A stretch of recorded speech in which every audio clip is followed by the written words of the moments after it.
Hello, ladies, gentlemen, and everyone in between. How the heck are you? Yes, I am Diana Clary, the Lavender Lady. This is the Open Chat. This is Tuesday, 17 November, 1902 hours Eastern Standard Time. Yay! I hope all of you guys are doing well, and we're going to have a nice little. What was that all about? I think someone's Uh, not doing well. Oh, my. uh, Oh, Time, my. Time magazine. Trump's voter fraud claims are now being debunked by his own government. Sorry, I couldn't help it. Oh, good old Mr. Trumpy Pants. Yay! So we have with us today the full crew. We have in the right hand seat the one, the only, the brilliant, the beautiful, my dear friend, Kate Farr, Bionic Dance. Hello, dear. How are you? I'm not really here. I'm a hologram. Hey, everybody. Okay. Yay! And behind. I'm hoping someone got that reference since we're not getting any others. Mhm. I just That's what I. woke up an hour ago. What do you want? No, 2 hours. Okay. What are you going to do? Excuses are for the weak. There you go. And behind the co pilot's chair in the navigator station, we have our chief engineer and navigator flying us right into the side of a mountain, Mom NATO. Hi, honey. How are you? I'm not doing bad. I'm rather amused by Trump's continued claims of voter fraud getting slapped down by his own government. His own Uh, Republicans are going, The thing is, there's all these right wingers, insisting that they're gonna go to civil war or some shit if he doesn't win. They're all like, "Oh, it had to be fraudulent. There's no way our boy Trumpy Pants couldn't have won. That's not possible." So I mean, it's like, well, it kind of is, but well, oh my. And then in the plexiglass nose of our Lavender B-17, we have the ever faithful bombardier Tornado Pelt. How are you, honey? Hello, everybody. I'm Tornado Pelt, and I've got my hands on the Terrorblade in Terraria, so that's really fun. It's allowing me to literally slice and dice my way through everything. Okay. yeah. Should I I'm be reading this. cautious around you or what? Yeah. Oh, here you go. In a direct refutal of Trump's allegations of voter fraud, his own government calls this election the most secure in American history. Oh, oh, oh. Man, I tell you, that amazes not me. does he? I mean, I Mhm. I want to know what his motivation is. Is it just power? A combination of multiple things? I mean, some of it, I'm sure, has to be that he's scared of being prosecuted as soon as he Mhm. leaves Oh, office. Oh, I'm surely, sure. absolutely. And it's like there are apparently a lot of legal claims against him that cannot be pardoned by the Mhm. president because they're not at a Right, federal level. right. Yeah. Although honestly, he should be prosecuted at the federal level just for COVID. But Oh, I yeah. mean, I don't know though. yeah, What would you get him for in regard to COVID? I mean, is there a governmental gross negligence Oh, thing there or? I has would. to, There there has to has be. to be. Okay, here you go. Let me read this little bit.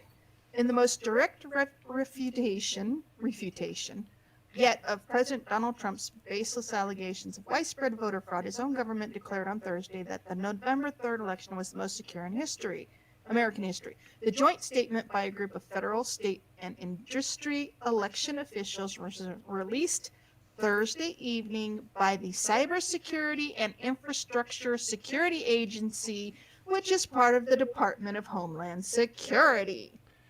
Oh There my. is no, yeah, there is no evidence of any voting system deleted or lost votes, changed votes, or was in any way compromised, the officials noted in a sentence that was highlighted in bold lettering for emphasis. It came just hours after Trump tweeted an all caps claim that a voting company had deleted and switched votes that had been intended for him. A debunked conspiracy theory that has been making the rounds on right-wing media.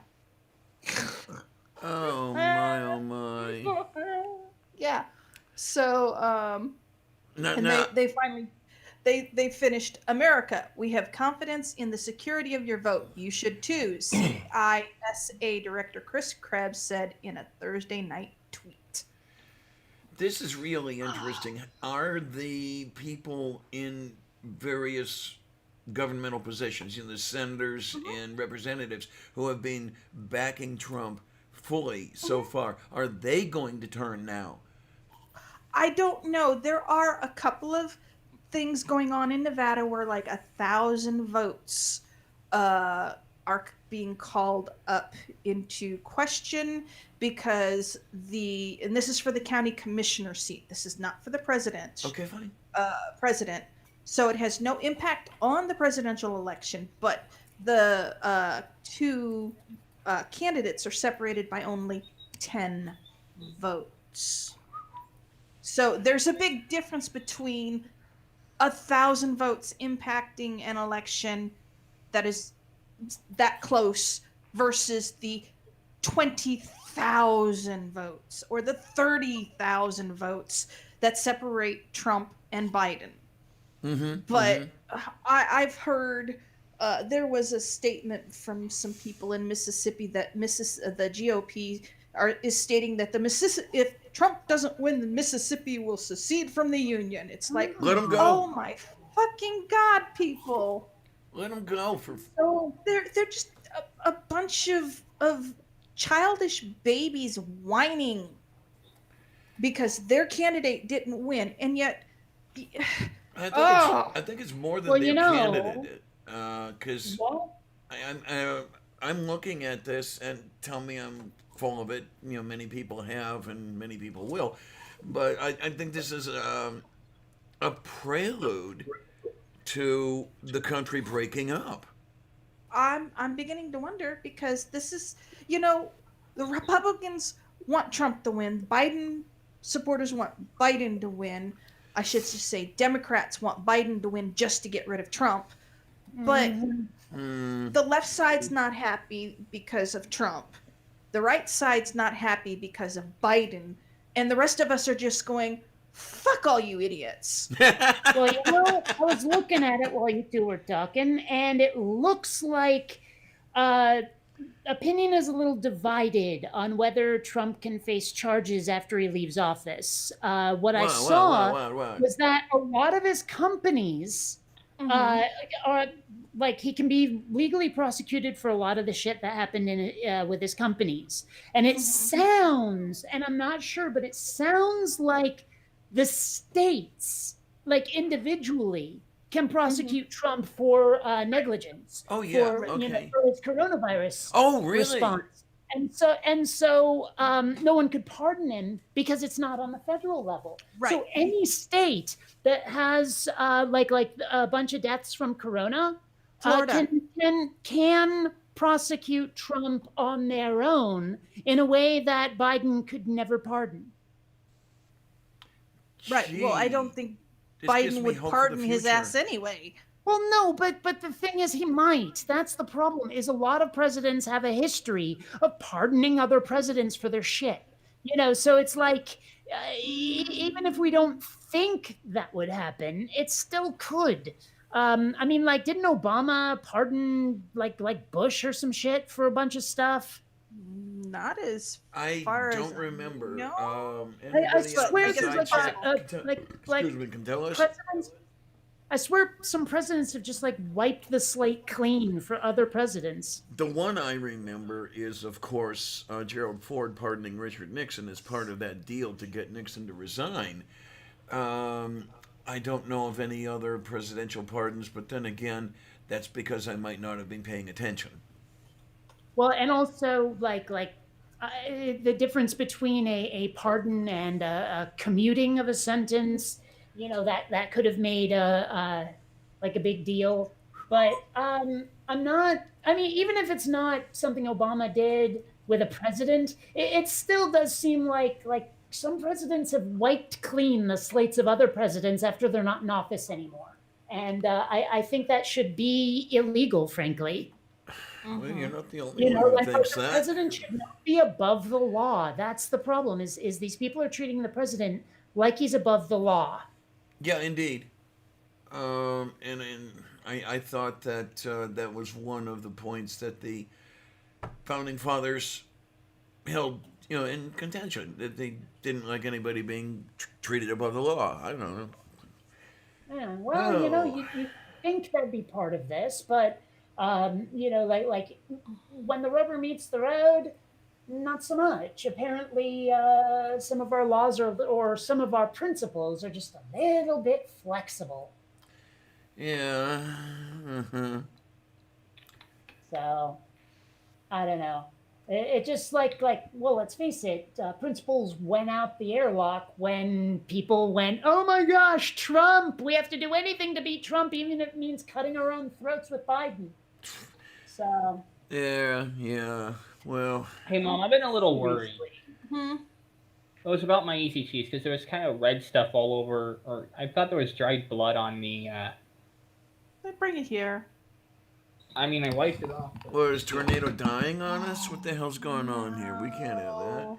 Hold on. well, I know it's not my fault, or that blood would definitely still be wet.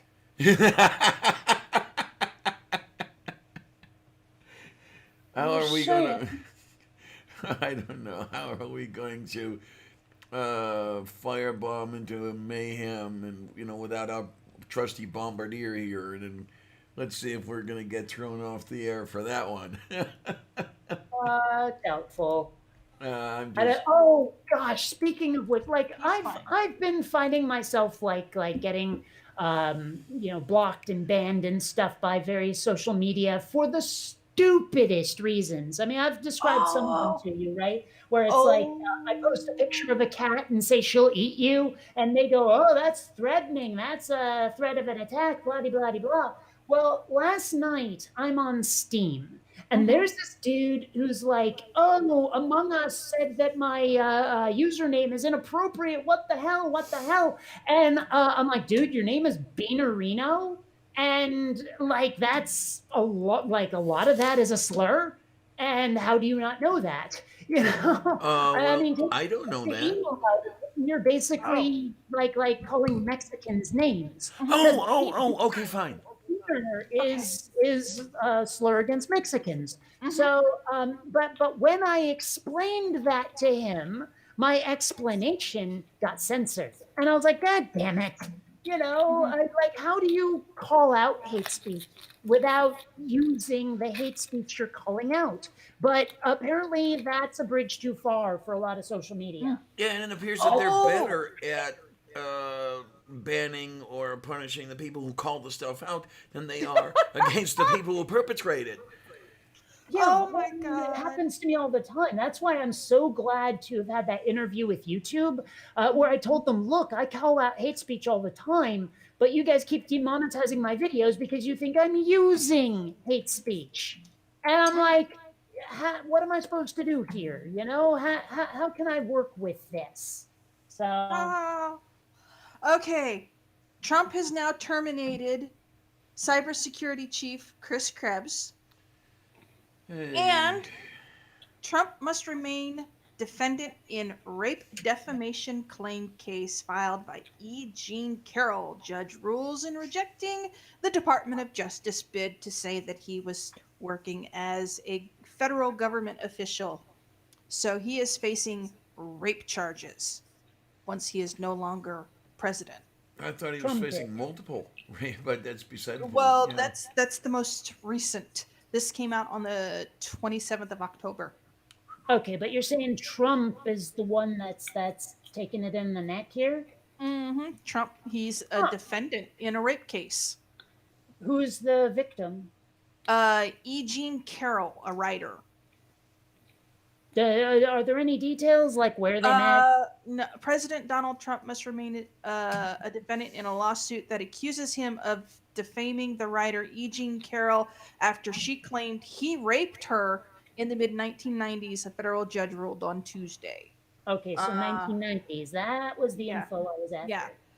Judge Lewis Kaplan rejected arguments by the Department of Justice that Trump was acting as a government employee when he said Carroll was lying and motivated by money. So, yeah. This ought to be Well, really, really interesting because the impression I get is there are going to be a lot of people pissed off if the investigations, excuse me, the charges, whatever, are not followed through on in regard to the orange piece of shit. Um, I we've had people get away with a lot of stuff, and I don't know. I don't know if it's going to happen anymore. I certainly hope it doesn't. Um, I'm hoping that people get pissed off enough that something actually happens to the good. Mm-hmm. well, it's not gonna. I mean, people have basically spoken at this point and said, no, we don't want good things. We just want things that make us feel mildly safe-ish. And it doesn't matter whether we really are. I do know that there are petitions going around to impeach uh, Judge Barrett. On The internet, there just look no, up no, on what charges? I don't know the exact charges. I just seen they want her impeached because of her stance on abortion and the fact that she uh can't she is against Roe versus Wade, Well, I'm and that sorry, but she you is can't appeal. stating Can, right, can but you she is impeach someone stating for that? that certain scenarios uh of abortion should be punishable by death. Oh, well, Yeah, I mean that's it scummy, but I mean again, um can you impeach someone for that? if she won't recuse herself, yes. Why? What's the Be, charge? uh, she is biased. Her opinion cannot be impartial or unmotivated by her own religious and political beliefs. Well, Therefore, she Well, that's cannot never stopped anyone open before. yeah, that's what barely. I'm thinking. That is I, I definitely I don't know. I just know that there are petitions going out to have her impeached. From I don't Well, know. I mean, I could believe that there are indeed yeah, petitions. There are petitions for everything, really. yeah. Yeah, the question is whether or not they have a leg to stand on. Yeah, I don't know. Yeah, I mean, It's I just could this is circulate. all crazy. They want. I think what it is they feel that her entire um oh what's the word confirmation hearing was rushed. Oh That yeah, enough wasn't. It absolutely. Of It was. was a rubber course. It stamp. was. Yeah. It was rushed. There wasn't enough time for the Democrats to really get into enough deep delving into uh, her personal stance on stuff and how it would affect her rulings and whether or not she could be open and impartial. Oh right. I mean, that was the whole point that the fascists Right. had Hmm. for rushing the procedures the way they did. Exactly. Yeah, And, rubber and stamp her. Now let's get her decisions, the ones we want. right. And it's going to. That's why one of the reasons why they want to impeach her. There wasn't enough time. I remember when it took months to confirm a Supreme Court decision. Um, it's just it been in the last what 10, 15 years that it's been like 2 weeks. It's like that's not enough time to really vet somebody for that kind of a position. Well, and of course, it doesn't help that the Republicans are constantly doing this stuff along partisan lines. Hmm. Like, all of their decisions on who should or should not be in the Supreme Court. Like, it didn't matter whether that Brett Kavanaugh fucker was actually guilty or not to them. Hmm. Whether he actually raped anyone or not, they didn't care. They Right, just right. had the ideology took precedent, Mm-hmm, Hmm. mm-hmm, mm-hmm. and that should not be allowed in any Right. fashion. Yeah, well, unfortunately, here in the U.S., rule of law is. Hmm. Hmm. Oh man, what do we have over here? Okay, Jackson Ethan says, personally, I think that 6 months from now, Donald shit for brains Trump will fall into obscurity and most of his supporters will find something shiny and new to bitch about. Well, I hope he Well, does not. I'll tell you why that won't happen. Trump's trying to start his own TV network. He wants to Why? he Oh wants to God. compete with Fox. Oh, yeah, He's yeah, yeah, that's yeah, now I the know. whole premise is fuck Fox, and well, I mean, I'm certainly hoping that he does not fall into obscurity because we have to remember our mistakes such that, maybe we might not commit them again. You know how that works? Hmm. well, they aren't Yeah. my mistakes. Okay. There are 6 more lawsuits for sexual harassment against Trump, and there actually no, and 20 sexual misconduct. This guy can't keep it in his So, pants to I save his life, can he? seriously hope I seriously hope he goes to prison like hard. The thing is, like we have to get a jury to unanimously convict him. And so I think there's a lot of places where again it's going to be completely along ideological lines rather than any kind of actual yeah. like people judging on the facts or anything. So I think it's going to be hard to prosecute him successfully to convict him, Hmm. but I think that eventually, in like a blue state, it will stick eventually. Hmm. Okay. So, I mean, but it just depends on like which state does it. Oh, boy. Hmm. Oh, for fuck's sake, what's going on with this thing? Uh, I mean, it's going to be one Sorry, hell of a. I'm working on a project while we talk because, well, if I don't, ADD will rear its ugly head. And right now, it's Hmm. royally Oh. fuck with me. It's like a lot of stuff that's supposed to work is totally not. I may have to just like save and restart the program because that sometimes helps. Oh, okay. The old Microsoft method turn it off and turn it back on.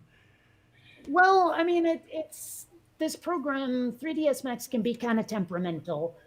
There's a lot of times where you might change something that is external to the program, and it goes, "Nah, I'm not cooperating with that." But then you reboot the program, not the computer, just the program, and it goes, "Oh yeah, that's okay, no problem." Okay, It's then. just like, really, I don't know. Bonrick would like to know if Tornado's okay. Yes, Yeah, I'm he's okay. okay. Okay, fine. That's a good thing. Why? Oh, I What? know that you had said something about it sounded like something wasn't exactly right. He just had uh his can of easy cheese was Had been a little suspicious looking. yeah, flecks of paint. Wow, that was a What's pain in going the on over there? I have Um, no idea. Don't look at me. well, I can explain if you let me. Okay. Program of mine had decided to start fucking with me, and so I had to close a bunch of error messages. Oh wow. Oh my. You see? Oh, my Randy has a little something to say here that's all happy, happy. It's not gonna Oh. matter. You can't teach chimpanzees the workings of the universe, just like you can't teach the religious right anything. Well, yeah, that's a definite point there. I'm sorry, Oh, what? I don't get the message. oh, there's a whole bunch of cases coming up against Trump. I can't wait. Oh man, I'd almost it would almost be worth having television coverage for that, but no, I'm not going to get it just for that. Well, you don't have to. Almost every news service Mhm. streams for free, even. Okay, here's 6 of the cases going against him in 71 days, they say. Manhattan Jeez. District Attorney's Office looking into financial inner workings of the Trump Organization. New York State Attorney General examining how Trump valued his assets. Attorneys General of Maryland and Washington, D.C. suing over the e- emoluments Oh, clause. emoluments Emolument. clause. Yes, yes. Emoluments, yeah. Emoluments clause. Hmm. The E. Jean Carroll defamation lawsuit. Summer Zervos defamation lawsuit. Mary Trump's lawsuit. So Okay. even his own niece is suing him. So Yeah. yeah, God, he's just gonna be screwed. I would hope Yeah, so. and I'm seriously hoping to see a really good perp walk. Yeah. Oh Donald, it's God. like Joe Biden 2020, Donald Trump 20 to life. Tornado, come here. And what would really be interesting, I mean, considering, and I know it's just speculation, et cetera, but it would be great if he had to deal with all that crap at the same time as Melania filing for divorce. You know, it would be, yay. I, you think she Oh will? God. I mean, like not cynically. I mean, do you actually think she will? Okay, I They personally, have a prenup agreement. Probably not. Uh-huh. okay, that's what I was wondering about. I was Oh, wondering if he could, Donald refuses to marry anyone without a prenuptial agreement. Well, of course. Yeah, I just saw the cutest socks. Uh, it's two black and red socks, and it says on it 2020 sucks, but it's the way it's shaped. The 2020 looks like somebody giving the middle finger to you. Um, well, excuse me, I'm just wondering, yeah, I mean, if there's some situation Shh. where Melania could find herself into a heap of trouble if she sticks around him, and it, you know, even if she doesn't get anything out of it, or if she stands to be inconvenienced, it would still be to her benefit to you know, get the fuck out. Yeah. Oh shit, even Fox News is saying, Donald, you lost. Stop lying, apparently. Yeah. Mhm. Mm-hmm. oh yeah. Oh well, Fox News actually called, what was it, Georgia first? Might have been Arizona or Nevada, but whatever. The point is that they, like they called it before anyone else did, and Trump is pissed. Oh yeah, that's why he wants to do a new network because Yeah. I mean all these news networks are going you lost. There's no other way to phrase it. You lost. Deal. And it's amazing how much a 4-year-old he is, where he cannot take any bad news that might come his way or respond with, "Well, I'm gonna have my own party over on television over here," you know. Like, Well, the really scary please. part is how many of his followers are like, no, he didn't win. There's or he didn't lose. There's no way he lost. He won the election. And Oh it's yeah. like, okay, How can you there's people say this? Where's the God? yeah, and it's just like, what at some point they have to give up. They have to. But then again, maybe they'll decide not to and end up starting that civil war or all that violence they keep talking about. Who Because knows? they do keep talking about it, Mhm. and who knows what they'll do with it. Okay, have you seen the new popularity votes listed for Biden No, and What? Trump? No. no. There's still with the still the recounts going in Georgia. Mhm. Biden is up to 79,146,779 popular vote. Trump is at 73,402,068. And they're still separated by almost 16,000 in Georgia, somewhere around there. I'm not exactly sure. I'm not good at math, so don't quote me on that. But Is it just me, or is Biden's lead in Georgia continuously increasing? it While is increasing. It is increasing. Last I checked, yes. But they're Mhm. 99% done with the recount, I think. Yeah, The it's problem interesting. with all of this is that the Democrats, or rather the DNC at least, the elite, the Washington people, they are going to take the wrong lesson from all of this. They're going to decide that this is a mandate rather than just a referendum on Trump. Yep.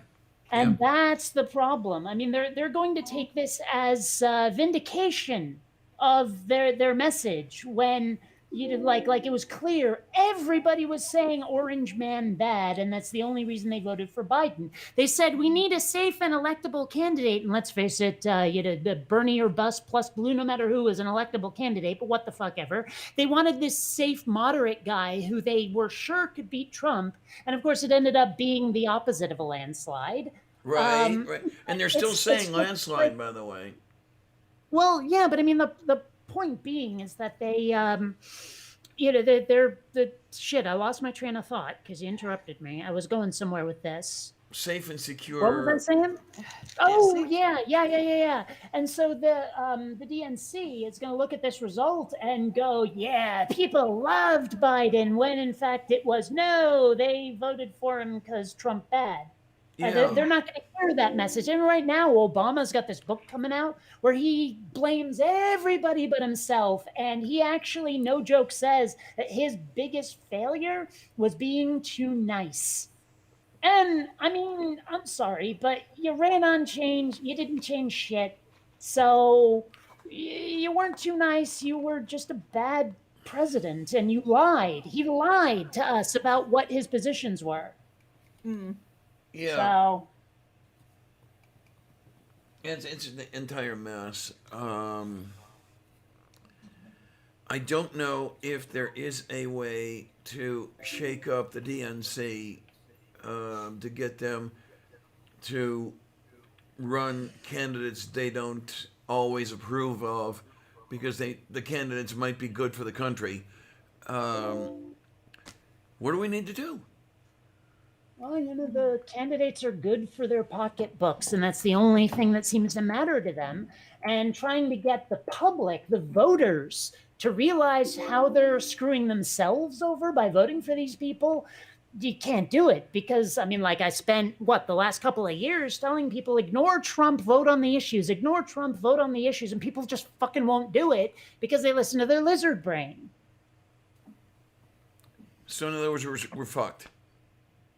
Well, pretty much, unless the people get their heads out of their asses. Okay. I mean, I had a lot of people like going, well, if you don't like the politics, you should do this, that, or the other thing. I'm like, dude, the problem I'm having is other people won't vote the proper way, the way that will actually do some good.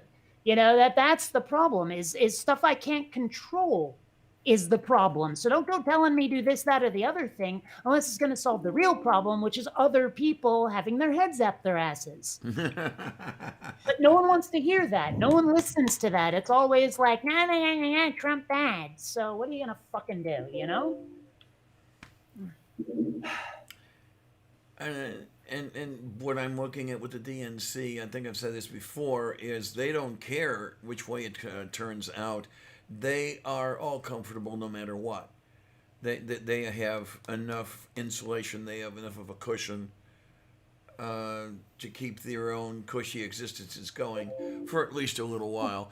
And by the time physics catches up with them, by the time sea level increase catches up with them, that sort of thing, the rest of us will all be dead already. Well, I mean, they would rather win with a conservative than, or rather, they'd rather lose with a conservative than win with a progressive. And and we're all the ones who suffer for it. Oh, hi, I mean, I Randolph. would love to have a time where an election actually not only goes my way, but also with a candidate that does what I think needs doing, as well as promising it. Because Obama promised all kinds of shit he never followed through on.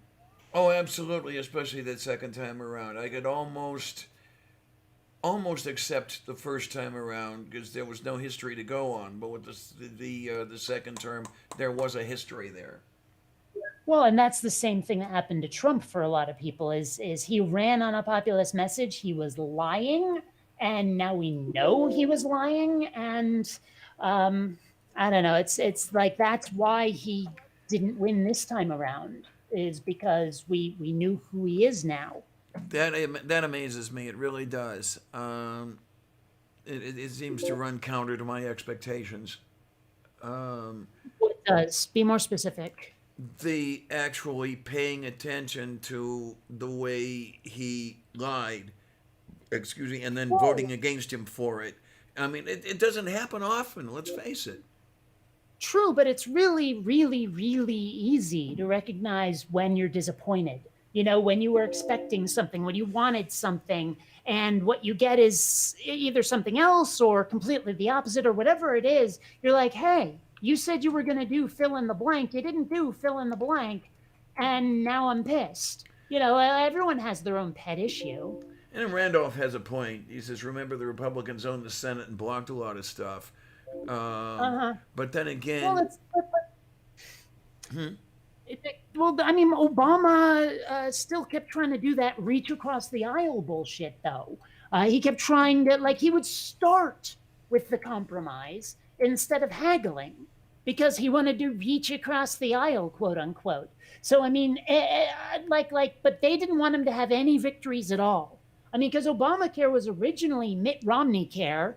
And when it became Obamacare, with no changes whatsoever, the Republicans said, nope, nope. And like basically they say, oh, you want to meet in the middle? Well, I'm over here now, further away from the middle. So meet me here. And they just kept doing it. yeah, yeah, I remember you posting the what do you want to call it? The fable. The unjust man. Yeah, yeah, yeah, yeah, Meet me in yeah. the middle, says the unjust man. You take a step forward, he takes a step back. Meet me in the middle, says the unjust man. Yep. Mm-hmm. So, And then there's this cat over here, and I have to wonder if the cat is going to get voted out of office at some point. Yeah, you. hey, did I mention on air or just to you before when we were in the green room thingy about the stuff I got for the cats today? I don't remember you mentioning it on air. Okay, well, what had happened, I guess it was yesterday, Xander decided to climb the computer, and in doing so, he managed to jam the reset button, the reboot button, right? And I lost about 3 hours of animation work, and I was so fucking pissed. And like someone was saying, well, he just wants to be near you. Why not get him a kitty bed? So I ordered a couple of kitty beds. One arrived today, the other should arrive tomorrow, and both cats seem completely indifferent to them. So, yeah. Well, I don't know. With this one over here, it's touch and go. There are times she's totally indifferent to her kitty bed, and then other times she'll climb into the kitty bed along with her kitten, the stuffed kitten I bought from Amazon for her. So, yeah, it's just I guess whatever she's thinking that day or that half hour, basically. Someone says my voice is echoing. I don't hear it on my end. Is someone else doing that? No. I don't know. Going in a cool South Park way. And should I put on my headphones? Is it coming through me? Mm-hmm. Could be. One thing I also did when I got the kitty bed is I sprayed it down with some of that Fellaway stuff that's supposed to, with the pheromones and everything. Okay And then. well, it hasn't helped. So I Oh. don't know what's up with my kitties, but they don't want the bed. Oh, yoy. Some people's Now cats. actually I'm not echoing anymore. I don't know what happened. I don't know what changed. Oh, okay then. Now we just said the magic words. Bippity boppity boo or Hmm. whatever the hell. I don't know. Uh, Speaking speaking of which, there was a package sent to me today from Amazon. I'm fairly certain I know what's in it. And I'm not sure. Like, it was sent to me after one of your shows, so I suspect it was sent to me by someone in the show. okay, fine. Or I have not opened it. I don't know whether there's a thank you note. I suppose I could do it now.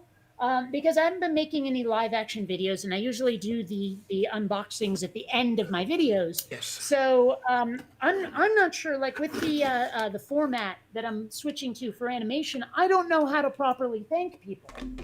You know, like I don't know how to tell people, hey, I'm glad you sent me stuff, because I don't really want to appear on camera anymore. Not if I'm doing animation. I want my channel to be about just, yeah. Okay, so this Well, is, okay, so that rules the other one out. I was gonna say that yeah, you could always say thank you and do a striptease, but no, huh? well, I'm looking at the thank you, or the not the thank you note, the here, have this note, and it says Lorne. I don't know if this is Jana or Yana and Frida the kitty. I have no idea who these people are, and I don't know how to thank them without making a video, but I don't want to make a video. Oh well. Moo. Actually, some of this stuff I was expecting didn't arrive, but I got some more of that char siu sauce to make the barbecue pork fried rice. Oh boy. And Starlink Battle for Atlas, which is part of a Nintendo Switch video game thing, but it's kind of wacky. Here, let me get my camera out so you folks can see this. Well, let's see. There's the stream. And binkety bing. Okay, you see this Starlink thing? Come on, focus you. Right? Now, this spaceship right here actually attaches to the Switch. And to play the game, you no joke like bank and like pitch and yaw and roll and all that shit with the controller physically, and the ship reacts to that. Can you make it Oh. do a barrel roll by rolling the switch? I don't know. I haven't tried it yet. But the only bad thing about this game is that, like, you can see right here, this is a weapons module, right? Well, all of the upgrades for the ship is like an accessory, a physical accessory you have to buy to plug it into these little slots on the wings. So it's like downloadable content, only worse. Okay, yeah. But still, it looks like a really cool game. It's based on the old Nintendo 60, or was it 64? I forget. No, it was the Super Nintendo game Star Fox. It's part of the same series, but it's yeah, like, more advanced now. I mean, because like I'm talking about how you can physically just move the ship around like that, and it affects the game. It's very similar in what was it, Link, Legend of Zelda, Link to the Past, or whatever it's called, where if you wanted to shoot an arrow, when you draw the bow and then you move the switch around, it will move your view so that you can aim that way instead of using the controllers. And it is so, or like, without using the thumbsticks. So it is a lot more intuitive where that arrow is going to go. Moo. Okay. Yeah. So, I mean, the whole, like, what are they called? Accelerometers, that whole thing, that technology is really making games interesting these days. Alrighty then. I like it. I like it. In space age Yeah. down to earth. Yeah, well, I mean, this is the kind of thing I've been waiting for since I was little. Is all these funky electronic toys. I mean, hell, the fact that we are right now talking by video is something I dreamed of for ages. Oh yeah, it's and I remember it was coming. It was coming. It was coming. I got to use a prototype video phone back in 1968, and then it's coming. It's going to be right here with us any day now, and well, it's finally here. It took a while, but Yeah, Yeah. you finally get some satisfaction now. Yeah. Well, and I mean that's pretty awesome. I don't know. Yeah, it's just well, it feels like it came way too late. Like you remember back in the 90s, everyone was going, "Ooh, virtual reality's coming, virtual reality's coming." And then they came out with the video Virtua Fighter, they came out with the movie The Lawnmower Man, which made virtual reality look really badass with those weird gyroscopes they were using. And I mean, it was neat. And then it sort of didn't happen for multiple decades. Mm-hmm. So, Well, I mean, just the way things work. I know it sucks, but it's just the way things work now, and it's the best I can think of.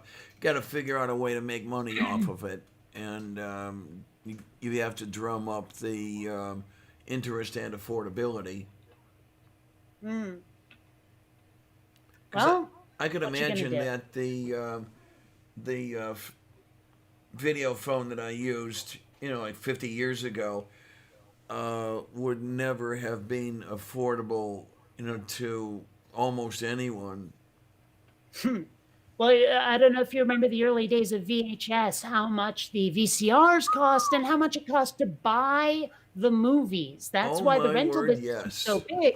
Was because for Yes. a while they were selling movies for these outrageous like 50, 80, $90 a pop. Probably because they figured, you'd be renting them out. There's no way anyone would want to own their own videotapes, and so it took a while for those prices to come down too.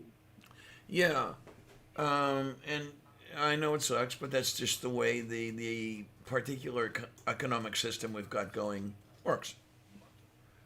Yeah, well, see, that's one problem I've often had with people, and not necessarily you right now, but other people when I complain about something, and for some reason they think I don't understand it, and that's why I'm bitching. So they explain to me why the things I'm pissed about happened, and I'm Yeah. like, dude, fuck off. I know why it happened. I'm just unhappy about it. Let me bitch. Yes, yes.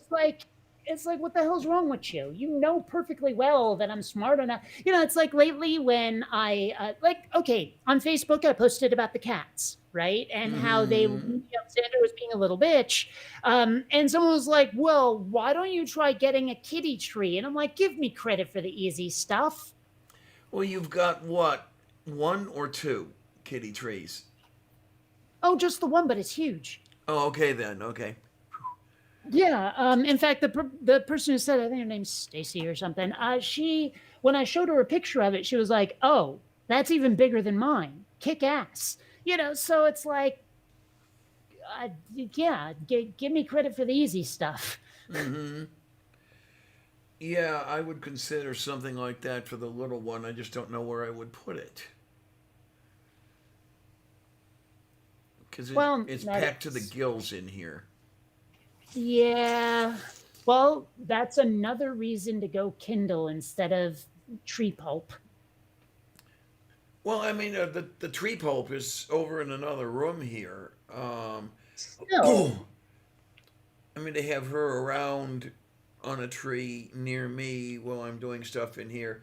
Yeah, there's just no place to put anything in this. Oh, God, you should have seen what I had to do to try to film the chicken paprikash that I was making, and then unfortunately the power supply for the camera blew up, so that didn't work out very well. It blew up. Yes, it went boof. literally. Yeah, I Okay. I was setting up the camera to have a view of the range, um, and then the smoke alarm in here went off because it was all full of water vapor in here because there was boiling water involved. And then when I finally got that turned off, then I'm crawling under the table to get everything set up, and I see a bright flash, and I hear poof, and it's like, oh shit. Why would why would water vapor set off a smoke detector? It happens to me many much times. Okay, that doesn't answer my question in the least. Yeah, I don't know why. It must do the way I understand it. The smoke detectors work somehow by scattering alpha radiation. Those things are actually slightly radioactive, and they scatter alpha radiation off of the smoke particles in the air. And it might be that they also scatter off the tiny little water vapor droplets in the air. Mm, I don't know. Something doesn't seem right about that because, like my smoke detectors will go off at the drop of a hat when there's smoke. But like I would cook something with a lot of steam and they wouldn't care at all. God's lucky you. Well, I wouldn't call it luck, but okay. I'm just saying is like they seem to be set off. It seems to be set off by smoke. Is all I'm saying. Okay, because yeah, wherever I've lived lately, anyway, the cheap ass smoke detectors that the landlords would have would be sensitive to my cooking. And my cooking involves a lot of either grease in the air or water vapor in the air. Not so much grease anymore. There used to be a day I used to cook with a lot of lipids, but not so much anymore. But the water vapor, yeah. Well, if I try to cook something like say bacon, and I decide I want it crispy, I don't even see the smoke. Dee dee dee dee dee. I'm like, what the fuck, man? I didn't Yes, know. that's the kind of grease I'm talking about. Yeah. Well, it's eventually I just took the batteries out. Because I'm like, I can't cook like this. It's not possible. Yeah, I would do that with the other stuff. These don't have batteries. They're wired into the mains. Oh, well, okay, fine. I disconnected them from their power supply. Happy? Well, I don't know if I'm able to disconnect these from the power supply, or at least not easily. I am so confused by what just happened. Uh, It went boof. well, so my program 3ds Max decided to lose its shit about something, and I just lost a bunch of work. Oh no! Well, You can't well, blame the cats this time. no, no, I can't. But I don't exactly know what happened. So Bleh. Oh my. Oh god. Oh my. I'm old, but you know what I'm gonna do is I'm gonna grab another bottle of ginger ale. I'm addicted to that stuff. yeah, apparently. I don't know. Lately, I've been, well, I won't call it addicted, but definitely quite passionate about playing Beat Saber. I want to get back into shape. Not necessarily like, buff or cut or any of that. Just want to make it so like I can walk to Best Buy and back, which, mind you, the last half is uphill and very, very steep hill without gasping for breath by the end of it. During this Okay, whole yeah. pandemic, I've been sitting on my ass at the computer, not exercising, and so I'm doing something about it. Oh my. Okay, this is horrible. I know there's a six-pack of ginger ale, but I don't know where it went. Oh well. What are you gonna do? I'm gonna sit here jonesing for ginger ale. That's what I'm gonna Right. do. Coffee. We'll do it that way. Mm. Oh shit. Or, exercise some moderation. What is moderation? Well, it's modering, but in an Asianish way. Okay then. Okay. I think I got it. Really? Then explain it to me. It's a pipe dream. Oh, okay. Wait a minute. No, I'm out of weed.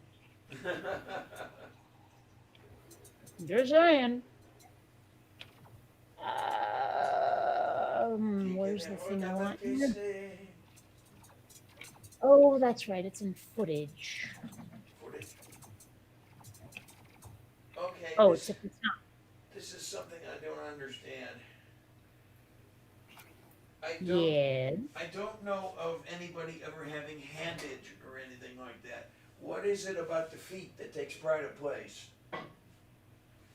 Can you move closer to the microphone? You're echoing pretty hard, and I have no idea what you just said. Oh, okay. No, you were just mentioning the footage, and I'm thinking, I never hear about anybody having handage of anything. So I don't know why the Yeah. feet get pride of place. Mhm. Well, I mean, I don't know what you want from me here, but that was bad. That was really bad. Thank you. I've been working on that. But So, Working on the really, really bad humor. You gotta be good to be bad. well, I suppose that depends. you've also got to be hip. You also I'm gotta not be hip bad. I'm aware. just drawn that way. There you are. Move. Yeah. Okay. Okay.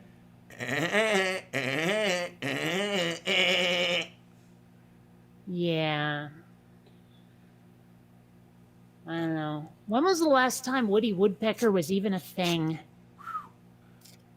When I was a kid, which Um, was a long time ago.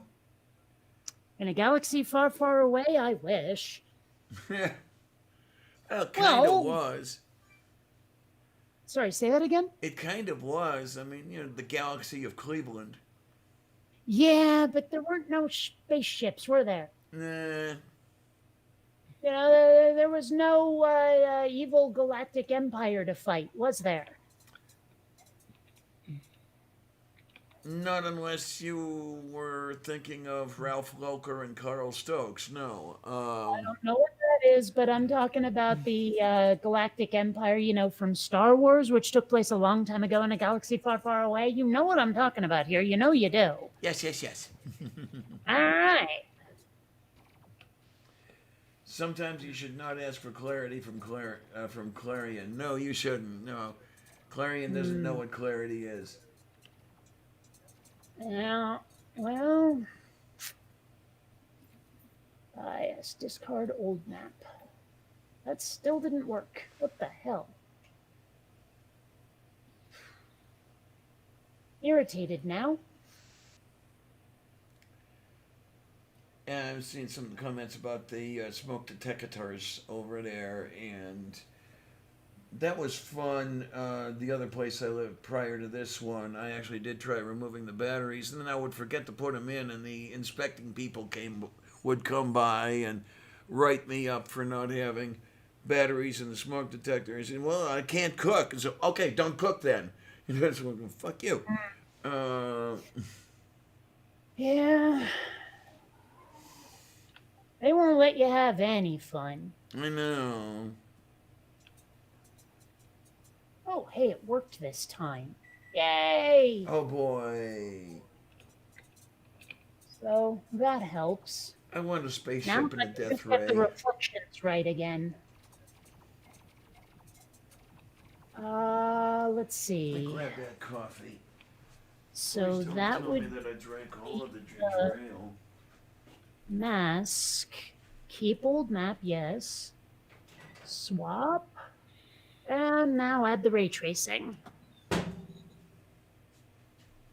Okay, if this doesn't work, I'm afraid I'm gonna have to cut a bitch. Oh Ouch. my! It Blood sounds splatter. violent. You are not happy, are you? Oh, I am a grouchy kitten over here. Oh. Okay, now tell me that worked. Please tell me that worked. I could, but I don't know whether I Seems would to have be done accurate or so. not. Yay! I said it seems to have done so. Yay! Now let's Yay, see. yay. Well, mostly. Oh. Yeah, all right. Used to make Seems internet speed. Is it artifacting all over wholesome enough for everything? government work anyway. I've always liked that expression because it makes so much sense. Well, I mean, doesn't it?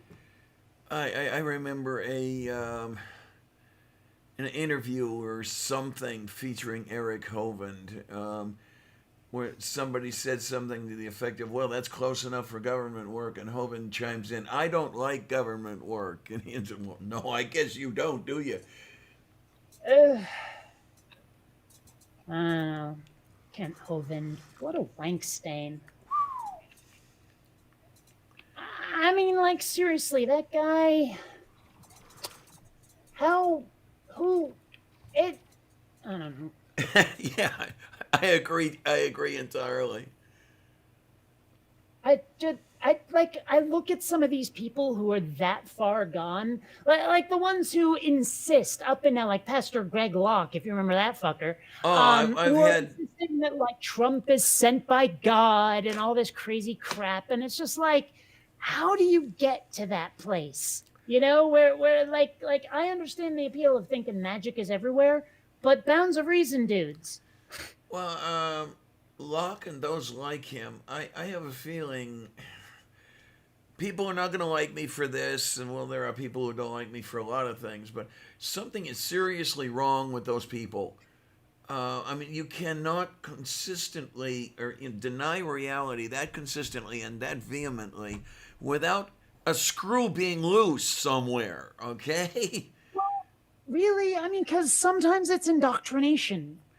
Well, what I sit here and I think about on those times when I really shouldn't be allowed to sit and think about things, that you're looking at the real world out there and you are seeing things happen while at the same time saying that they are not happening, and you're watching them happen and you say no, that it's happening but it's not happening, and it's like, what is wrong with you? Well, like Locke, I think, went on Twitter. I actually follow him, believe it or not, Mm. with a statement such like Donald Trump actually won the election.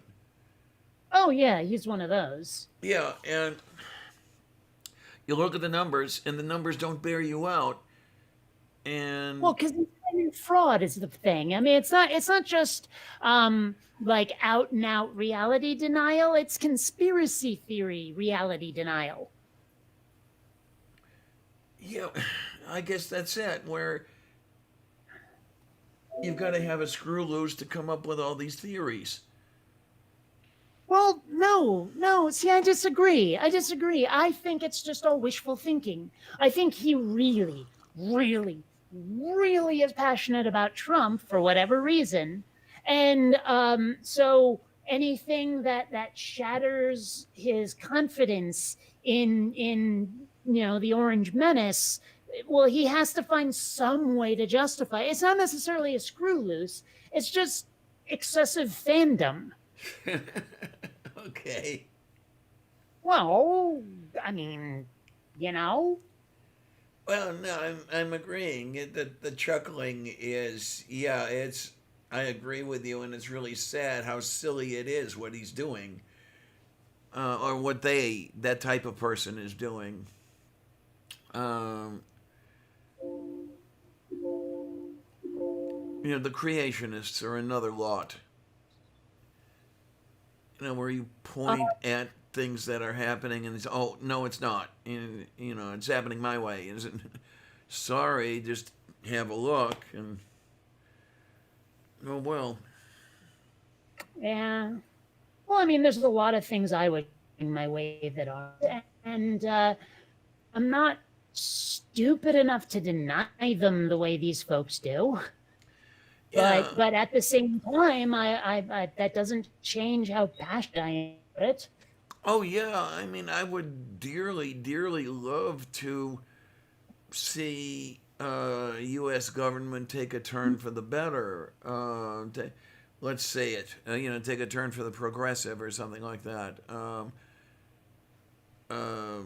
progressive lowercase p rather than uppercase p. We'll get into the names of the ideologies later. But I know that it's not happening. It's not happening. I know that, and I'm not going to claim that it is happening. Oh, fuck me sideways. Did this really? Ugh, son of a bitch. Did it I'm break? sorry, whatever screwed up didn't just screw up the program, it screwed up some of the really essential files. Oops. Oh crap. Like as in some of the animation I was doing, it fucked it up. And now I am very not happy.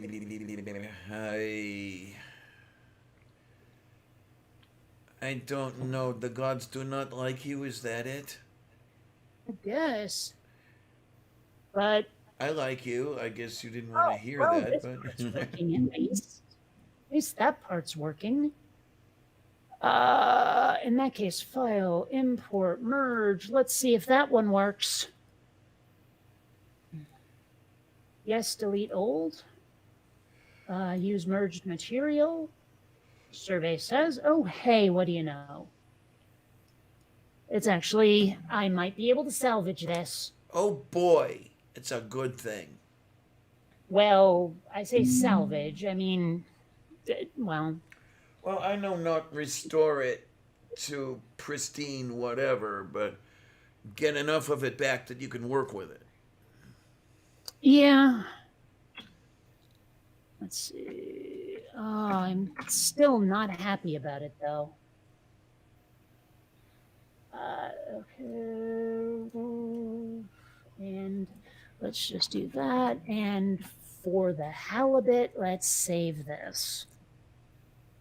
If it's not one thing, it's another. Moo. Yeah, Bonrick says if you ever watched Fox News, that's precisely what they do day in and day out. Yeah. I don't expect them to improve very much, even though they have told Trump where he can put his fantasies. I don't expect Fox News to become instantly reasonable, but hopefully at least they're not pushing their favorite son. I don't know. I don't ever expect Fox to be reasonable by any stretch.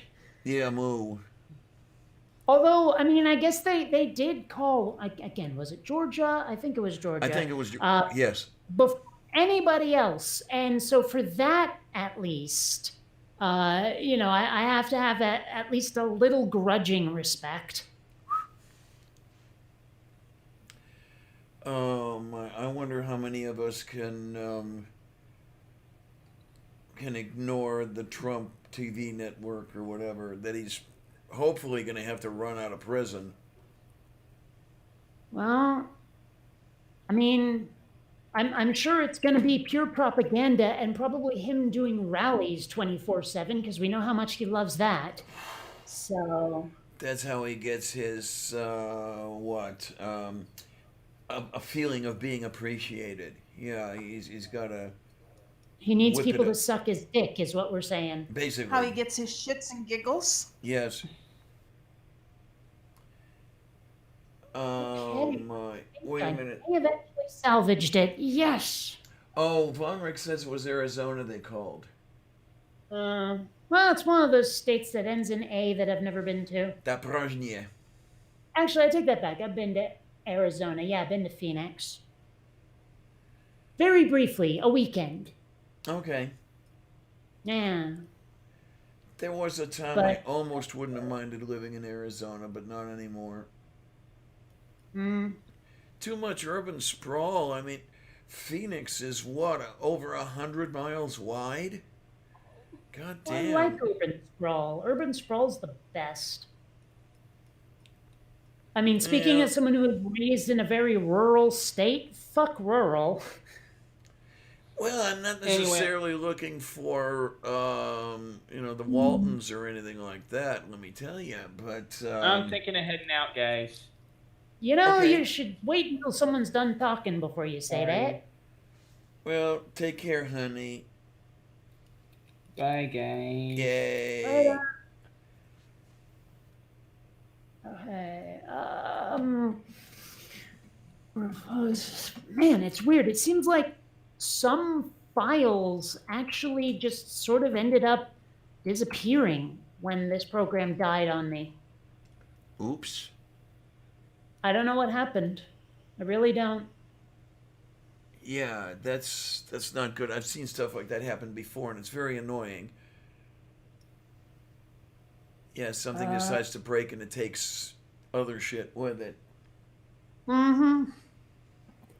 But like I say, I think I've salvaged something. Yay. Yay, yay, yay, yay, yay, yay, yay. Now let's see. Back to the other file. Right. Shatter. Good. Reflection. Yeah, that would be Bitmap. nice, wouldn't it, Von Rick?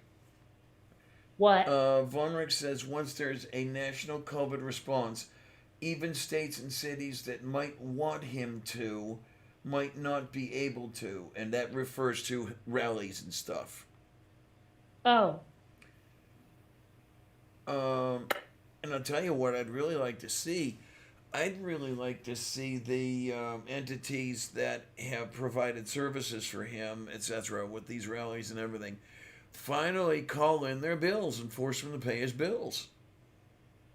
Hmm. I mean, that would put a nice dent in him. He never does pay his bills, does he? No, he's famous for not paying his bills.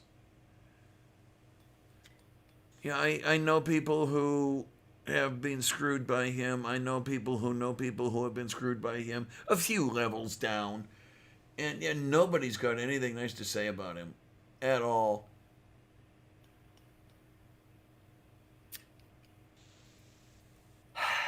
Well, that's our president. Yeah, they voted him in all right. My. I Yeah, don't know. It's so weird. I mean, it's. I'm looking at what's coming over the horizon, and I'm thinking it's going to be a total mess because okay, the orange shit has really, really screwed things up, and it has hamstrung the incoming administration. I mean, number one, they've got to work around what the Trump administration did, and then they have to, well, allegedly anyway, they have to fix it. That's going to take up a presidential term. And then you're going to have the voters with, we voted you in and you didn't do anything, or they're going to vote you out and, get somebody else in to screw everything up. And none of it's ever going to get anywhere. Well, I kept telling people we don't have time for a 4-year palate cleanser, but no one would listen to me. And I'm like, okay, well, we're kind of gonna end up all dying because of you, because you're not willing to do what's necessary for the environment by not like electing Joe Biden. So, well, talk about cutting off your nose to spite your face is what I'm getting at here. Yeah, pretty much, pretty much. Um, Oof. and I know they don't see what they're doing, or they don't want to see what they are doing. They Well, the don't. problem They is don't. that past their own noses is the problem. Yeah, Like, this is supposed to be a chess game, and you're not thinking enough moves ahead on the board. indeed, indeed. I don't even know. Do they even think about the present move? Because as you say, it's the whole lizard brain effect. I doubt it. Oh my! Oh my! Oh my! Honestly, like, there are times I think the Vulcans had a point. Yeah. Okay. I mean, because when people are ruled by their emotions, it doesn't go well for anybody.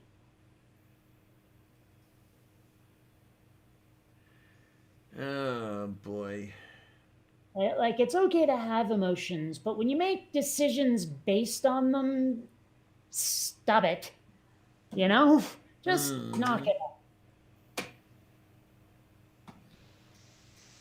Hmm. Oh well. Wait, what do we have here? Vonrich says, with Robert's recent liberal moves, he may not even let any voting suits come to the court. Um. Okay. I honestly didn't think that voting suits ever would. Honestly, like the thought never even inhabited my brain in any fashion. So Oh my, oh my, oh my.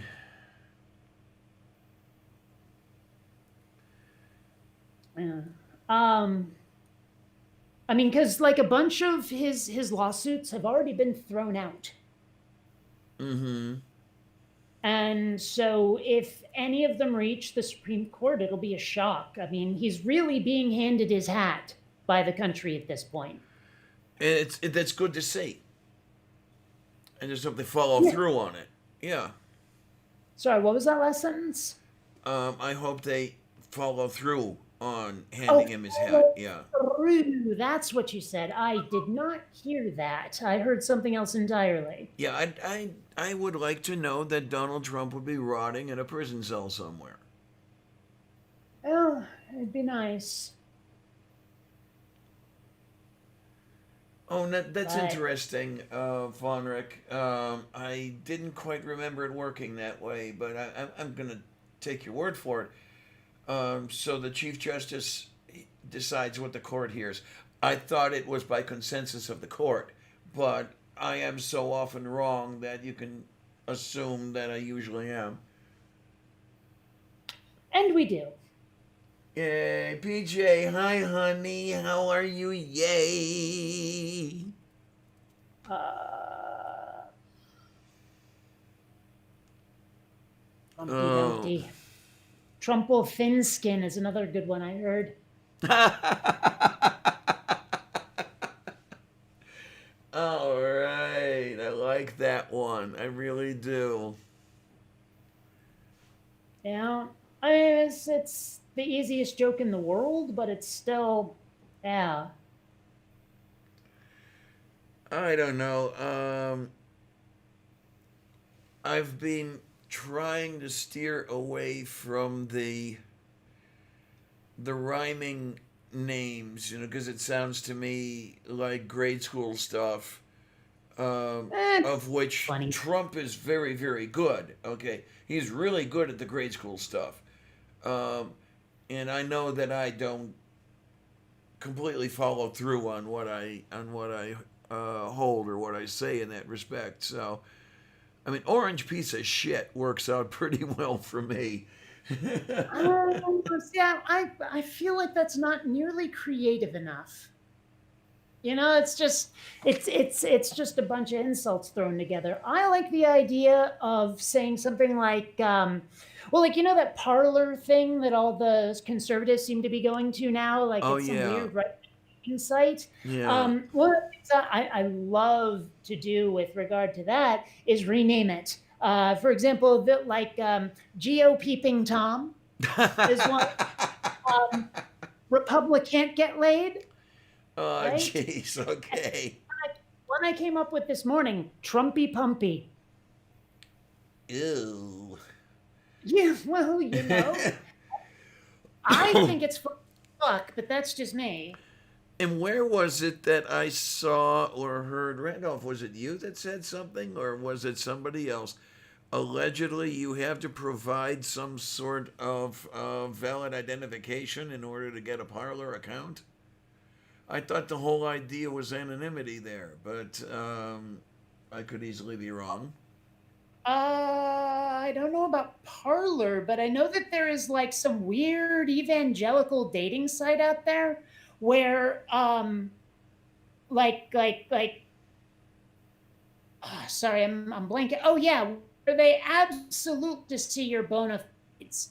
Like it has to be verified. I think it's from Mormons or Jehovah's Witnesses or something. Telltale did a thing on it, where like you have to prove to them that you're a member of the congregation, Oh, and then okay. and then they like handhold you through all of the different steps. Okay, And Randolph, thank you. it's extraordinarily fucked up. The hoops you have to jump through for this thing. Okay, okay. So anyway, Vad jag kan inte säga. Yeah, I know evangelical date site. I don't even want to think about it really. yeah, and as I understand, a lot of it, like I'm not even sure you're supposed to meet the other person until like it's been approved by a board of some sort. I mean, I'm Oh not even sure how hell. they work it. It's just really weird. Oh Lord, it sounds very very evangelical. I'll give it to them. Yeah. Like I say, I'm pretty sure that it's a Jehovah's Witness thing, but I'm not 100%. I Yeah, mean, because because that's usually who Telltale covers. But yeah, if it turns out to be Mormons, it would not shock me in the least. yeah. Because I was going to say I thought that Owen was coming out of JW's, and Yeah. Jimmy was doing the Mormons. Well, yeah, but it's not like they're exclusive necessarily. Oh right, I mean, right. But Telltale can totally talk about whichever group he feels like, yes. and he doesn't need my permission to do it either. Oh my, you're definitely giving him some leeway there. Well, why not? Oh, I I don't mean, know. hell, he's a nice enough fellow as it is. That is for you. Yes. So I figure, why make trouble? I Mm, mean, especially if there's not going to be any fun in it. there you are. Because that's the real point of causing trouble is for it to be fun. To watch other people's pain and misery and enjoy it. That is the whole point there. Okay, PG says Christians use the date site, lowered expectations.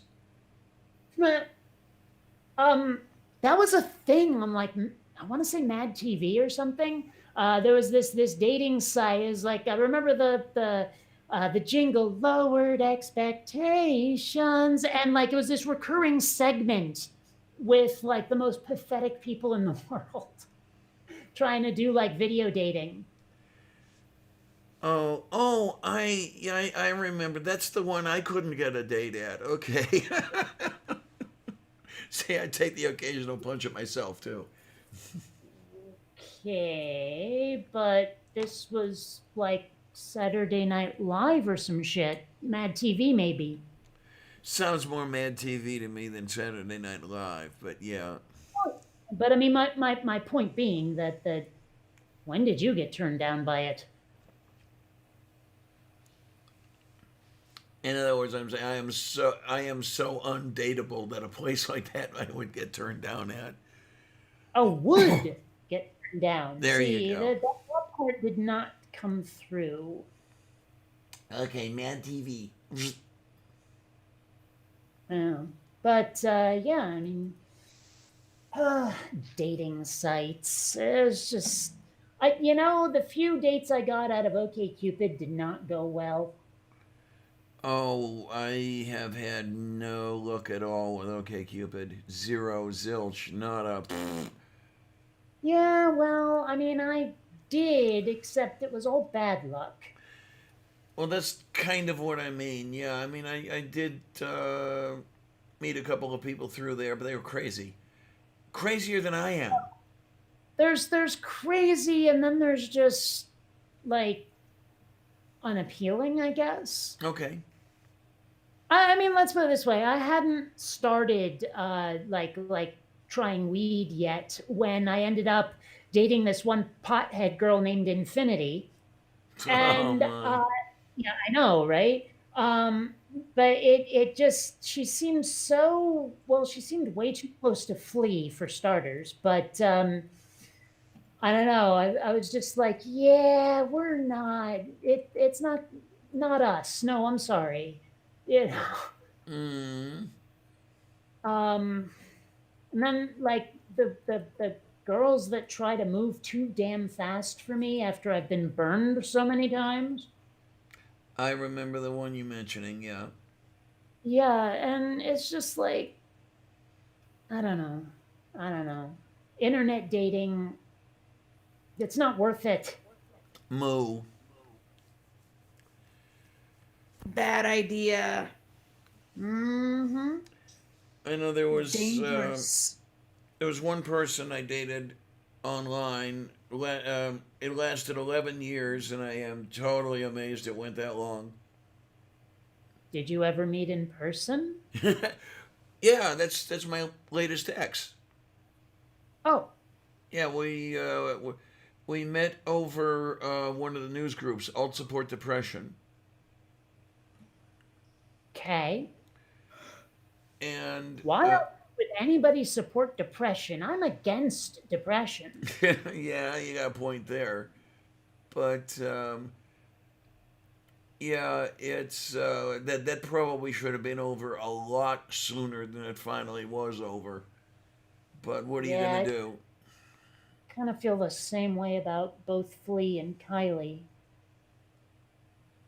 I Hmm. don't know. I mean, I could have stuck with Mary for quite some time if she could have stuck with me. Okay. Yeah, I don't know. I mean, I complain about her a lot because she's one of the junkies I dated. Um, Okay. the addicts. She was clean when I started dating her, but the attitude was still there. Randolph. No, I don't remember being in the old atheism group. No. That is my time in the alt news groups was before I became active atheism wise. Where's I don't know. You reminded me of something, and I'm trying because I can't remember it precisely. It's some of the lyrics to a Weird Al song. It's all about the Pentiums, which is a takeoff on "It's All About the Benjamins." And yes, here it is. In a 32-bit world, you're a 2-bit user. You got your own news group. Alt total loser. I like it. Your motherboard melts when you try to send a fax. Where'd you get your CPU? In a box of Cracker Jacks? Yeah. Play me online? Well, you know that I'll beat you. If I ever meet you, I'll control alt delete you.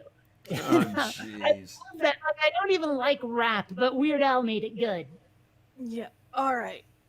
While there's a break in the conversation, I am going to go ahead and go. I am starting to fall asleep. Oh no, we So, can't have that. No, no, no, no, no, no, Well, no. yeah. I do I not envy you the headache you'll have when you awake, but until then, sleep well and dream of large women. No, that's okay. Thank you. I don't need to dream of large women. Ugh. Okay, But thank you for the wishes. I'm hoping at least Diana got the See you, reference. Lavender. All right. I remember hearing that one from somewhere. Well, Princess Bride, come Oh, on. okay, Moof Beef. Oh, I okay. get them all It's been a mixed while up. since I watched it. Yeah. All right. Y'all have a good night. Take care, everybody. Stay safe as usual. Night, Well, honey. I'll But, see you Sunday. Oh, yay. I'm not sure how much longer I'm going to last. I'm starting to get hungry, and it's nearing the cat's feeding time. Uh-huh. Yeah, because Not it's there yet, but got a getting half there. hour to go for the kitty foods. Yeah, I probably shouldn't have mentioned it. Right now, they're going, did someone say food? Food? Huh? Kitty food? What? But I don't know. Well, I'm not exactly small either, really, when you come down to it. But, okay, the person just leaving now is someone I met through the Sci Strike movie night. If you were hearing the young male character's voice here, that's his mother. Yeah. I don't know. He probably, like, when he left, he was probably just going to punch the cobra.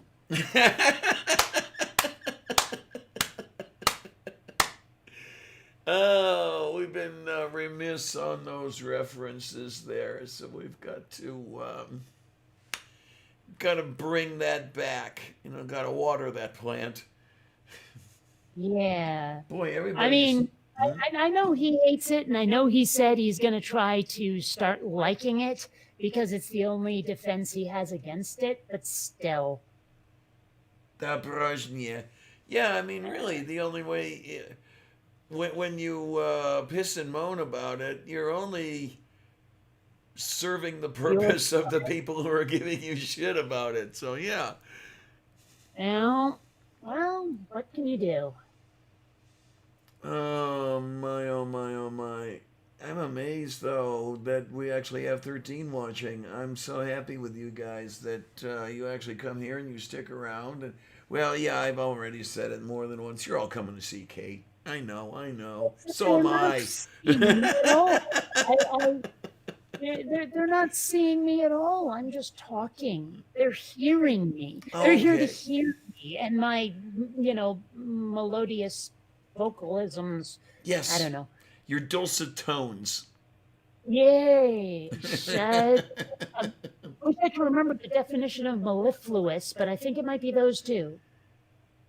Mellifluous. I don't know. Well, I'm just gonna have to satisfy my own curiosity because that doesn't mellif. Here we Hmm. go. Oh, okay. Yeah. Mellifluous rather than mellifluous. Okay, that's why I was getting confused. Um, and it's an adjective of a voice or words, sweet or musical, pleasant to hear. Okay, There you go. okay, And okay, okay. constant fucking delight. So Indeed.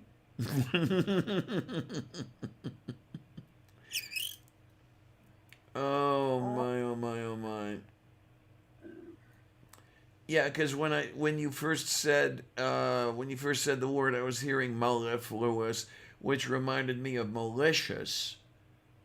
yeah, but Um, there was no Mal in there. It was Mel. yeah, that's my incorrect hearing of it is what did it. Yes. I'm not sure that's what did it. Moo. I think it's that you keep turning everything into German. Well, sometimes into Latin, but what the hell? Oh Eh. boy. There goes the neighborhood right down this shitter. Stools. Oh, hey, what do you know? It's stool. Hello, Yeah. how are you?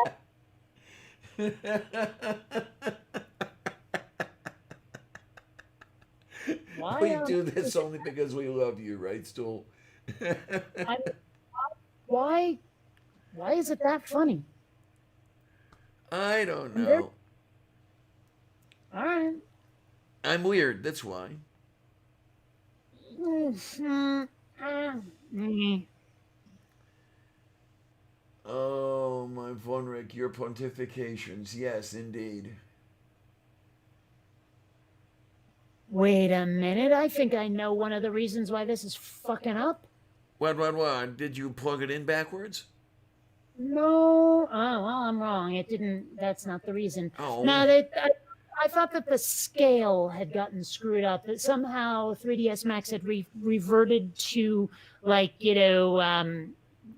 like imperial versus why am I blanking? My brain keeps insisting Celsius metric. That's it.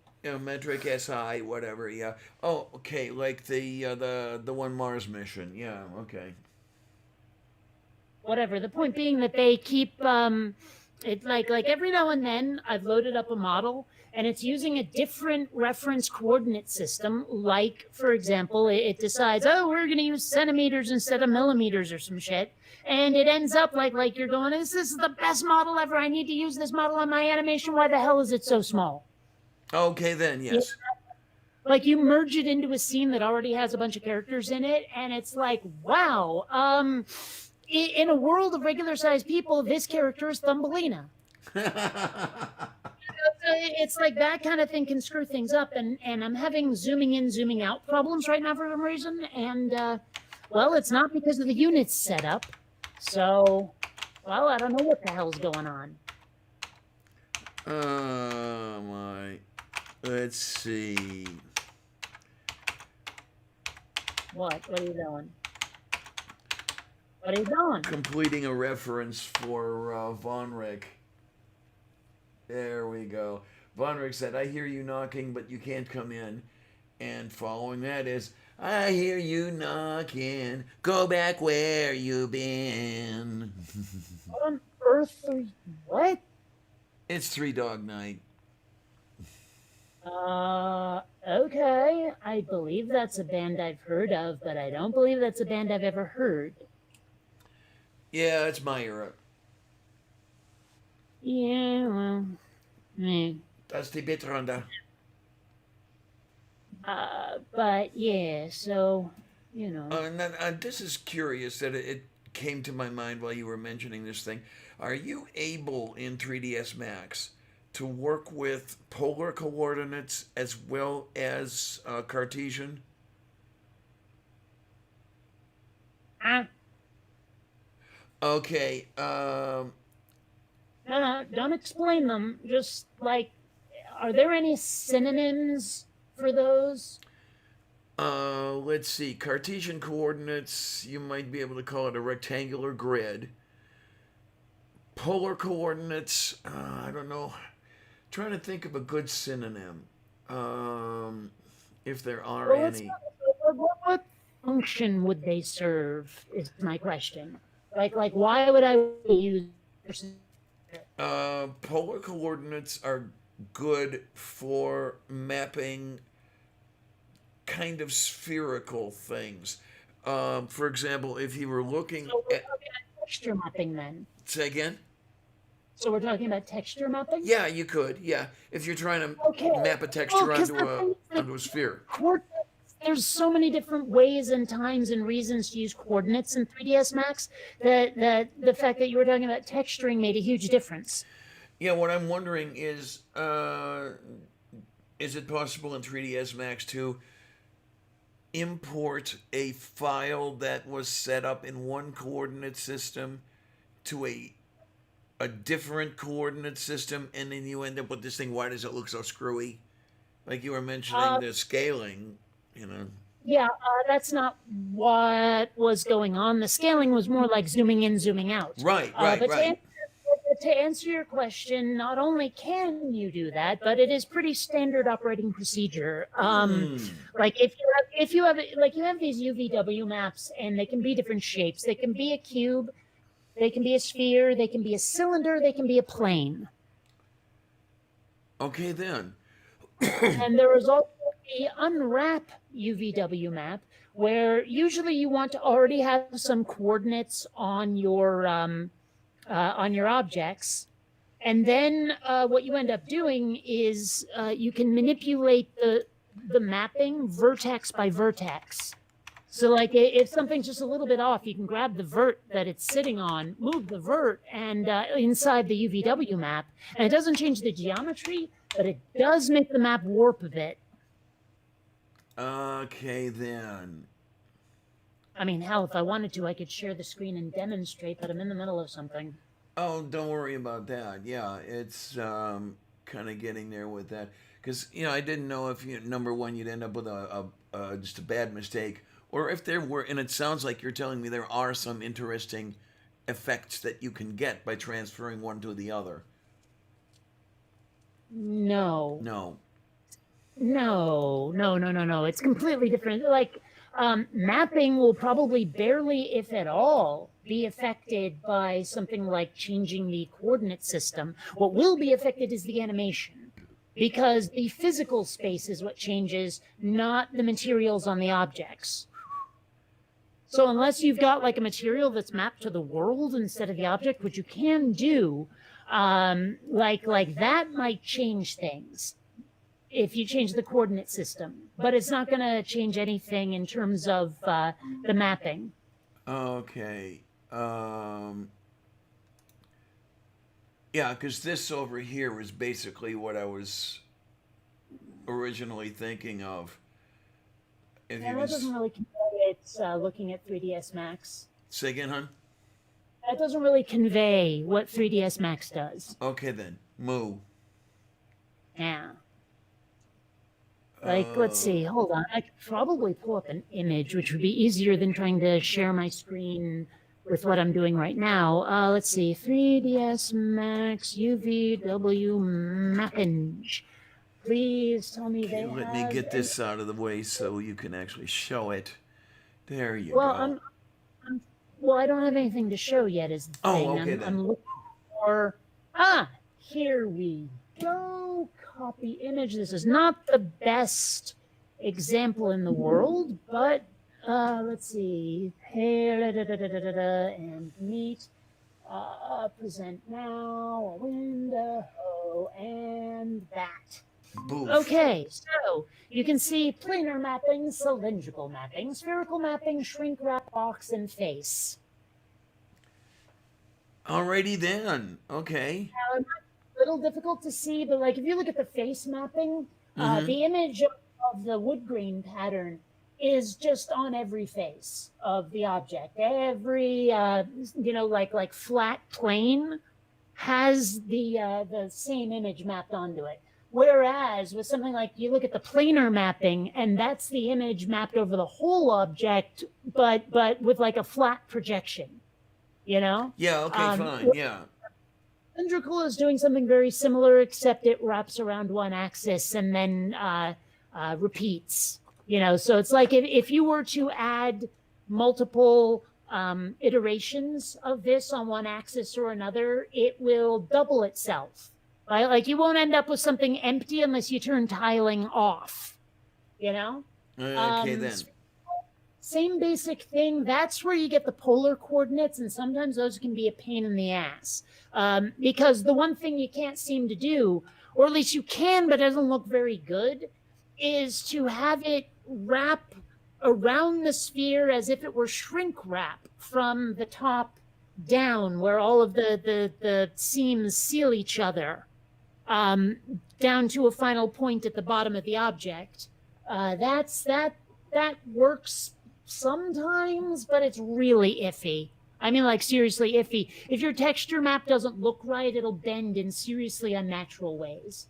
Ooh. Yeah. Now, box, what they have for box there doesn't quite look right for some reason.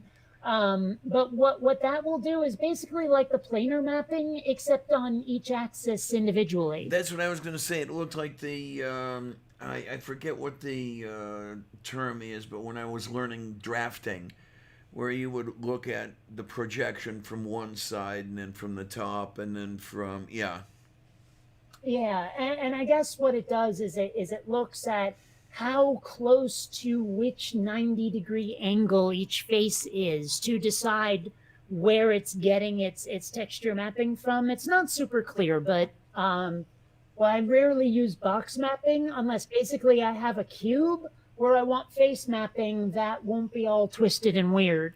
Because with face mapping, you're not necessarily immediately in control of the orientation of the bitmap. Sometimes it'll be like 90 degrees facing from an adjacent face, and it's just really a pain in the ass to work with. So yeah, unless I'm using a cube, I won't use box mapping. That's just not worth it. Oh my, oh my, oh my. I tell you, I was just thinking when I was saying the thing earlier, it's amazing how many of the things I learned became obsolete almost immediately. I learned how to type on a typewriter when I was in middle school. I learned drafting when I was in 10th grade, with T-square and pencils and things like that. And how soon after it was that you just didn't do those things anymore. You did drafting, but it was a different kind of drafting. It's the computer-aided design. You would do the typing, but it's a different kind of typing. It's not on an Underwood manual typewriter, that sort of thing. So, Well, wait a minute. Lines. How did that change anything? I mean, a keyboard is a keyboard is a keyboard. Like I know that with the typewriters, the reason we have the QWERTY keyboards now is because when it was in alphabetical order, people were typing too damn fast and jamming up the keys, so they Right. randomized them to make people But the thing is that since then, I mean, computer keyboards are the same. So why would typing be different?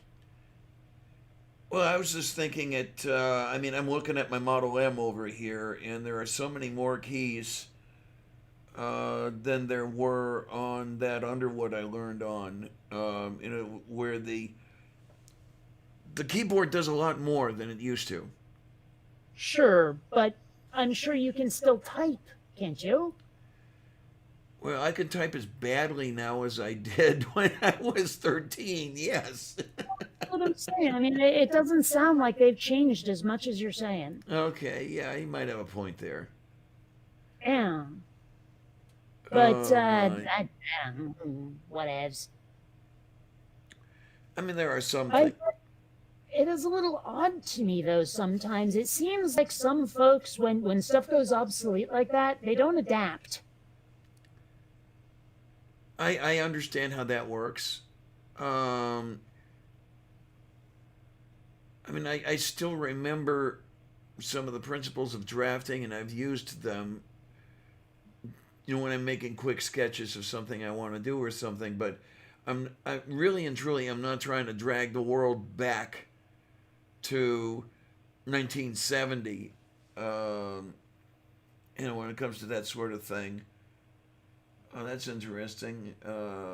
Hopefully, we're not jamming up the What? pipe here. It was just buffering a little bit. Oh, no, but Um, seriously, it seems strange to me when like I don't know, like you know how I talk about how my generation seems to be one of the first that can truly relate to their kids because we have the same interests at the same time. right, right. Mm-hmm. I think it's very similar in terms of like adaptability, you know, the willingness to adapt. Yeah, I mean, I have a hard time still. I mean, I can do it, but I have a hard time wrapping my brain around um, doing so much more with this thing that I used to do only for talking to somebody at a distance. When I learned about telephones, they were good for only one thing. Now it's the telephone is almost an afterthought on top of this computer, and I'm still getting used to it. I mean, there are What, aspects. What? what is there to get used to? It's a phone that you use that does a lot of other things. I mean, Well, that what needs getting used to? well, I mean that's the whole thing. It's the wonder of it all. That it's I'll reach into my backpack to pull out the phone to call Uber, and I'm looking, and it's like, wow. In my living memory, a telephone didn't do anywhere near as much as this thing does. Well, It's I just guess I'm marveling over where things have come. okay. And So it's not so much a matter of I can't get used to this, so I don't do it, or I do it as awkwardly as I possibly can. right, Because that's what I from, for example, my parents. When there's some new bit of technology or society or something, they just sort of go, I don't get that, so I'm gonna just pretend it's not there. now I'm going to admit that it does take me a little while to get. It takes me a little while to integrate that stuff into daily life. For example, it took me a little while to realize that, yeah, all I have to do is pick this smartphone out of my backpack and check it for the bus schedule. I mean, it didn't occur to me because it's something I wasn't accustomed to. But it took a while to get accustomed to it, and once I did, it's great. Well, see that's part of what I'm talking about though, is like it didn't for me take getting used to. For me, it was this is the awesomest thing in the entire Western universe, and I am so glad to have it now. You know, it wasn't getting used to it. It was eagerly embracing, is what I did. Mm-hmm. You know, I don't see that from a lot of the generations before mine. Yeah, it's with me, it's I guess a force of habit sort of thing. And it's not so much doing something by a force of habit, it's not having the habit so you don't do it because you haven't developed the habit yet. Okay. What? Yeah, in other words, I mean, some things are by the force of habit. I used to reach for this thing made from dead trees when I wanted to know how to contact someone by phone. Um, but that was a habit that I had at that time. But the thing I'm talking about with the bus schedules, I hadn't yet developed that habit, so it took me a while to develop the habit of reaching for the smartphone and looking up the bus schedule. I finally did Hmm. it, but it didn't happen right away. It didn't happen like that. Okay. I don't know. I guess I just don't get it. It's like, I don't know. Using a cell phone is the easiest thing in the world, I think. It's just, it was so quick for me to go, I am so glad this is real. Mm, Finally, I don't feel like I was lied to by the Jetsons. okay. And in Von Yeah. Rick, that's a very interesting thing you say. I'm in generation before yours, and I embraced computers, and so did most of my friends. And I got really, really, really, really lucky when it comes to the computers thing. I got to know computers a lot earlier than my age peers did, um, because I actually was working on digital computers when I was 13 years old. This was 1970, a long time before computers were as commonplace as they are now. Um, so that much I got into. It was just the thing where when I was working on computers, they were still bulky. I mean, the physical computer I worked on was about the size of a steamer trunk. Not something you could carry around in your backpack or in your pocket. So it did take me a little while to get accustomed to the fact that I could carry this computer around with me wherever I went. See, Um, it's just that phrasing right there, it like the whole getting used to part. Like like it's alien or something. Like it's not something to embrace immediately because look how kick ass this is. It sounds more a matter of I'm scared of it. And well, like so I'm hesitant to use it is what it sounds like. well, no, as I was trying to say before, I'm going to try to find a way that I could make it clear. It's the habit to do that wasn't there. I knew, for example, that Well, hold on. It's not that you weren't clear. It's that it's boggling to me that anyone could like think or feel that way. I don't get that. oh, okay, no, it's just a matter of lead time. My lead But time seems to be a little longer than yours. yes, but see, part of my point though is that it seems like my generation looks at something new and goes, gimme, gimme, gimme. Whereas generations before were like, yeah, well, like you're saying, my lead time was too far away and now I'm not able to adapt. Well, no, the thing is that I'm saying that I have adapted. When I first got the smartphone, and it took me a hell of a long time to actually buy a smartphone. It was only this year that I'm sorry, last year that I got my first smartphone. Um, And why would that be? that would be because I really didn't think of it. Yeah, see, this is the kind of thing I'm talking about is like not embracing things as they become new. You know, that seems to be a generational thing. And then part of it too was the cost. Where Mm. you get a connection and it costs you $100 a month from Verizon or some shit like that. Um, Yeah. but this one, when I bought it, I already had the Wi-Fi connection because that was my Comcast for my desktop over here, and I have a Wi-Fi router, and it was a little easier for me to slide into buying this smartphone, and of course it's an ancient model. I mean, it's a Motorola G7, I think.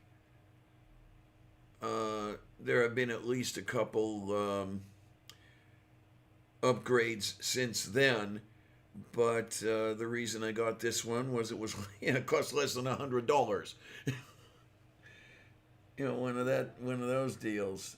Um, with me, cost is a big thing for a lot of things. Well, yeah. I mean, it would be, wouldn't it? Because I mean, I get what $1,100 a month. Hmm. Yeah. Yeah, it's going to be interesting getting used to things. The largesse that I've been getting with the food stamps this year is eventually going to end. And Well, it's going to take some getting used to because I've been eating pretty well this year because I've been getting more food stamps than I'd ever got. I mean, I get $180 a month in food stamps now, whereas my normal is 16 dollars. So yeah, I well, I, oh I well. guess I have to ask the question, Yes, dear. just how large is this S? It takes up most of the studio. Hmm. Yeah, I don't know. If I was going to get my hands on a large S, I would insist that it was on the chest of a Kryptonian refugee. there you go. There you go. Mm-hmm. Well, yeah, it's just like look at that S car go, right? Mm. You've heard that one. Well, Um, that joke is ancient, yes, it bloody is. ancient. Uh, What do we have going on here, honey? Vonrick says I was born in August that year. Were you born August 11th in '69? Is that what you're saying there? I don't know. Now I'm just getting Brian Adams songs in my head.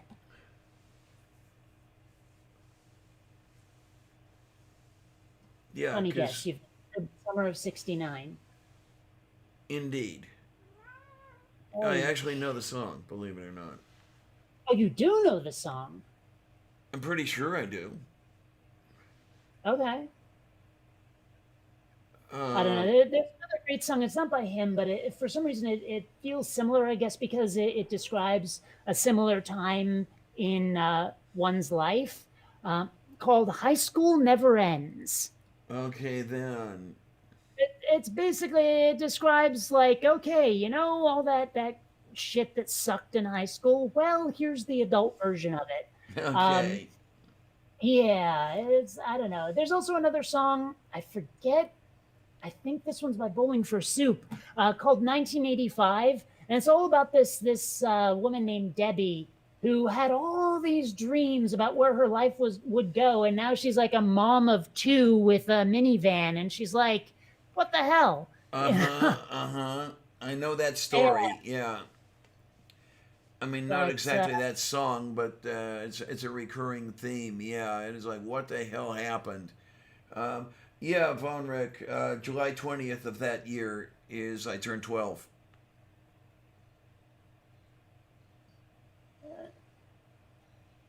like, let's see if I remember how that song goes. It's like Debbie just hit the wall. She never had it all. One something a day. I don't remember.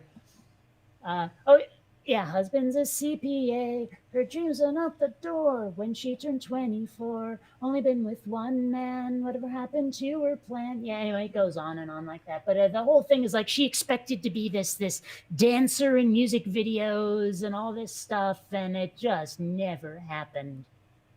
You know, And then there's this cat. it's You. one. Like I'm trying to moderate my own expectations, even though I hope Quinn Redshift will take me places. Yeah, okay. And I don't know. I'm supposing that you're kind of hoping it would take you to L.A. rather than to Butte, Montana, right? Well, yes, but the thing is, like, I don't know if Hollywood could deal with someone like me. I don't either, but that's beside the Well, point. no, I mean, because like, if we like, Joe approaches me and says we want to make Quinn Redshift into a movie, TV show, whatever, and I would say to them something like, "Well, as long as I can have creative control, sure." And they'd be like, "Creative control? Who gets that? We're going to give you a bunch of money, and then we own the property." I'm like, "No, no." You can make money off of my property, but if I don't have the creative control, you can't have it. And like if they said, well, tough noogies, I'd say back at you. You know, I mean, Mm-hmm. I would rather not hit the big time and still tell the stories I want to tell the way I want to tell them, you know? I don't blame you at all. I mean, this thing that you make, you would hate to see it ruined by somebody. Well, there's even more to it than that. How many times have you gone to see a movie after watching the trailer and then you realize that not only were all the good parts in the trailer, but they revealed the twist ending in the trailer? Okay. And Okay. it's like, well, screw all of you guys. And I'd be like, look, I need some trailer approval to make sure that there's no spoilers. And they'd probably tell me to get fucked. Mm. So, well, And that kind of seems backward to me. You know, it's somebody would want to see a film in order to see the surprises and not have them revealed in the advertisement for it. that seems backward to you? Yeah, that revealing the surprises for which you go to the movie to see the film for before the movie, in the Oh, I see advertisement. what you're saying. Yeah, that seems Sounded just like you were saying the backward. opposite of that, actually. Say again? Well, it sounded like you were saying the opposite of that, Oh, actually. oh, sorry about that. The thing is that the executives out there, they don't give a shit. What? Because the executives are the ones who make the trailers, basically, or at least they're the ones who approve them, and they want the most exciting get butts on seats trailer they can find. And if that means not, or I mean, if that means revealing secret ending stuff, they don't care. They just want your ticket money. And so it's like they don't care if it's a disappointing trailer because the butts were on the seats and that's all they give a shit about. And it amazes me that they get the butts on the seats. Well, they showed all the exciting parts. People were going in expecting more than what they saw in the trailer, and it turns out that the trailer was all of it. And there's what I'm trying to get at is after enough of that, after enough of finding out that, okay, they showed us this and they led us to believe that we were going to get even more, and okay, that's all there was. Doesn't there come a time when they finally say, look, you're just going to repeat the show, so in the advertisement I've seen it all, so I don't have to pay the money for it now? Well, but that's the thing. You don't know until you see the movie, do you? Well, you don't exactly know. No, you don't have the fact in front of you. But what I'm saying You is, don't. it amazes me that these people don't say there's a pretty darn good chance that I'm going to be disappointed, so I'm just not going to go. Well, but that's the thing is a lot of people go anyway. I mean, that's actually one thing that really bothers me about the fan community is they're like, oh man, I hate the new Star Wars movies. Of course I'm going to go see the next one. Okay, yeah.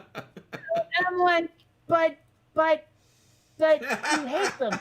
Yeah, but I'm gonna go save them because it's Star Wars. I'm like, but you hate them. It's just I don't get it. You know, I don't there have been a either. lot of times. Actually, it's very similar to my attitude towards politics. I'm like, guys, if you hate what's happening, stop supporting it. Yeah, right. But nobody listens. Nobody cares. Stayuko Betarana. I don't know. This is the people that they are stupid. They are stupid for Well, you. Um, well, I'm not. I don't know. It's yeah. I mean, that's why when I decided that I'd had enough after Rogue One, I meant it. There was no way in hell I was going to another Star Wars movie after the travesty that was Rogue One, and I've stuck to it, and I'm glad. well, yay! I am so happy that you have done that. You know, you've made that determination. You've stuck to your guns. Yeah. Yeah. Well, I mean, that's one thing that a lot of people don't get is how willing I am to stick to my guns when I'm convinced of something. I mean, I'm also assuming that and tell me I'm wrong if I am, that if you have some sort of reasonable chance that things are changing, you'll give it a shot. Or You have mean you with the decided that with, no? with what Disney is doing with Star Wars? If there's something that changes, Well, not necessarily Star Wars. It's all by itself, but that's maybe one of the things. Yeah, in other words, yeah, if somehow you got the expectation that something you made up your mind on was going to change, well, started looking like it was going to change for the better, you might loosen up a little bit, or no? um, it really depends on a lot. Let's put it this way: I've been burned often enough that cautiously optimistic is not necessarily in my repertoire. Okay, yeah. So as It's oh, fool me once, shame on you nonsense. You know what I mean? It's like, yes, yeah, I got taken in by your bullshit last time, and look where it got me. Not going to be fooled again. yeah. So this is also something I would kind of expect of you because you seem to be that good in that respect that the bar goes high and it remains high, and then as things go on it even gets higher. I mean, more or less, yeah. And of course, oh, the one thing I got so sick and tired of hearing from fucking idiots and during this election was, "Don't let the perfect be the enemy of the good." You know, 'cause like the assumption was that there was any good to be had, Right, and I'm like, yeah. this isn't good. I'm getting none of what I want, and it's like eventually what I had to realize was that these people were judging good by their standards, not mine. Yeah, and And my it seems to are a little me more restrictive. that these people are just the opposite of what I see in you, where the more the providers of whatever it is trip over their own cranks, the lower the general public sets the bar. They said, okay, it was this bad the last time, it's worse this time, next time it's going to be even worse than that, so of course that's what I want. Well, I mean, but that's the problem, though. It's not. I wish it was that simple, and I wish it was that stupid. Instead, it's more a matter of here's what I want, but here's the thing I'm scared of that overrides it. You know, and it's like, but if you fought for what you wanted, you wouldn't get the thing you're scared of. Mm-hmm.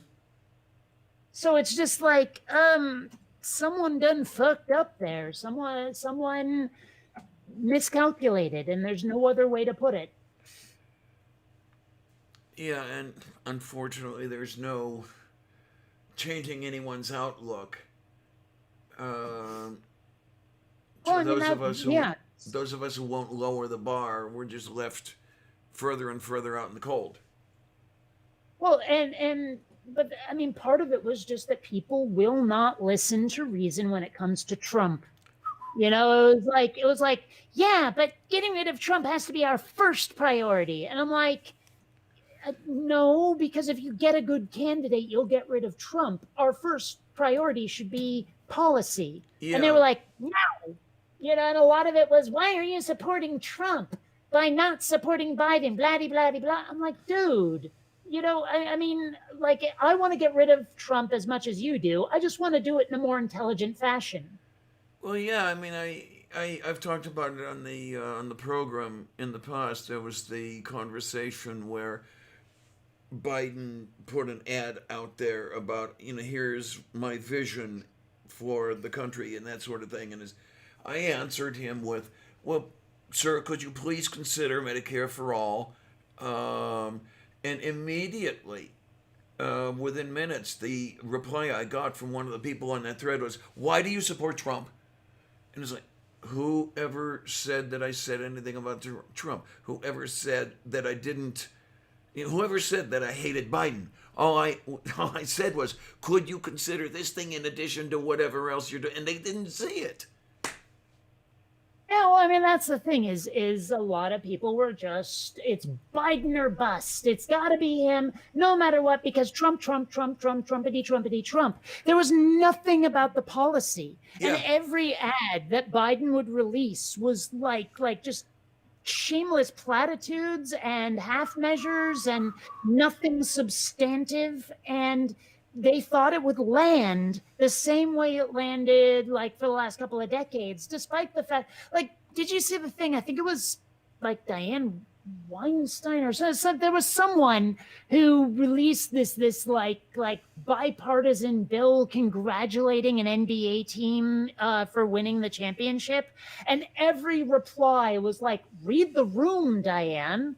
People want Medicare and UBI. This is not what you should be concentrating on, is passing bills about sports teams. Yeah. Now, come on. Yeah. You know, and it seems so weird that she didn't get it, that this was not the time for that. But, you know, it's that whole distract them with circuses bullshit. Well, Feinstein's set in her ways, too. I mean, what is she, 90 years old or some shit like that? What is she even doing in her seat? Say again? That's another problem with Joe Biden. Every cabinet pick he's taken, like half of them are over 80.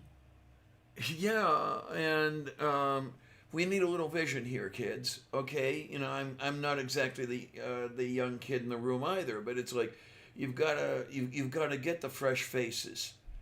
You've got to get the new ideas. Sorry, kids, but you've got to do it. No, we don't. Apparently, we don't have to get the new ideas. That seems to be everything Joe Biden stands for, is not doing the new ideas. Mm-hmm. Yeah, well, what did he say? Nothing will fundamentally change. And yeah, he's right. Mm-hmm. Absolutely.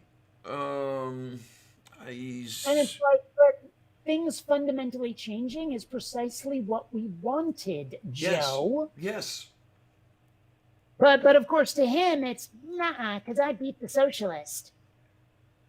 Well, I'm thinking it's a little bit different, and it's something that none of these people will ever say, although they come damn close to it. It's, you know, I have my my cushy little existence here. I have my comfortable little thing here out of this election. I don't care about anybody else.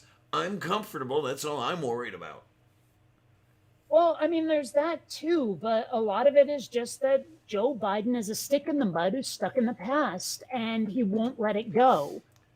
I mean, has he been, oh, Jesus Christ, has he been in some sort of office since 69? 50 years he's been in office. I don't know what date he started, but it's been a long-ass time that he's been in office. Yeah, like at least 4 decades, if not 5. And it's just like, you know, you're the old guard, dude, and it's time for you to go away. Yeah. You know, yeah. we live in an era that he doesn't recognize. It's kind of like some of the stuff you've been saying, frankly, is that he can't get used to the new stuff. He doesn't have the habits yet. and he never will, and he doesn't want to. Like, I remember, I think I've mentioned it before. I was watching the TV show The Goldbergs, which is set in the 80s, and at one point, what the hell's his name now? Adam, the main character, he's trying to get his dad to play video games with him, and his dad not only doesn't get it, but isn't really willing to learn. All he does is mash the buttons as hard as he can because, well, it's just weird. Like, I've seen this in my own parents too, where they don't want to really take the time to learn any of it. They don't want to, just put in even that minimal effort to go, I get video games now. And I think that's what Biden is like. I mean, you heard him do the whole thing with the make sure your kids have the record player on at night, and I'm sitting here picturing one of those Victrolas with a giant horn on the end of it. I'm pretty sure he's thinking that. Stop being that guy. You can't keep being that guy. And I mean, well, there's a difference twixt me and he. It takes me a while to think to keep that smartphone with me. That's not sending an entire country down the tubes. Still, though, there's something conceptually similar. Yeah, and he got elected to the U.S. Senate in 1972, and he has spent his entire time in the Senate from Delaware from 1973 to the point where he became Obama's vice president. But here's the thing. I mean, you say it took you a long time to remember to bring the cell phone with you and all that stuff. For me, it was a matter of, I am so glad I have this motherfucking thing, and I kept it on me at all times because I wanted to, like a lot. There was no, I need to get the habit going. It was, I'm forcing the habit on me because this is awesome. It's just like that, the thing you're talking about, I have to remind myself to use the new tech. That's the kind of thing I'm talking about, is like my generation was one of the first to really embrace the new tech, like wholeheartedly, And I know Von Rick said, well, I like this stuff. The difference between climate and weather, dude. You know what I mean? It's like, yeah, you're a data point, but like it's possible. And I think likely you're an aberration on that one. Okay. Your PJ says that her record player didn't have a pipe horn. Look, the thing I'm talking about. Yes, that I do. Thing. I mean, but it reminds me. It reminds me of a friend of mine years ago when I was still living in Cleveland, and this was over 30 years ago. He lived in 1905. Not only was his house full of Victrolas, not only did he hook the gas lights back up, not only did he boil his cotton shirts, the list goes on and on and on. And he was younger than I, and he was living in a previous, almost in a previous century. That was an amazing thing. Like I can understand when it's something like I can't stand today's music. Today's music is just annoying as fuck. But technology, stuff that we use in everyday life, that not embracing that is something I don't understand. Yeah, he the house he bought on I'm trying to remember the name of the street, and it doesn't make any difference anyway. The damned house had a servant's quarters, believe it or not, and that's where he slept. Say again? Well, I don't know if it's apocryphal or not, but I seem to remember hearing this story about a guy who used to be a sewage worker, who like his whole life that was his job. And then at some point the neighbors started complaining to the manager of their building that they were smelling fecal matter. And it turned out that this guy, sewage had gotten good to him, and he wanted it around. So he had buckets of shit next to his chair to smell that familiar stench, because he was so used to it. It had gotten good to him, Oh, wow. and So that was a thing he was doing. God, that sounds like Bob almost. Bob. I don't know. Pardon me. Bob. Yeah, his name was Robert Prochko. So the guy you were talking about before then. Yeah, he's the one who boiled his shirts and All right. hooked up the You gas hadn't said lights. Bob before, so I didn't know that's who you meant. Move beef. Needed context is what I'm saying. Yeah, I lost track of him years ago when he moved to Boston. I lost track of him, but it would really be amazing if he actually was listening in. Hi. Uh, do you think you said 1908? Because I'm thinking if he's not dead, he's almost certainly not lucid enough to enjoy the show. Oh, he's younger than I. Then what was the 1908 thing? Was that someone else? No, he converted everything around him such that he was to enter his house was like entering a time tunnel to transport Okay. yourself back to 1905, even though it was 1985 at the time. So when you listed that date, it was fairly arbitrary. Fairly arbitrary. It was close. Oh, I'm just saying that's why I didn't understand it, is because I was actually trying to hook that onto something real. Oh, moof beef. No, I think he's what? At least 10 years younger than I am, if not 15. You know, I have to admit, there's something about, like, Stop That Columbia. There are these memes that have been going around, and a lot of my friends have been posting them, where it's like what they think women want, and there's this woman in like a frilly ass prom dress. What women actually want, and it shows someone in like Valkyrie armor or something, and I'm sitting there thinking, every time I see one of those, I'm like, "Yeah, right," and I post pictures of space armor, and I'm like, and all I can think of is why do all of these memes assume that what we want is medieval old-timey shit instead of the future? Yeah, there you go. It's like when steampunk became a thing. I was like, really, guys? Really? You want to go backward in time? So, yeah. Well, I don't know. There is that nostalgia thing that it is common enough, but it's also quite common for people to long for the future.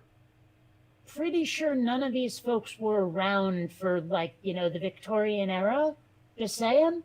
Well, I mean, I'm ancient, and even I wasn't around for the Victorian era. Well, sure, but I mean, do you do steampunk cosplay? I don't think you do. No, I don't think I do. Number one, I couldn't afford it, and number two, I just wouldn't want to. It doesn't do anything for me. Well, this is my point. I mean, it doesn't do anything for me either, and yet the assumption, all too frequently, is that it will. That it's by default. That's what I want, and to Hades with any chick like in space. There you go. So every time I see one of those memes, like I saw one where it was like, here's how to identify different swords. And I was like, okay, here's a bunch of lightsaber hilts. Mm-hmm. Just to shake things up a little. PJ, yeah, you definitely hit it on the head there. Politics is a club of rich people who don't give a shit. Oh, my. So I am going to go feed the cats, I think. So either we have to end the show or I'll be right back. Pick one. Oh, let's see. How sick are you of me today? Well, you haven't told us. No, I don't know what I said, which, by the way, is getting super old. So not very. Oh, if you want to come back, come on back. All right, kittens, food time. Yay! Oh my, oh my, oh my. Steampunk, I never really got into it, simply because I didn't. Well, as far as cosplay and everything else like that, I never got into any of that because I never had the extra cash for it. But if you did, would you? I consider it. All right, what would you do? Oh, let me see. I tell you, Oh, one thing: limit yourself to sci-fi or fantasy. I was thinking in the sci-fi sort of thing. I was thinking I might like to do some sort of like next gen, or it doesn't have to be out of next gen, but it would have to be a sort of, or I'd want it to be a sort of an exploration sort of thing. So if I were an explorer, possibly associated with the space military, that sort of thing I could go for. So here's an idea then. Find yourself an original 1978 style Battlestar Galactica uniform. Oh, okay.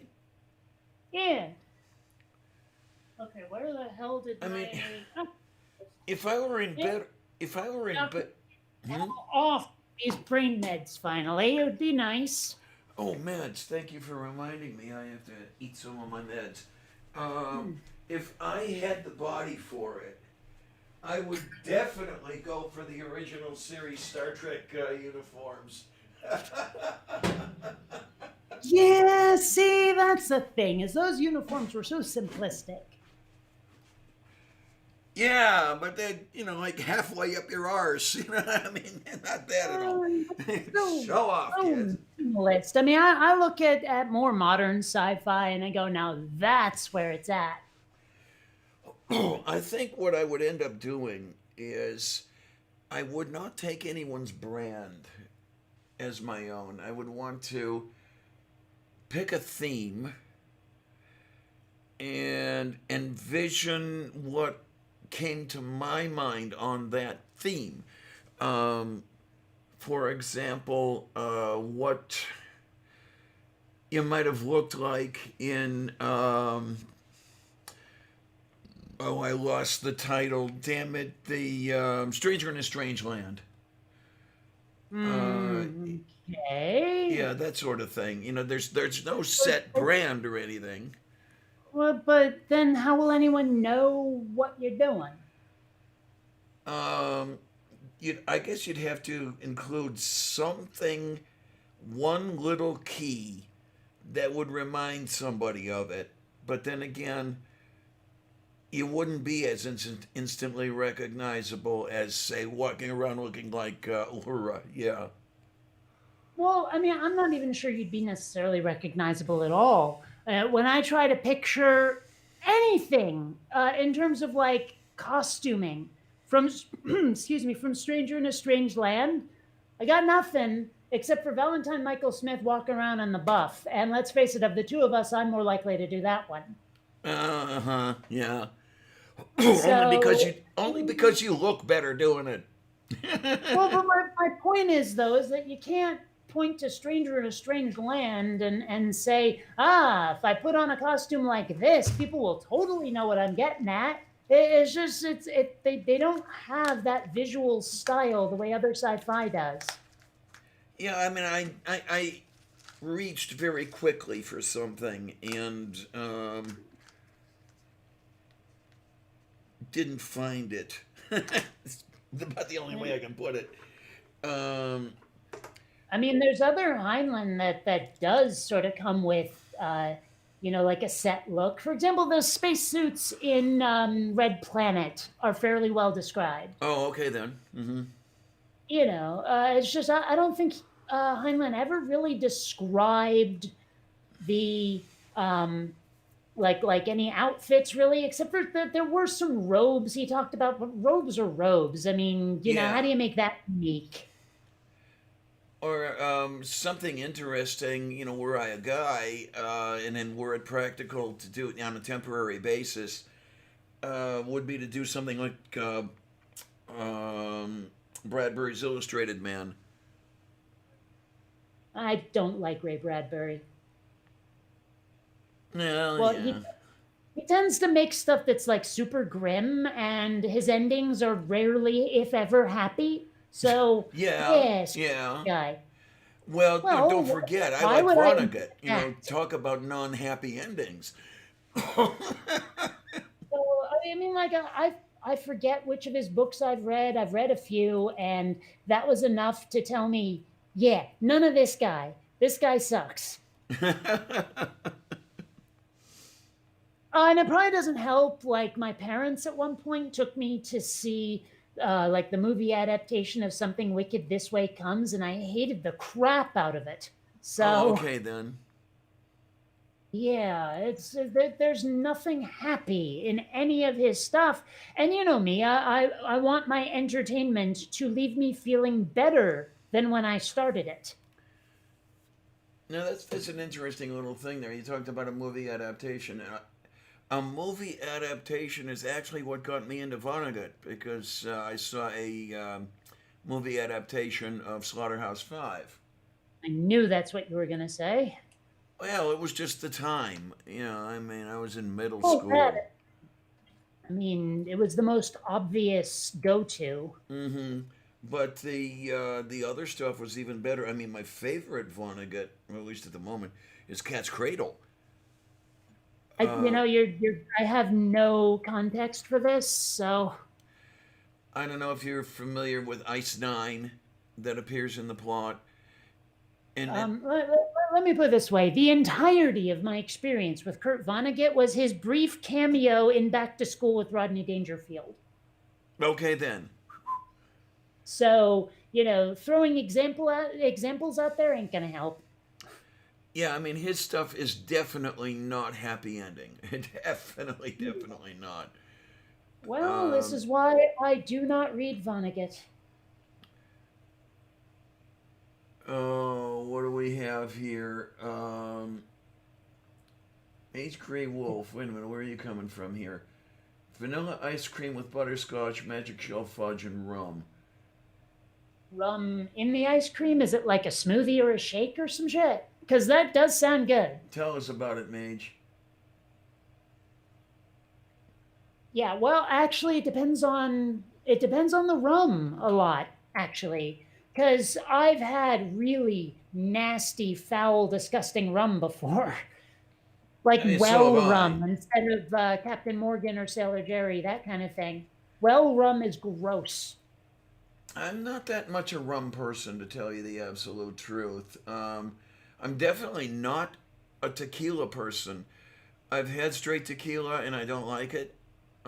Well, Um, try the tequila, duh. say again?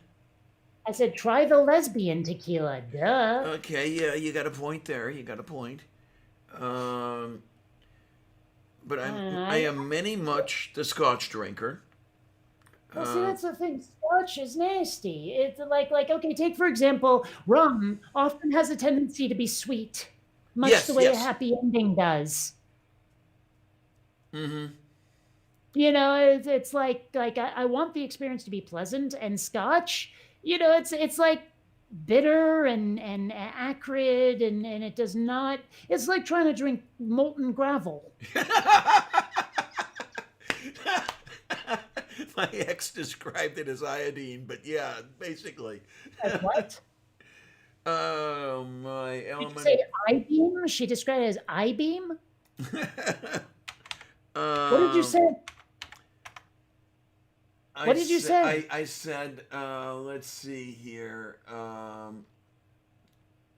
Where are we? You Here we go. Yeah, I thought it was. I said element 53. I thought it was 53, and then Not 57 came into my helping. head. What was the word you said? Iodine. You mean iodine? Yeah, iodine. No, we have proved to you already that you're wrong about the pronunciation, and that's why I did not understand you, is because you pronounced it incorrectly. Oh man, yes, I was just listening to Nile Red. Well, the channel is Nile Red. I don't know what the kid's name is, but just to listen to him switch back and forth. I Um, need context. What is this channel? okay, the channel is called Nile Red. He is a hobby chemist. Oh, Um, uh, and I'm amazed that he gets away with the stuff he gets away. Well, he lives in Canada, so that's part of the reason. well, Uh, what does he do? he synthesizes various organic chemicals. Are you Uh, saying he makes and acid and other stuff. Are you talking about drugs? He doesn't do any drugs, no. But Then what are you talking about? well, the equipment he has and the procedures he uses can be used to make drugs. But one of the things I remember, he manufactured a chemical that attracts biting insects. Then Why? various amines that Rewind. Various what's? amines. That's a What's class that? of organic chemical. Okay, never heard of it. Is it possible you're pronouncing it funky? I don't think so. Maybe Yeah. it's amine. I'm not sure. Okay, it's just, every now and then I'm like, I know exactly what you're talking about.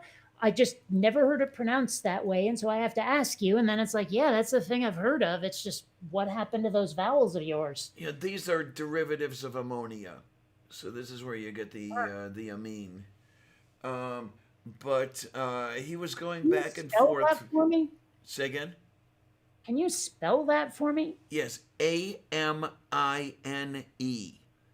Okay. Yeah, he was going back and forth from iodine to this iodine thing, whatever the hell that is, back to Uh-huh. iodine, back to the iodine, and in the same sentence, he would go back and forth. It's interesting. Well, I still cannot find even one example of an official like dictionary or whatever that allows for the pronunciation iodine. It just doesn't exist. Oh my, let's see.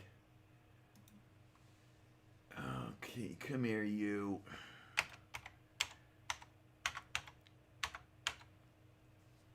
All right, what do we have here? Metopetrato palcosinta ya condemne kire. Dolukupotianta ya korosati pitunda. Iodine. Ah, here we go. Iodine. Now there is one here that says how to pronounce British versus American. Maybe British. you're pronouncing it British. Iodine. American. Iodine. British. Oh, I think I stumbled Iodine. across the same thing that you're Iodine. using. Yeah. Iodine. Well, is it on YouTube? Iodine. Yes, it is on YouTube. It's called iodine. It's called iodine. How to pronounce British versus American. Right. So you're pronouncing it the over the seas way. Oh, is that it? Okay, okay. Apparently. But I mean that's one thing that absolutely drives me up the wall about like some British pronunciations is some of the stuff where it's like you can even point out how wrong they're getting it and they won't stop.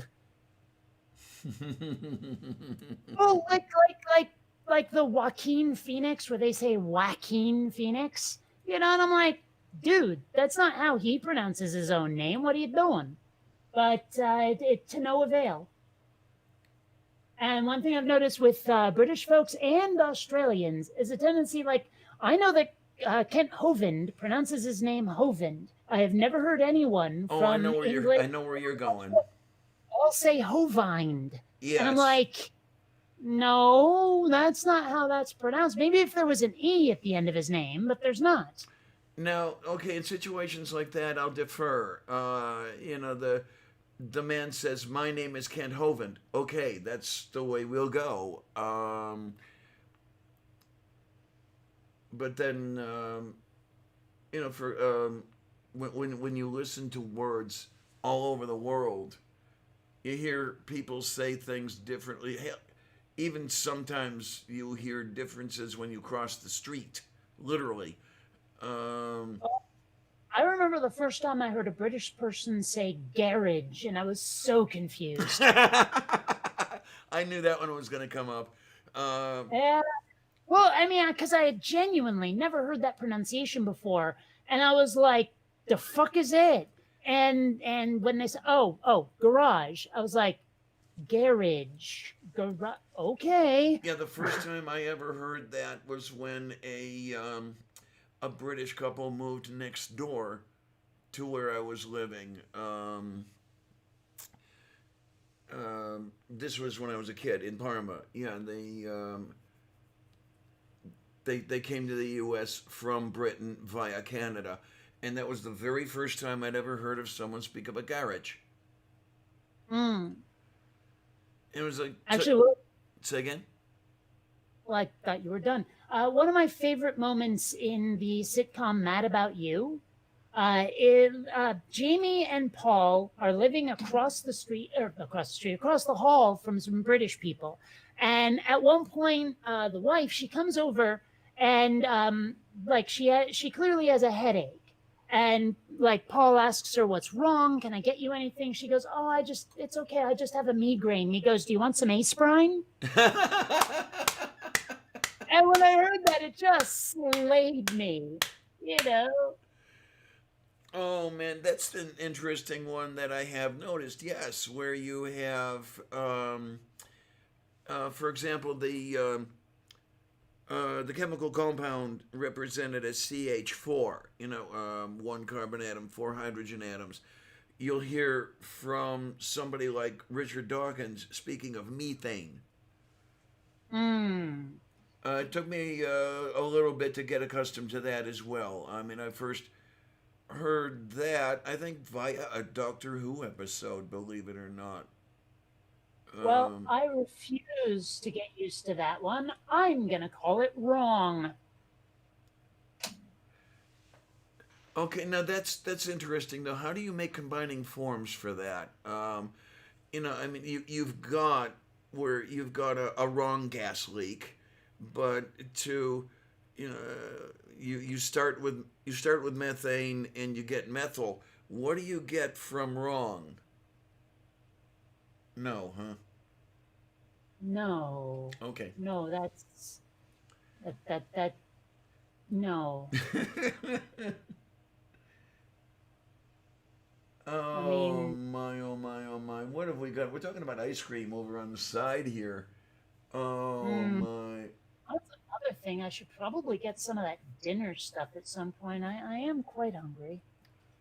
Oh man, it's too bad. It's too bad you don't like sour cream. I would make for you all kinds of chicken paprikash. It's what I was making when my power supply blew up.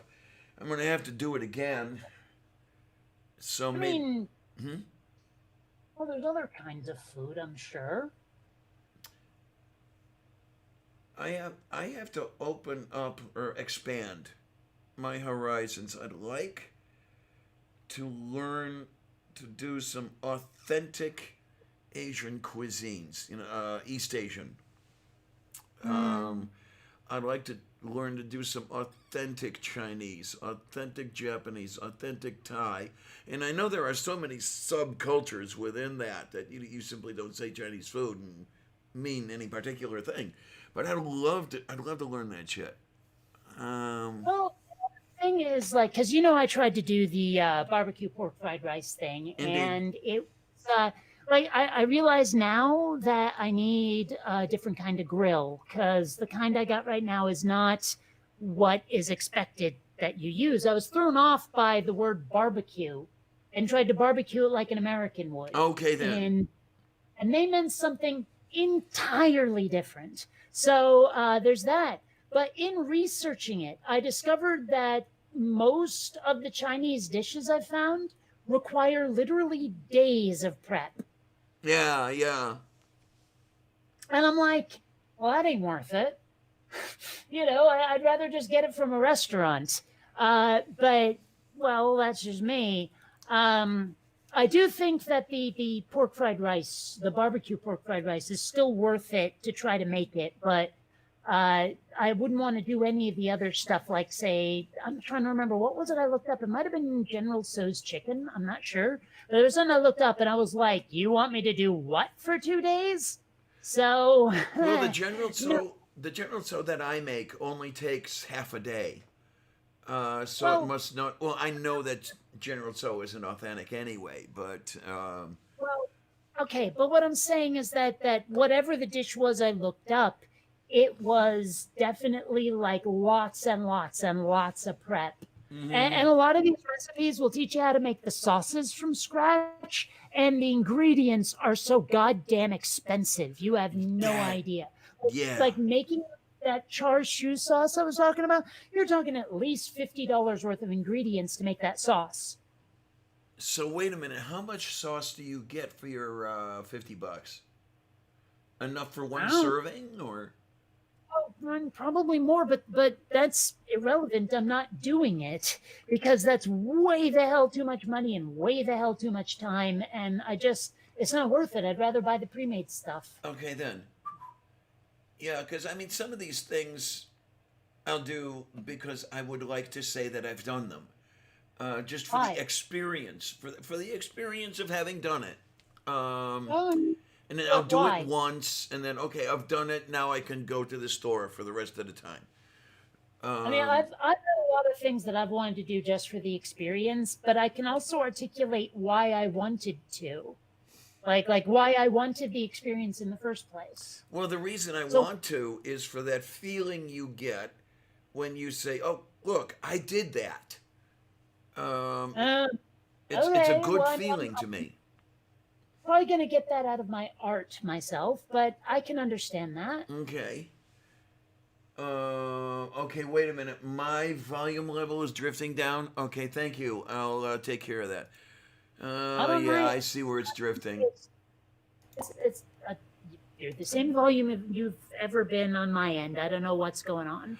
The difference may be the way OBS picks it up. I don't know. Um, Uh, okay, what have we got going on here? I want to bring. There it is. Okay, now we've got that set up. Now PJ's got to order Chinese. I tell you, I love Chinese. I really do. There was a really nice Chinese restaurant near a place I worked when there was a place I worked in downtown Cleveland, and the office would go there for lunch. I think their main focus was Sichuan cuisine, but you could also get some of the other cuisines there, and that's damn decent stuff. I really liked going there for lunch. oh, Um, the other day I was craving egg rolls and ended up buying about $45 worth of Chinese food. I remember that. That was last week, right? I think it was Sunday actually. Okay. Yeah, like this most recent Sunday. Oh, I was thinking it was farther back than that. Okay. No, I can believe it was this most recent Sunday, definitely. Yeah, well, I mean, it was good. It's just, and someone suggested, oh, and you forgot to get the egg rolls too, which would have been funny, but no, I got the egg rolls. One of the things I want to do, and it's just a matter of waiting for the wind to die down over here, and then go to the supermarket. I'd like to get some supermarket sushi. I haven't had it in a long time, and I would just like to have some. Well, I really like a good California roll, but I have to admit to being a little creeped out at eating raw anything when it comes to meat. So, I mean, as much as I'll eat the crab legs, the rest of it, I mean, I'm not even into seafood in the first place. So, I usually leave sushi alone. That said, the California rolls they make at my supermarket are pretty damn good. Okay, then. Um, And it's kind of funny because, like, I don't know if this counts as discrimination or not, but they make sure to hire an Asian to build the sushi. And I'm like, I mean, anyone could learn that skill, really. So, I mean, in a weird way, it seems that they hired an Asian just to make the public go, ah, this is authentic. that's the first thing that came to my mind. Yeah, for appearances. But that seems a little bit, Yeah, it I don't does. It know. does. Yeah, a little ishy. Mm-hmm. Move beef. I don't know. I don't know. Oh Well, my. it's like I was talking to some folks about how, like, now you're not allowed to play outside your race when you're acting, which I guess makes a certain kind of sense. But at the same time, I'm like, yeah, but what if you're like imitating the culture rather than like doing blackface or something? And then there's this whole thing where people are going, yeah, well, now only LGBT people are allowed to play LGBT people. And I'm like, you know what? I object to that. Because part of acting is playing a role that's off brand. Yes, You know, yes. someone you're not. And like, I can understand how racially that would be insensitive, but unless you're playing the most flaming stereotype of a gay dude or the most like rugged, mannish lesbian that's, you know, the kind that's overweight living in the woods with a dog, one of those, Yeah, you know, yeah. they exist for real and that's fine. But if that's your only conception of a lesbian, I don't know. It's like I think you should let people play LGBT people. I really do. And this is a lesbian saying it. So if you don't agree with me, and I've heard the argument, there are some people like me who don't like cis people playing trans roles. And I'm sitting back here and I'm thinking, okay, what if any of the trans folks you had in mind can't act to save their lives? For that job, as you were alluding to, you want an actor in that job.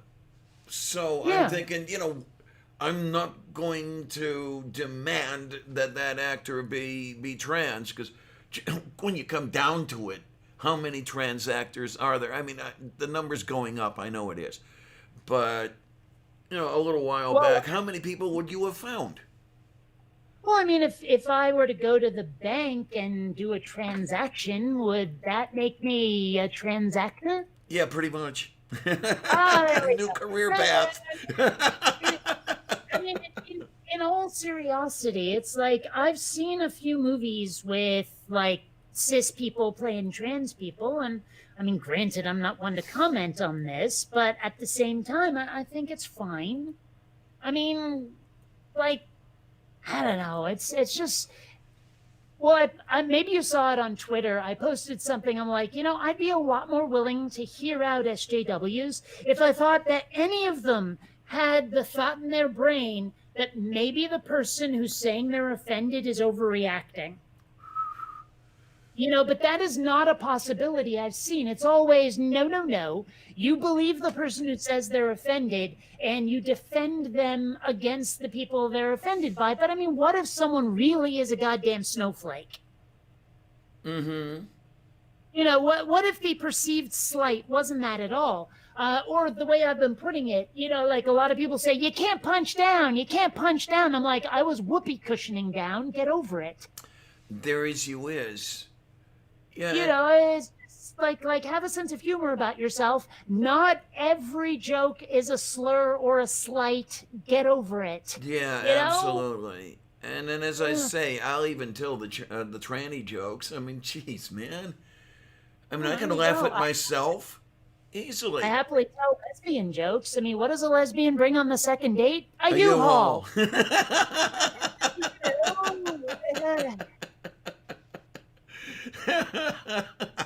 I love that one, and it's so true. Oh yeah. Well, hell, I moved all the way across the country for Kylie, and we hadn't known each other that long. I didn't move across country, but I moved from one state to another for Linda. Yeah, so I can kind of. I mean, I was. Hmm? Well, I was going to college in New York State. I was raised in Vermont, and I moved to Seattle. It's a little far. Little bit. Actually, when I think of it, when I was a kid, I was a little far too. Yeah, come to think of it. Oh my, oh my, oh my. Well, it's funny. There's some of those little like interjections that we take for granted that honestly I don't understand. It's like, my, oh my, oh my, you're what, you're what, you're what. I'll think of something. I really will. Yeah, little things like that have always bugged me even as a kid. I was like, something about this isn't right. There's just something that's off kilter, the way people say it. I'm trying to like when people will say things like, you can't win for losing. And I'm like, for losing. Because Uh-huh. every definition I know of for does not cover what you're trying to say. There you go. Uh-huh. It, Well, it made no sense to me, and it still kind of doesn't, even though I know what they're trying to say. well, after you took off Sunday, I'm pretty sure I'm pretty sure I was here by myself. Um, we had somebody in the side chat who was I don't know if he did it or not, but was talking about starting a drinking game with taking a shot every time I said "Oh my." No, I was still there for that. You were still there? Okay, okay. That was really early in the broadcast, actually. Say again, huh? That was really early in the broadcast. Oh, it was. I was thinking it was later for some reason. Okay. Okay. I remember it being like a major theme near the beginning, like within the first third of the broadcast, at least. Okay. Oh, look. What? The show is just shot right down the tubes. Purple's here. Yeah. Hi, honey. How you doing? What's up, yo? Da Prajnie. Actually, that's one I've never quite understood, is adding yo at the end of sentences. But then again, I kind of by osmosis and in no way deliberately picked up a British expression from the show Chef, where like at the end of a lot of sentences, this one character would end it with sort of thing. You know, like okay, so I went out sort of thing, and or no, I went out and went to a club sort of thing, and then I did this other stuff. You know, it was like Oh, okay, sort okay, yeah, okay. of okay. You know, it's just one of those weird little like okay, you know, I've been watching a lot of Jim Jeffries, and like I've heard people say fuck off, but he said fuck off and all. Like you can fuck off and all. And I was like, oh? like and all of what and where do you fuck off with it? It just I was so confused by that, and I've never heard it explained. I even went to places like Urban Dictionary to try to find an explanation of that expression and couldn't do it. But now you remind me the one I find kind of cute is fuck all. You know, with you don't know fuck all about anything, you know. Oh yeah, but I mean that one's easily understood. Move beef. I just kind of like the sound of it though, you know. Oh well, fair enough then. Oh my, oh my. And then, you know, when Purple asks the question, does it count that only 3 months after meeting I packed up everything I could in my car to move in with a lesbian? Well, it's not like it was for a relationship, so I'm gonna say no. But dear, it Yes, was. it was for a relationship. Was it for a relationship? It was a I mean- relationship, yeah. Yeah, I And- remember Purple saying that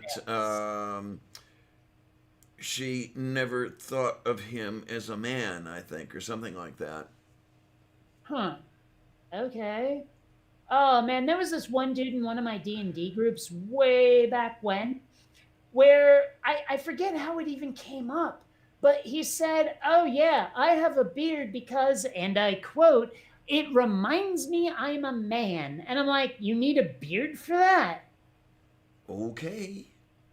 I didn't get it, but well, that was his thing, I guess. It was kind of like those Muslims. Like there was that one dude who said, like men have to have beards, otherwise they look like little boys or little girls, and they'll make you homosexual because of it. And I was like, Yeah. you know, let's see a little medical evidence of that one, pal. Yeah, that's what I thought. Yeah, because Purple said, yeah, it was with his fiancée, and she tended to forget that Purple was male. I mean, how? Like, even though your voice is a little bit on the high side, no part of me is going, "Oh yeah, that's a chick." I don't know. Is I it mean, like like- not knowing? But I'm like, it was there a apparently was. specific attribute that led to this, or what? I think it's one of these things that would take more than 2 sentences in the side chat to explain. I You're think. probably right about that. I don't know. I don't know. I guess it's not all that important to understand, but it is a curiosity regardless. Yeah, moo, definitely. Yeah. Oh, Mage says I ended up replacing "for Christ's sake" with "for fuck's sake," and For a while there, I was saying "sweet zombie jumping fucking Jesus" like that. hmm well, I mean, Yeah. one of my things is a replacement for "for fuck's sake" or something like that. The one where "oh, for the love of Saint Gulick." That's Yeah. actually a replacement for a "oh, fuck this" thing. Although that one desperately needed explanation. The first time I heard it, I was like, "Who the frick is this Gulick fucker?" Yeah, he's a Discordian. For those who don't know, he is a saint of a parody religion called Discordianism. And Mm. Gulick is a cockroach. Literally a cockroach. Okay. Well, these I, guys, I have the like book of the Church of the Subgenius, but that's as close as I can come to Discordian. yeah, that's a side branch. Yeah. So you're coming out of the same general area. That weirdly wholesome looking Bob dude. Yes, absolutely. I mean, he Uh, has that the 1950s dad with that pipe in his mouth and the big smile. yep. You know, Aaron Ra interviewed one of the figures in the Church of the Subgenius a while back. I don't remember where they met, but Aaron interviewed Stang, and that was a very interesting interview. Stang. hmm This wouldn't be like the lesser known brother of Sting, would it? Could be, could be. I'm trying to remember what his name actually is. And isn't that sometimes a problem? You hear about these people with the wacky ass names. I have this friend, his name was like Leaf for all the time I knew him in person, and then I left Seattle, and now his name is some unpronounceable, like Scottish Welsh thing. I don't know, one of those where like half the letters are pronounced as vowels, even though they're clearly consonants, kind of thing. And Okay. I'm like, well, okay. And then I have this other like friend from the goth scene whose name has changed over and over and over and over, and I'm like, fucking pick one. Like I will cheerfully call you by your chosen name, but pick one. Yeah, there You you know, go. like they Um, keep changing the tide. I can't keep up. Pick one. but okay, his name is Ivan Stang. And it looks like a Thunderfoot who dropped way too much acid. Really? Definitely. Let's see what we can do here. Got a pick. Let me present now. Okay, a Widno, and we'll go over here, and then we will do the sharing thing. Up in the Oh, corner. look, That's Stang. that looks just like Thunderfoot, Yes. only way too happy, like psychotically. But I'm looking at the smile in the eyes, and I'm like, this is a guy you want nowhere near your children. Yeah. Ooh, picture of Bob down there. Highlight the one with Bob Oh, where down I'm at the pointing bottom. now? Yeah, there. That one. Yeah, yeah. Hold in the click so it gets bigger. There we go. Yeah. Mopey. So for those of you who are wondering about the smiling dude with the pipe who looks like a wholesome 50s dad, there he is.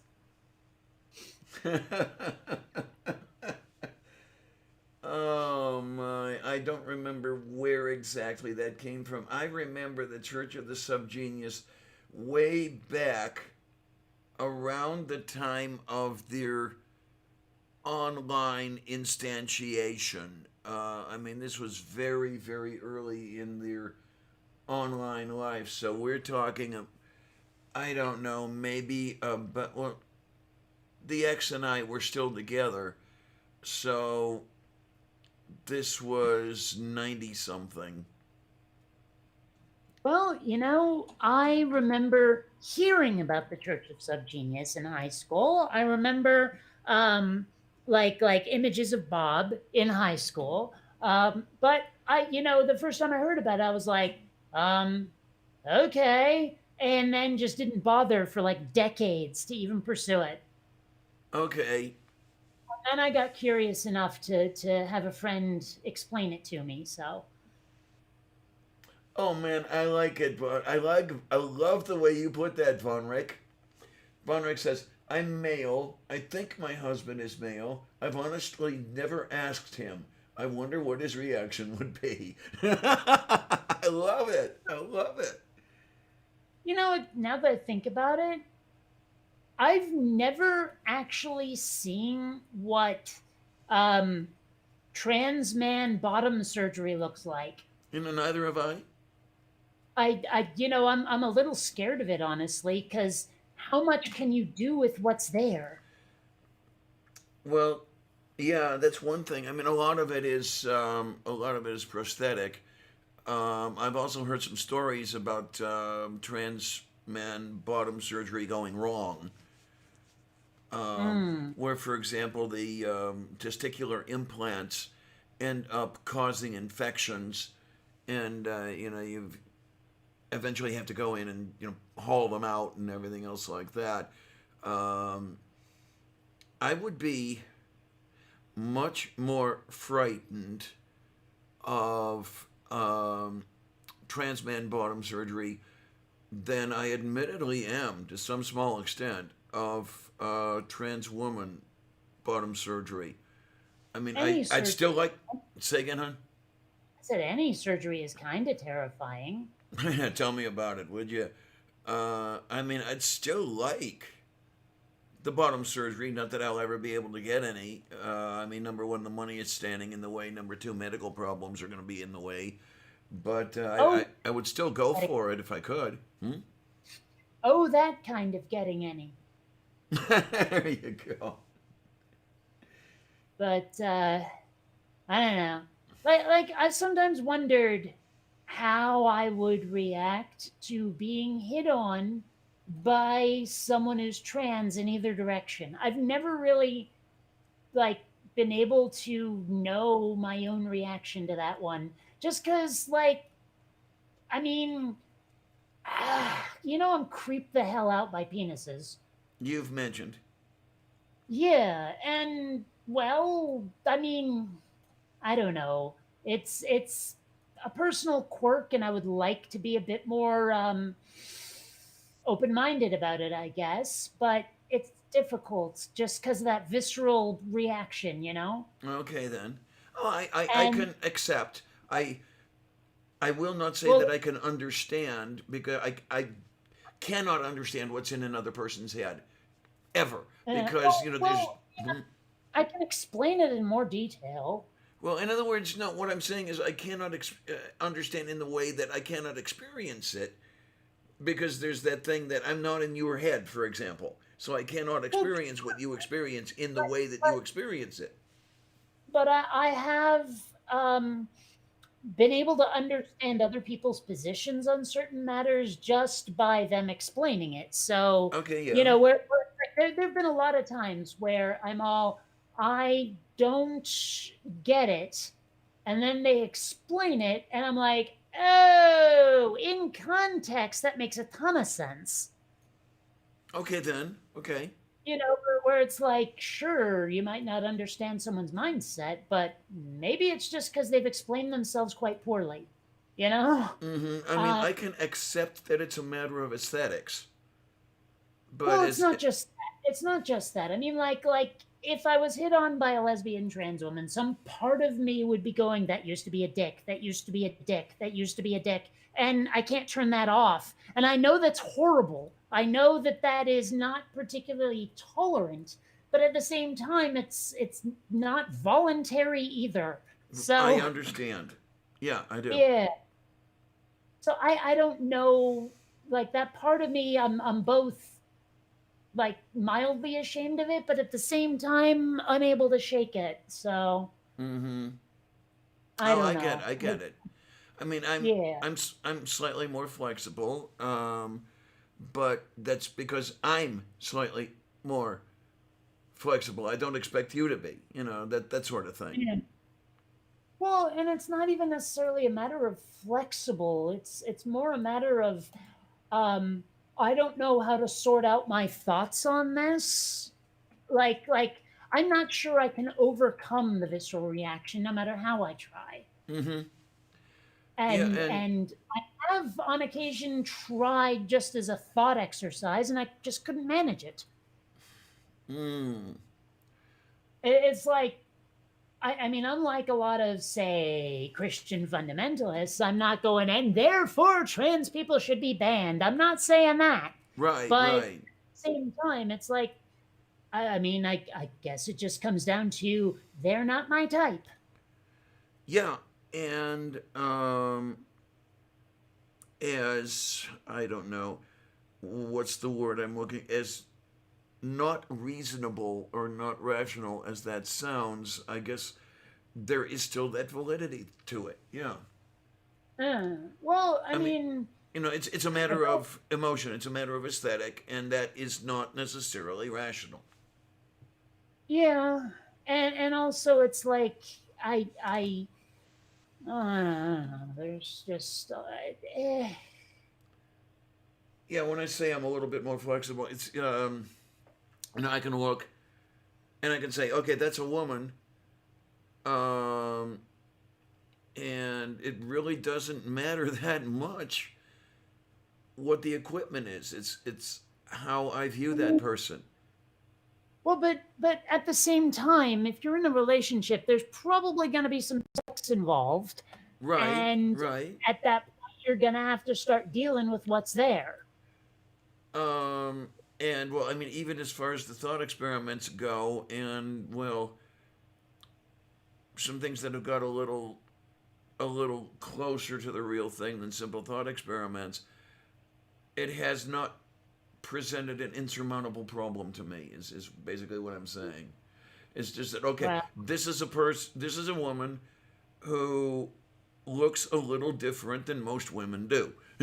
That's the way it goes. but here's the thing, though. For me, it's more a matter of that's not the way I like to have sex. Well, Like, beef. what if I, well, like, what if this trans woman I meet is pre-op? You know, Okay. how?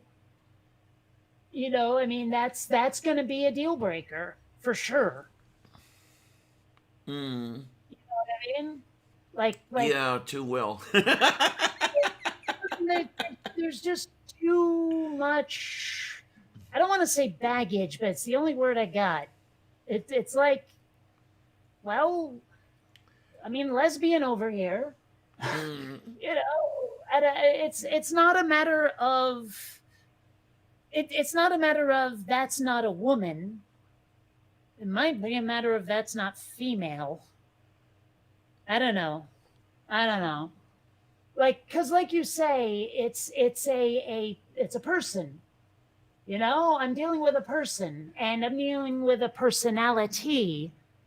That doesn't change, like what I want sexually, and I can't force myself to want something else. yeah. Okay, I So get it. I do.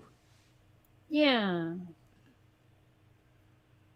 I just I don't know, because part of me feels horrible saying that, but part of me says I can't change who I am any more than like a trans person can change who they are. Yep.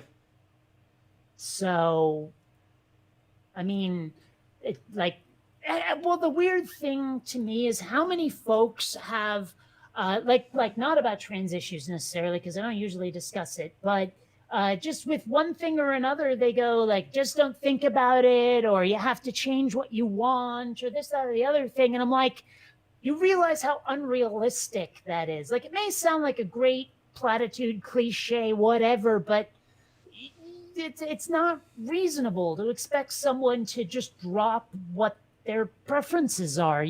That's not reasonable. Indeed. I mean, all I have to do is think of somebody telling me, well, okay, you've got to change your desires and you've got to want Ivanka Trump. Sorry! Well, I mean, one of the cliches way back in the day when like people were finally actually dealing with things like being LGBT, you would hear, "Have you tried not being gay?" And it's like, what if someone walked up to you and said, "Have you tried not being trans?" mm, So someone would, like, if they said to me, "Try being more tolerant of genital types," I'd be like, how? How am I going to get over that preference? And why should I have to? mm. It'd be like if someone said, "Okay, I know you don't like it, but you got to eat that sour cream laden paprikash thing or whatever the fuck." And I'd be like, "No, I still don't like sour cream."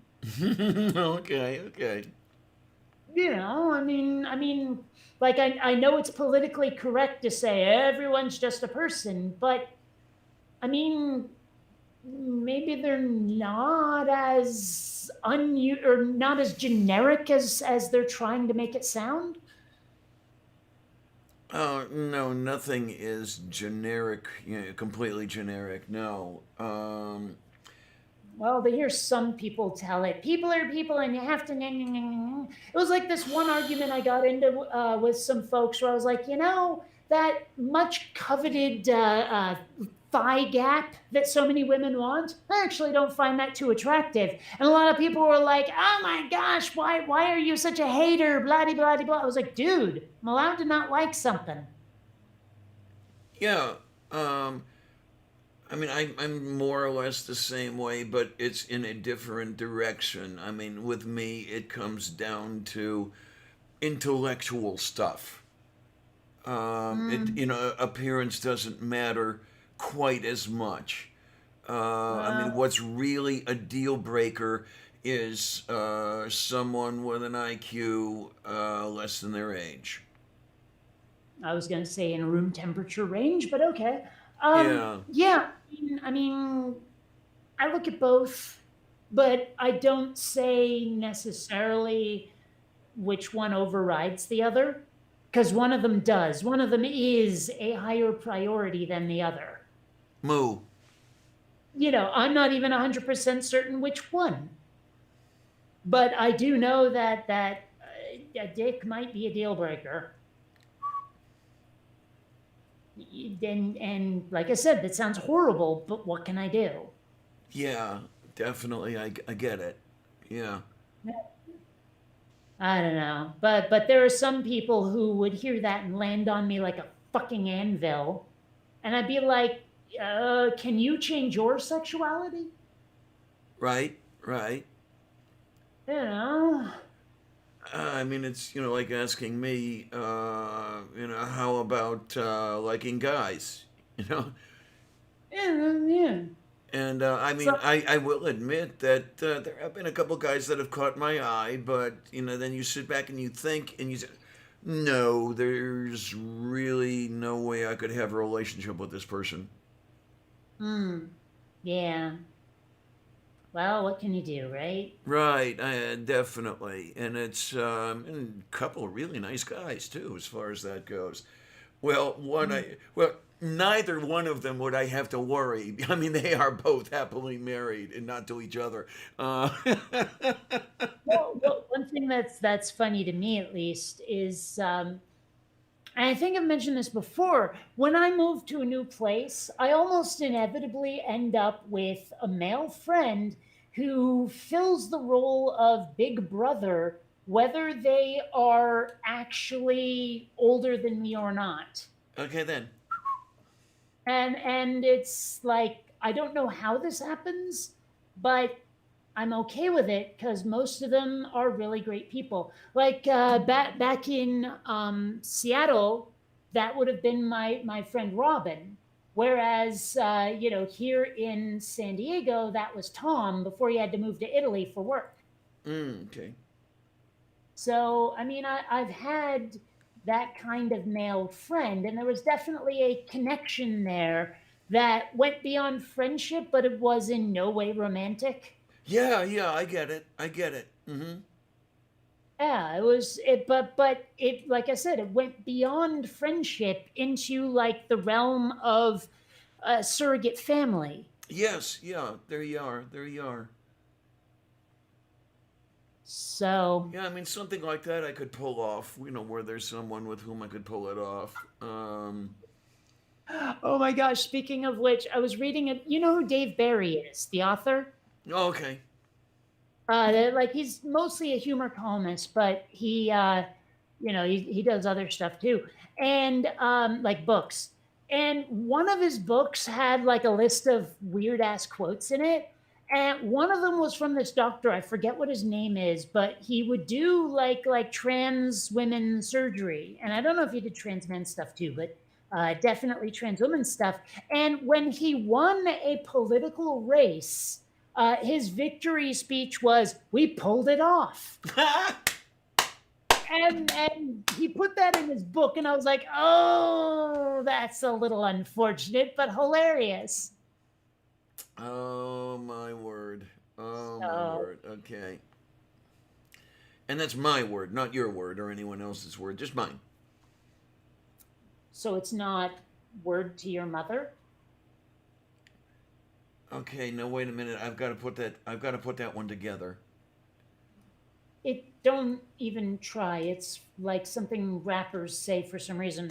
Oh, okay, fine.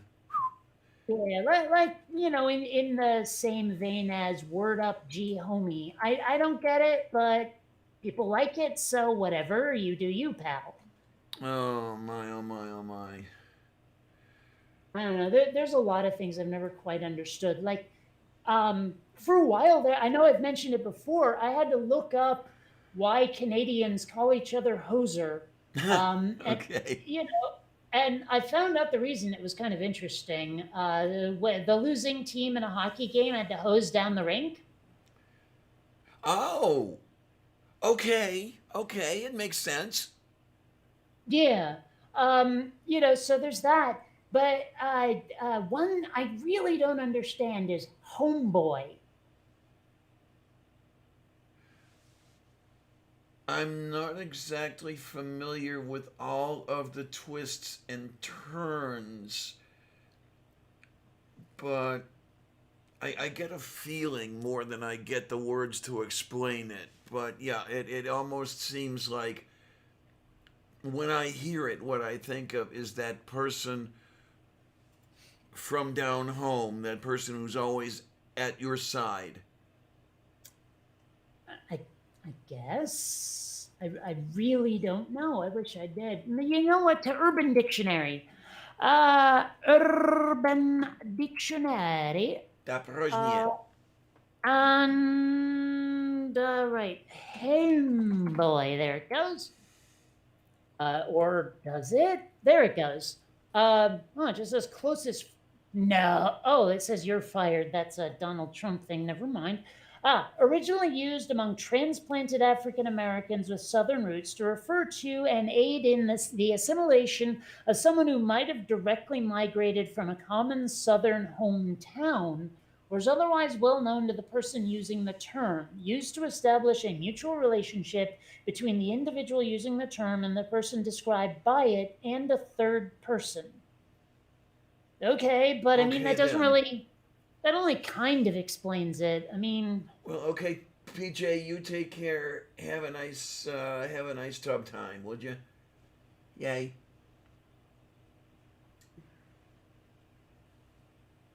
wow, I think someone who was wrong on the internet might have just admitted at least that he could be evil.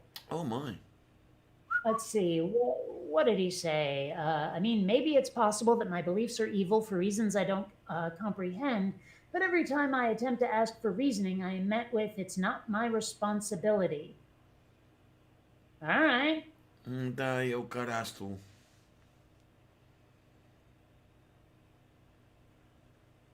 Isa Well, may not knowing. I can explain it to him. His right wing policies leave people to twist in the wind when they're unlucky. Hmm.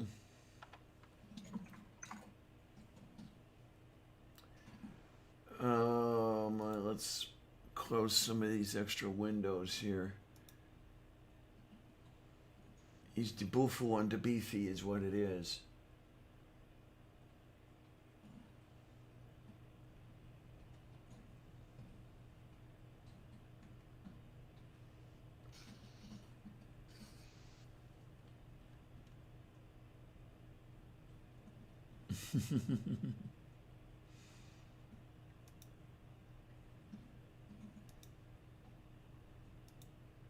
There we are. Tayo gorastu.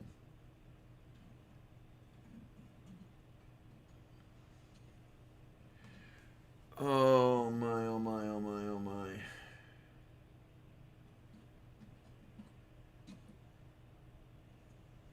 Gee, we still have 8 people. That's amazing.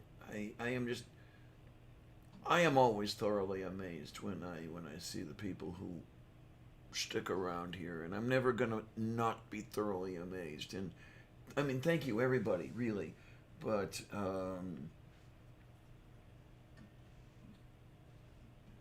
it just takes me aback every time.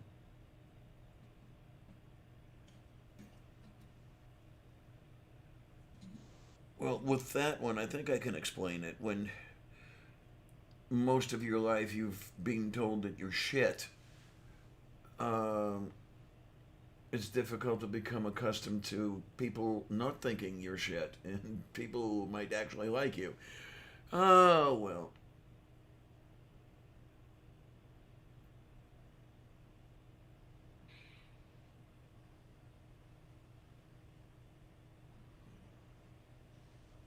Uh, There you are. You suddenly fell quiet. well, someone's wrong on the internet. Give Yep. me a second.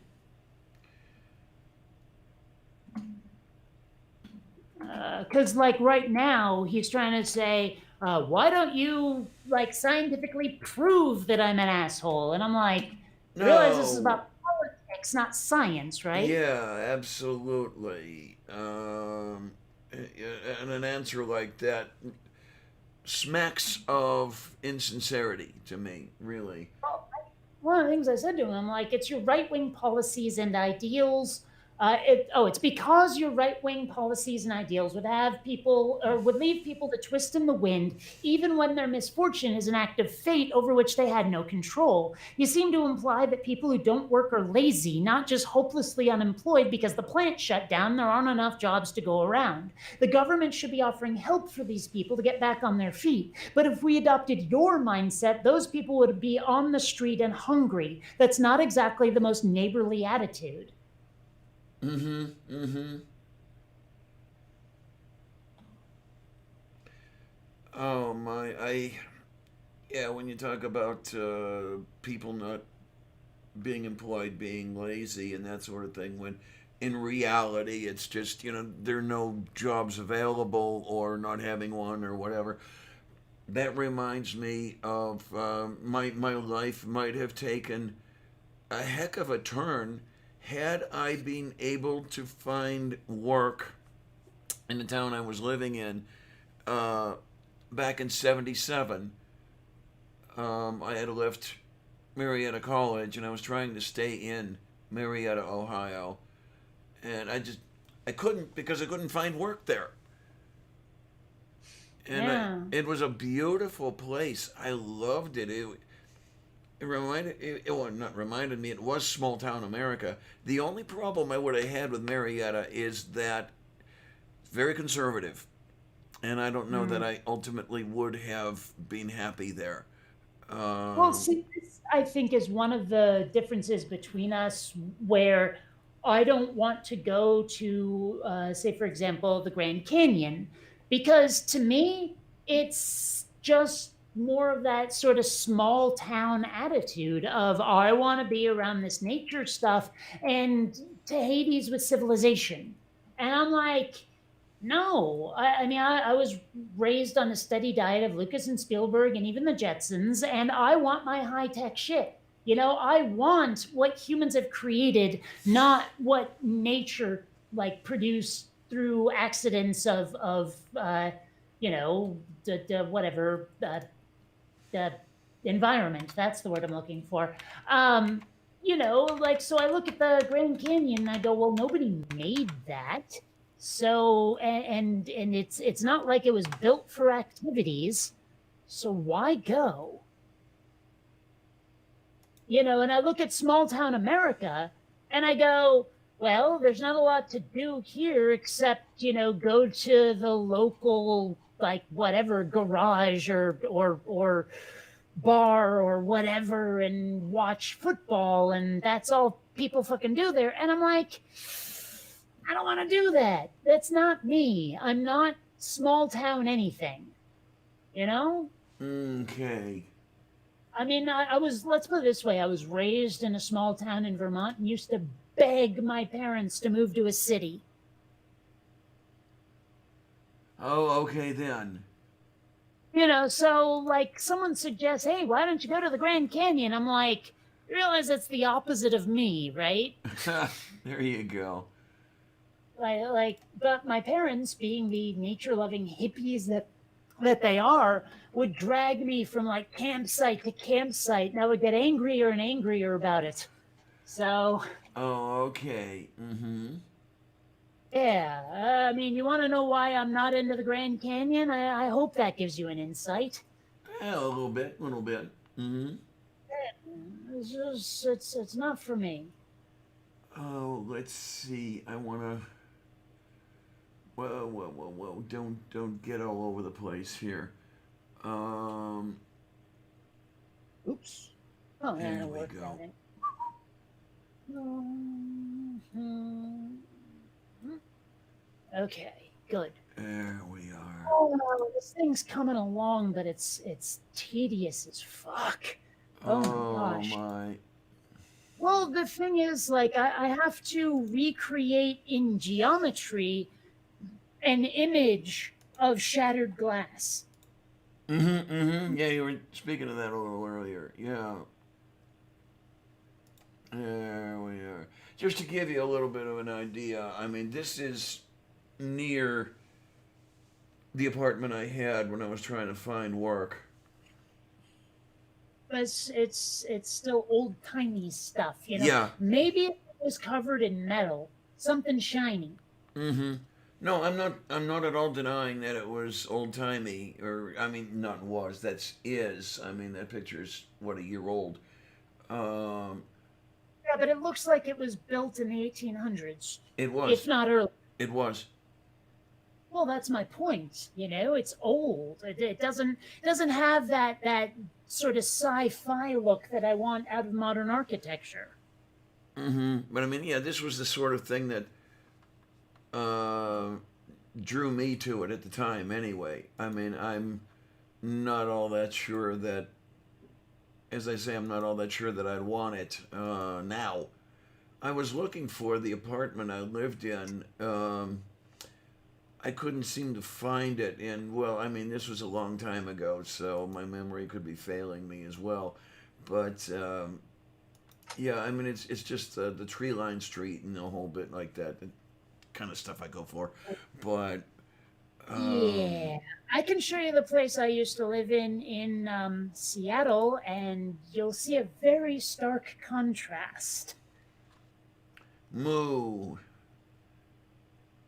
If Google Earth will consent to load, schnell, schnell.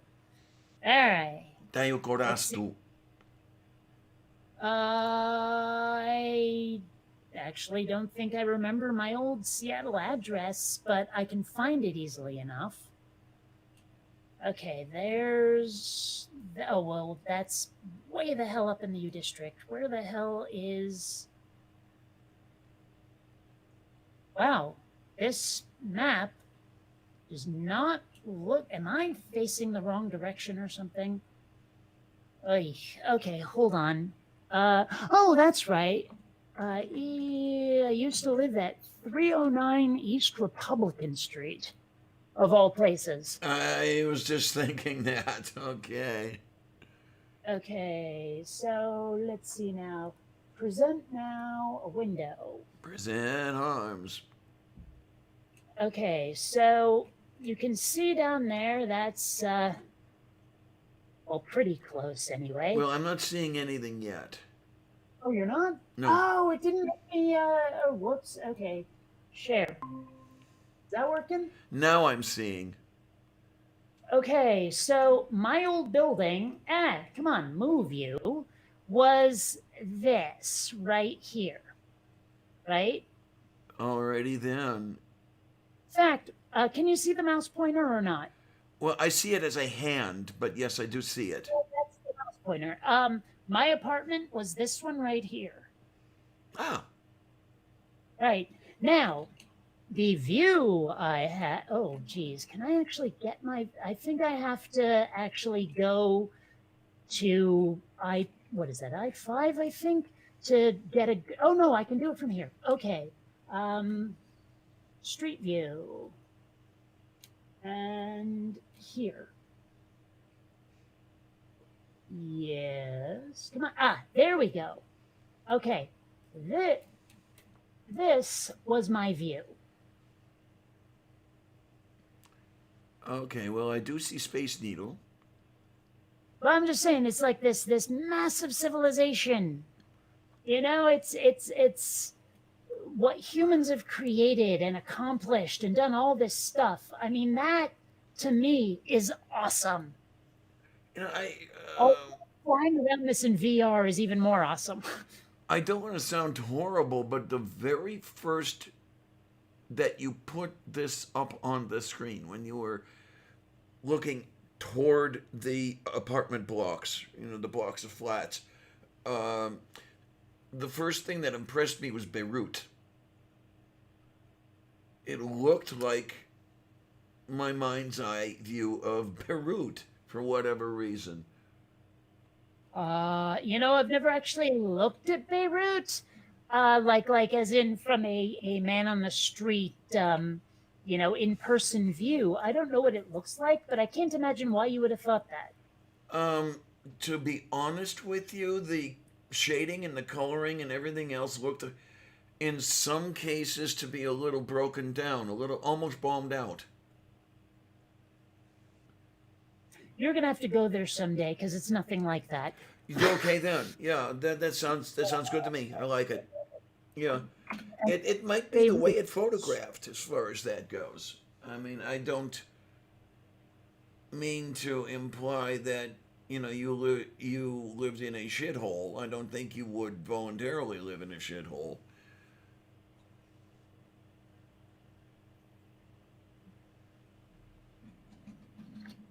Sorry, someone's wrong on the internet again. So Oh my. Yeah. Well, Von Rick, one can take that a couple different ways here. Von Rick says, "I'm married. I have all the sex I want." do you though?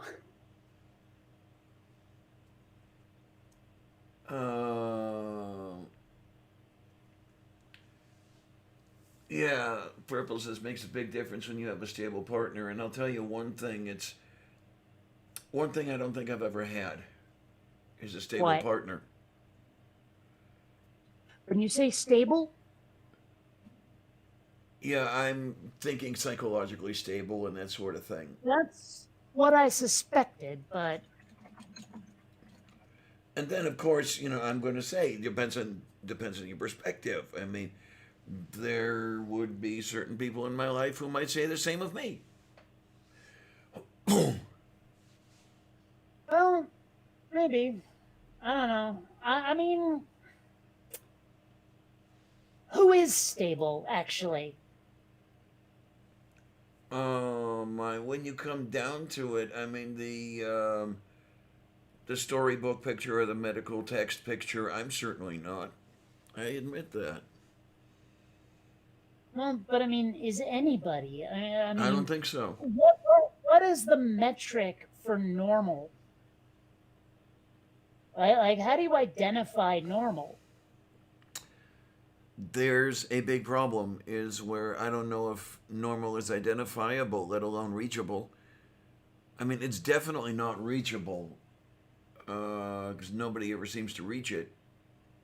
They don't seem to find it wherever they look. Whether it's actually whether it's actually attainable, I suspect not.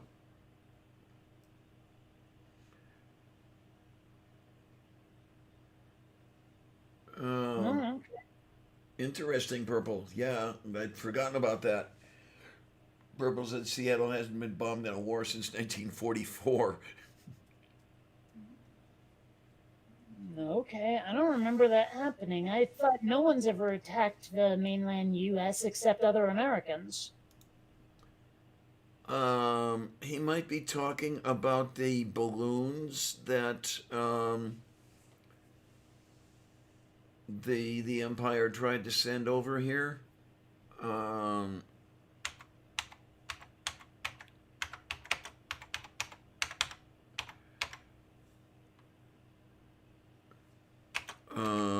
let's see.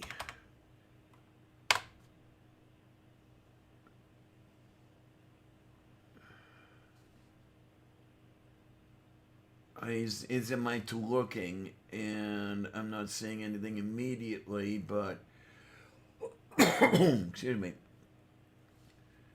I do remember some attempts at attacking the West Coast from across the Pacific. Well, One was did with anyone explosives, get another further one. than Hawaii? Say again? Did anyone get any further than Hawaii?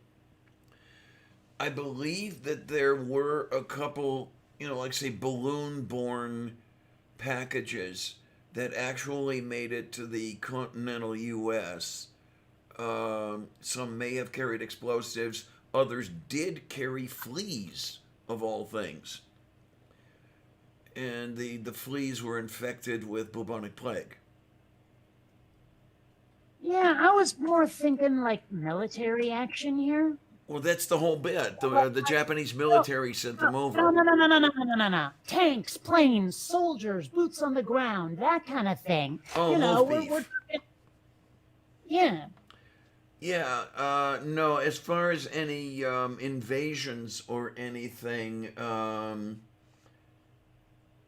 oh, there you go. Purple said Japan launched 10,000 weather balloons with incendiaries, thinking they could start the entire Pacific Northwest on fire. Yeah, the only invasion I know of would be the Aleutians, where the Japanese military actually did invade the Aleutian Islands.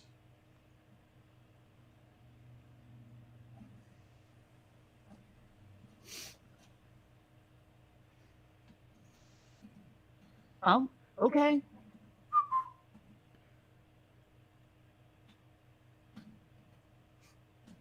Okay, they were further north, but the remains from several were found in Washington State and in Oregon.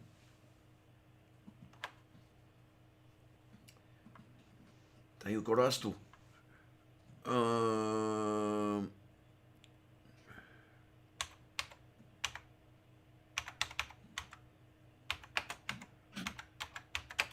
And so I had to tell this guy, I'm like, you only don't think you're right wing. When you said I am against government programs, that's right wing as fuck. When you said you should earn your health and well being, that's alt right as fuck. And so is this. What commitment do I have to your health care? Why must I pay for it? How is your life any responsibility of mine? You may not call yourself right wing, but you're one vote away from being a Trumper.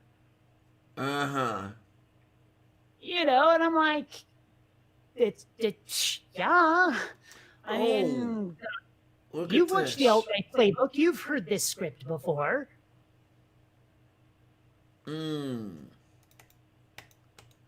Let me get the It's Agfu the over whole. here.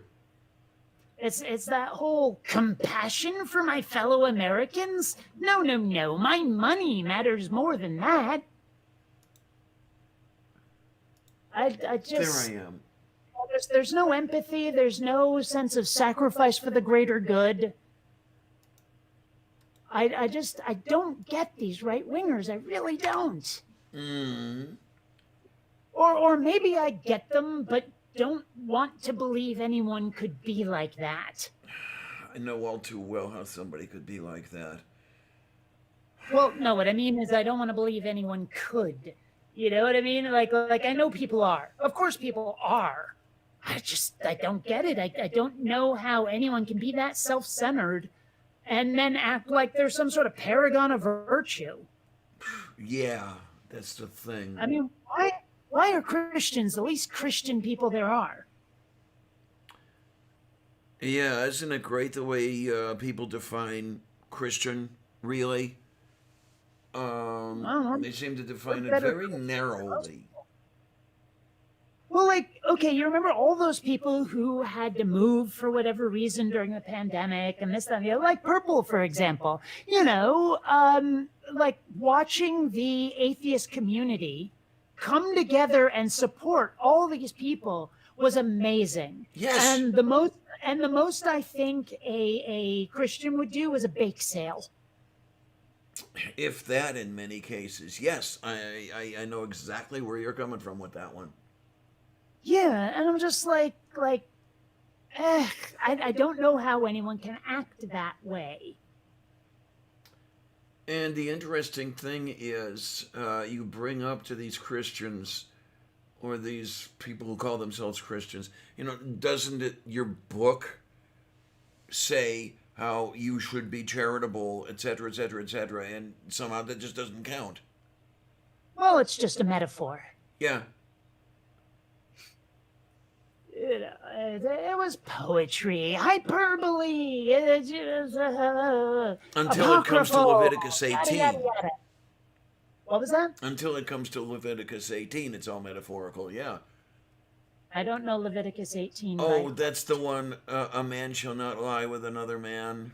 Oh, that. Yeah, like, why are they so concerned with other people's sex lives? Like, I know they think being homosexual is some abomination unto the Lord. Well, we're not affecting you.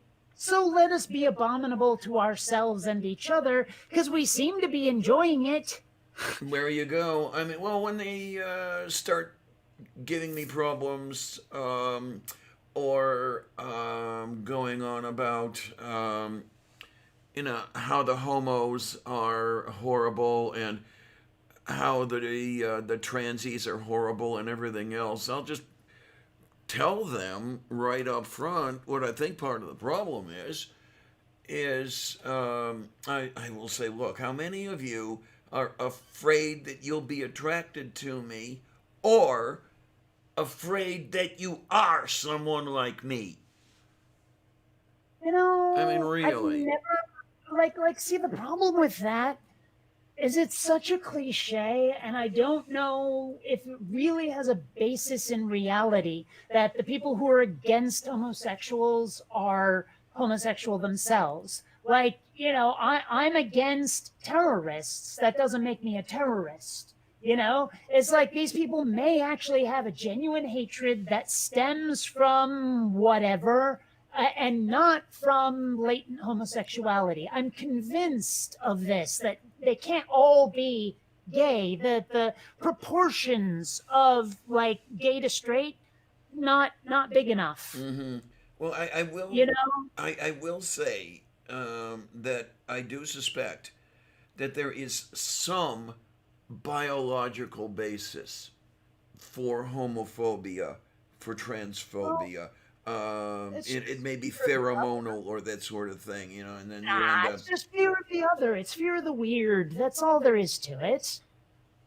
Well, I that don't too. want to overthink this. I'm pretty sure that they're just like, that's weird. I don't get it, and therefore I'm against it. I mean, let's face it. These people are conservatives. They say they have a vision of what the world is supposed to be like, and they want to force it on everybody. Whereas, like they probably say the same of us, but really all we want is for them to leave us alone. Really and truly, yeah. It's like I want to say to them, just grit your teeth and walk on when you see one of us. We do that for you. Mm-hmm. It's like, but they all think they're paragons of virtue. They're following their God's commands, blah, blah, blah, blah. And it's like, even if you are, you're still being a cunt. Yeah, there you go. Oh my! And then just show me how those commands are coming from your God. Show me that your God exists. If you can convincingly show me that, okay, I will allow you that. But so far, no one has managed to do it. And I also have no idea where this came from, but like a couple of weeks ago, maybe a month ago, I started describing the way they behave toward people as just being unneighborly. Okay, And definitely no Fred Rogers here. well, yeah, I mean, I'm sure that's part of the basis, but not exclusively so. Hmm. So, I don't know. I like it, Travis. I think subconsciously they know we are better than they, and they hate us. They hate It's that. possible. It's possible. I mean, Scheiße. honestly, it's far more likely than like all of them say. Oh my. I mean, how many of them say we have to protect the children? Like, Oh I'm not going to Lord. hurt your kid. Like, look, I don't want to be straight. If your kid doesn't want to be gay, I don't want to force it on them. I don't know where this meme of like, they're coming after your kids came from, but knock it the hell off. Yeah, I know. I know. I mean, it just does not fly. The one that makes me laugh is that they you remember they thought that people were putting like drugs, acid, or weed in Halloween Oh, I candy. And I'm remember saying, that. who the hell would do that with their stash? Yeah, Do I you have any know. idea how expensive weed is? Especially when it was still illegal. No one is giving weed laced candy to your kids. It's not going to happen. Mm-hmm. Right. Uh, there's no talking to these people. I think they just love their fear. Possibility. Yep.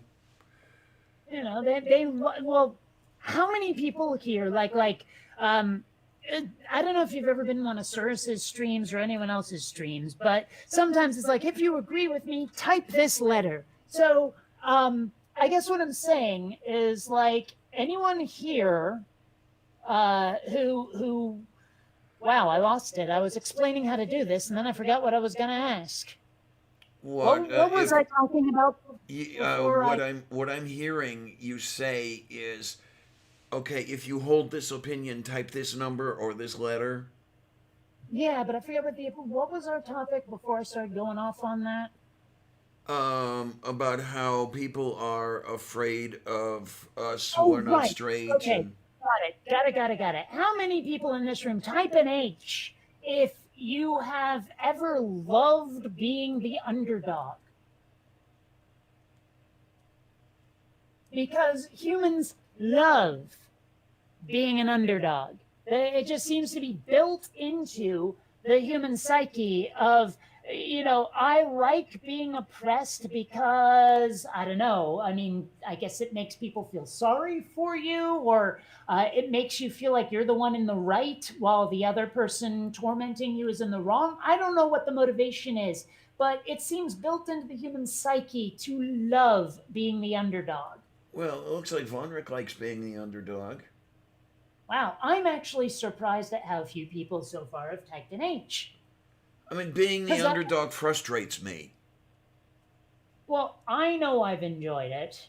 There have been times where I'm like, look, I'm not the one who's in the wrong here. I'm not the one who's tormenting people here. So, clearly you should all be siding with me. Moo. I mean, You you know? were talking about the liking to be the. Did you actually say liking to be oppressed? Because that describes Christians to me to a T. Well, it describes pretty much the entire right wing, to be honest. I mean, how many of them say, like, oh my gosh, they're coming after your fill in the blank, and they is always the left wing or gays or whatever, and it's like, no one's coming after you. We're really not. And if we are, there's more of you than us. So it's a bad idea. Yeah, I mean, last I checked, at least straight to gay is what, about 7-1 at the very least? I thought it was closer to 10, but I could be wrong. Let's find out. You're Well, thinking, hold on. Should I just look up gay or should I look up all LGBT? wow. Yeah, you're gonna get different numbers depending on what you look up, aren't you? I Well, was let's start with ratio of straight to homosexual and see how that comes up. Is 10% of the population really gay is the headline. But here we have Wikipedia demographics of sexual orientation. Oh, by country? Fuck that. Okay, United States. The demographics of sexual orientation and gender identity in the United States have been studied in the social sciences in recent decades. A 2017 Gallup poll concluded that 4.5% of adult Americans identified as LGBT, with 5.1% of women identifying as LGBT, compared with 3.9% of men. A different survey in 2016 from the Williams Institute estimated that 0.6% of US adults identify as transgender.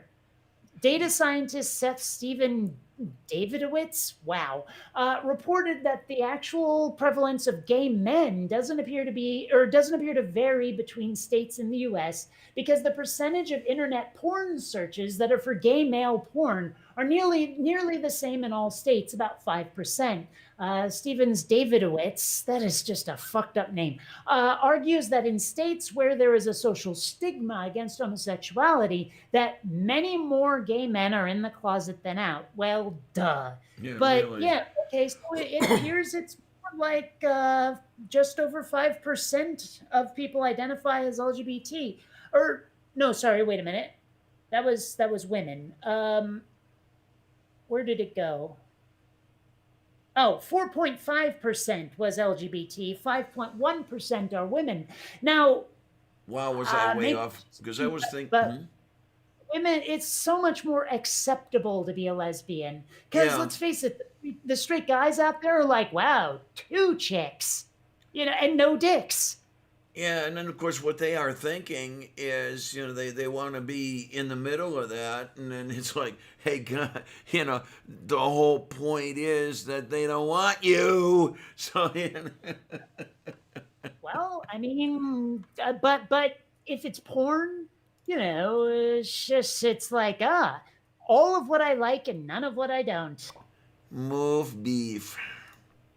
Yeah, Boy, I was I mean, way off though. I was thinking that 15% or so were some sort of queer, so I got that oh, wrong. I knew it was no more than 10. There was no way it was more than 10.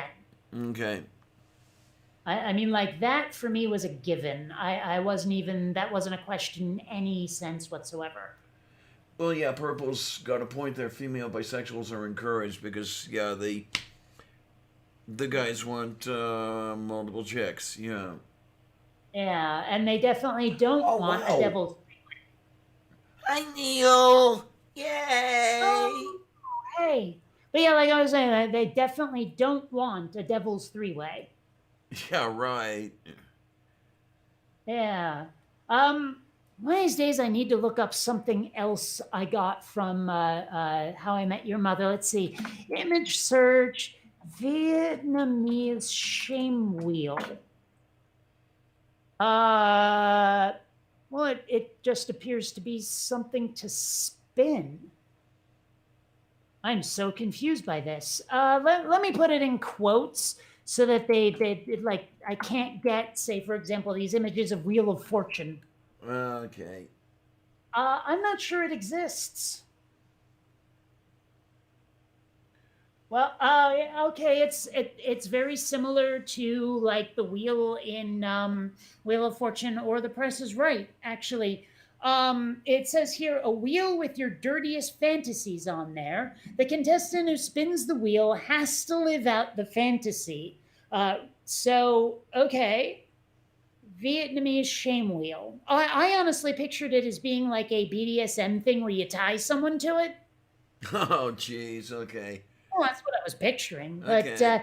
yeah, I learned of this thing from How I Met Your Mother. There was this one thing where Barney Stinson, the guy who loves sex that much, who's had sex with like 200 women.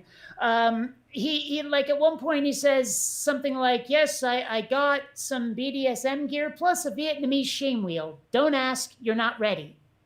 Oh, jeez. You Okay. know, and I was curious, and now I know. I Oh my, oh genuinely my. thought it was something the person had to lie down on. Okay. Oh, someone else responded to someone who is wrong on the internet. Someone who is not, in fact, from the United States. What does he say here? Also, watching from afar in New Zealand, your attitude and worldview is utterly inconceivable. Inconceivable. So, um, but so this one dude, he is a schmuck and a half. I mean, like he's spouting these alt right talking points and going, "I'm not on the right wing." Okay, No. I mean, okay, Moo. self denial, anyway. You're familiar with the "What's It to Ya" chorus, yes? Yes, I am. Okay. Yeah, Well, for that's those of you Bob who Rivers. I guess so. For those of you in the audience who aren't, yeah, it's like, "What's it to ya? What's it to ya? What's it to ya? What difference does it make? Yeah. Why must you bother me when I'm thinking?" Yeah, like that. I've got a copy of that over here somewhere. Although I have to say that, and again, this is from Barney Stinson on How I Met Your Mother. One of my favorites has to be, "I wish I could see her naked. I wish I could see her naked. I wish I could see her naked and down on all fours." I love that. That's awesome. Yeah, Prajnia. Oh Yeah. my. Oh man, I am so nowhere near finishing this glass thingy. I think it's going to take me multiple days to finish the fucker. Well, that would not surprise me because I'm imagining that there's a great deal of detail involved. Well, you can see the cracks in the glass, right? I'm basically tracing over that with like planar geometry right here. Okay, Because then. to make it actually shatter, to make it like fall according to physics, every one of those cracks, or at least the larger ones, have to be their own separate piece. Mm-hmm. And so I have to take this image and rework it to look like that, only physically so. And it's going slowly. So, yeah, Yoy. that's what I've been doing this whole time, just so you know. I don't envy you that stuff. Because, yeah, the detail work would drive me nuts. Well, I mean, the thing is, thankfully, it's only tedious and not difficult. Mm. Well, I mean, there's the thing.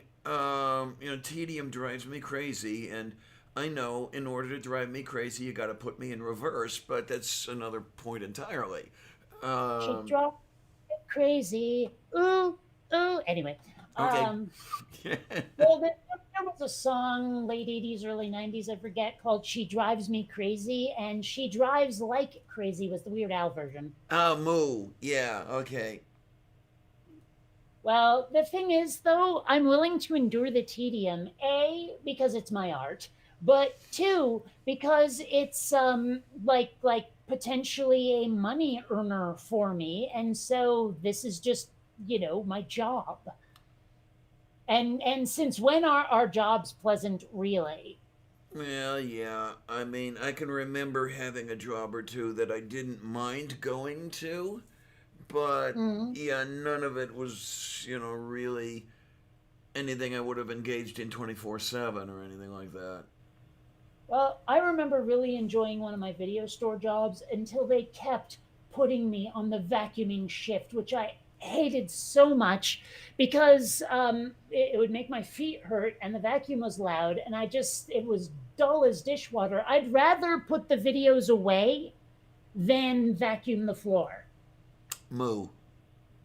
Yeah. I mean, because number one, it lets me know what is out now. But number two, a customer might ask me for advice. Number three, it's just easier on my feet for whatever reason. Mm. Like, I hated working the register too because, like, I guess my feet were never up in the air from walking around. And so it was like putting twice the pressure on them.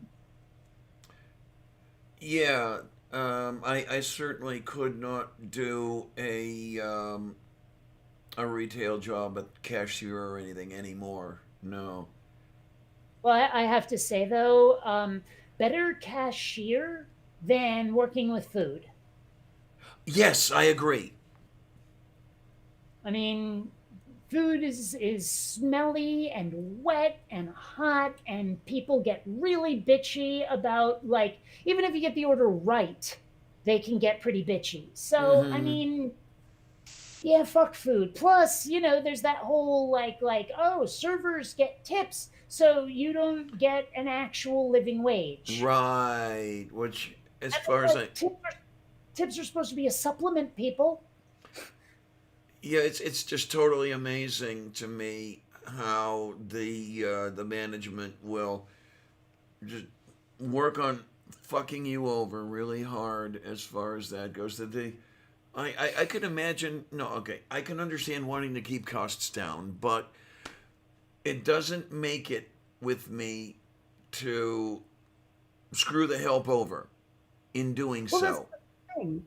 I don't think it's about keeping costs down for them. I think they go, aha, an excuse. Mm-hmm. Well, I Like, remember.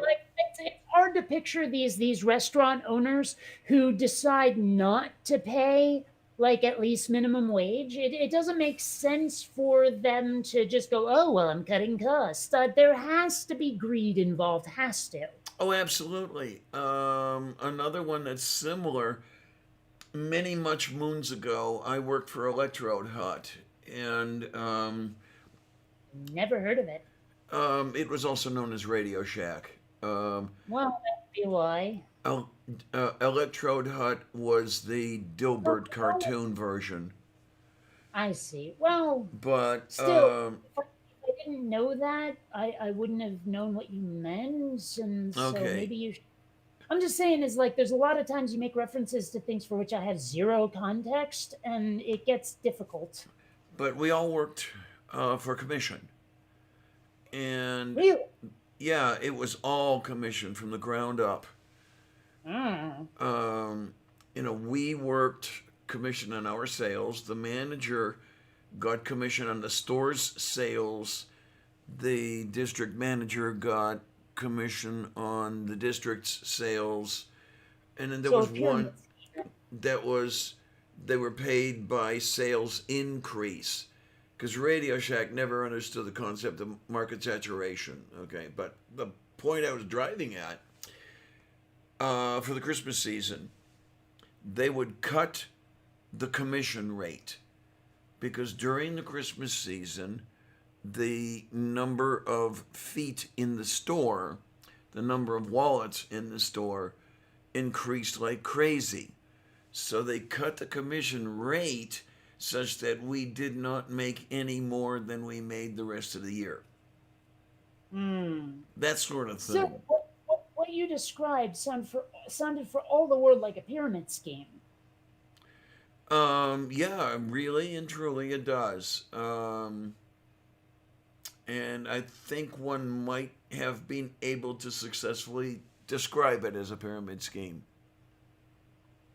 Well, I mean, I one don't know. doesn't do it anymore because there are no more brick and mortar Radio Shacks. Oh, does it have an online presence still? I thought the whole company went out of business. I think they still have an online presence. Let me look. Well, the closest I ever came to working in a fashion like the one you just described at Radio Shack was that time I filled in for the coat check staff at the club like the one I used to go to, the Mercury, because the staff there all work for tips, and but all the customers know that, and so they over tip like you wouldn't believe. Oh, yay. Okay, Right? so So, but I mean, like I said, once the coat check people needed someone, and for whatever reason they tapped me, and it was actually kind of fun, especially when the bouncer came by with a guy who was either I don't know if he was in a fight or if he was drunk as fuck. I just know that he was drunk as fuck, but I don't know if that's why he was covered in his own blood. Um, so that was okay. interesting. So yeah, Okay, it looks like I blew it on all counts. It looks like Radio Shack still has a brick and mortar presence, but no online presence. but they do have an online presence as well. Well, I was gonna say, because in this day and age, not having an online presence is just stupid. Yeah, that's suicide. Um, so, yeah, were I to get back into the hobby stuff, then I might. Okay, so they've got prototyping boards and wire, and they have project Oh, enclosures. They have all kinds. Yeah, so I might be able to go to them for some things. Were I to go back into hobbyist stuff. mm, I don't know. Part of me always kind of wanted to learn electronics. Part of me also knew it was a expensive and two probably way outside my pay grade without like an actual formal instructor. Well, it's something that you can pick up. I mean, my cousin did. Well, The one that eventually ended up owning a radio station. well, I Um, mean, you say you can pick it up. I don't know that I can. Again, without a teacher. Move beef. Because there's a lot of times I've tried to learn something, and then I'm like, I'm lost. But then I get a teacher to explain to me the parts where I was lost, and I was like, oh, I see. And sometimes it's just that the instructions either left stuff out or were worded in awkward ways or something. Moo. Okay. Like if it had been phrased differently, I would have completely understood it. That happens a lot. Like Yeah. especially in tutorial videos or like repair your computer videos, and they'll say, "Okay, click on this function," and the function is nested 5 menus deep, and they don't mention that part. Yeah. Yeah. And it's just like, thanks for your help, guy. Yeah. Travis says, "Oh goodness, I haven't seen a Radio Shack in years." I was working for Radio Shack back in '88. It's funny, when I first moved here, there was one like a block and a half away from me, and it closed almost immediately after I moved. And I was like, damn it, because now the only electronics store that might sell the stuff I need to fix my computer is Best Buy, and it's clear the fuck over there in Mission Valley. So, like, it's at Moo. least an hour walk one way. Let's put it that way. Mmm. So, I mean, not that I haven't done it. I've done it. Just don't want to. Like, it would have been so much easier to go to that Radio Shack. Yeah, even before I started working for them, the Radio Shack people knew me on site. I was trying to build electronic hardware that was flight ready for model rocketry. And the biggest problem I had was getting this stuff light enough to fly without very, very large engines and multiples at that. There's a couple of places where they knew me on site. Not for bad reasons, just because I was a frequent customer, but still. Yeah, And like the pharmacy people know me well enough now because I keep coming in for those brain meds. there you go.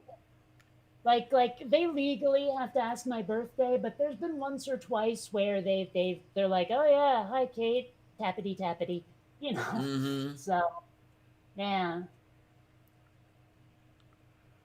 Oh man, I even went from one Target to another with a recommendation following me. It was pretty interesting. I had been going to One Target Pharmacy for a while, um, and the help there actually sent word ahead to the neighborhood where I was moving, said, "Take care of her. She's really good." You know, it was like, "Oh my word, thank you." You know, I was like, "Okay."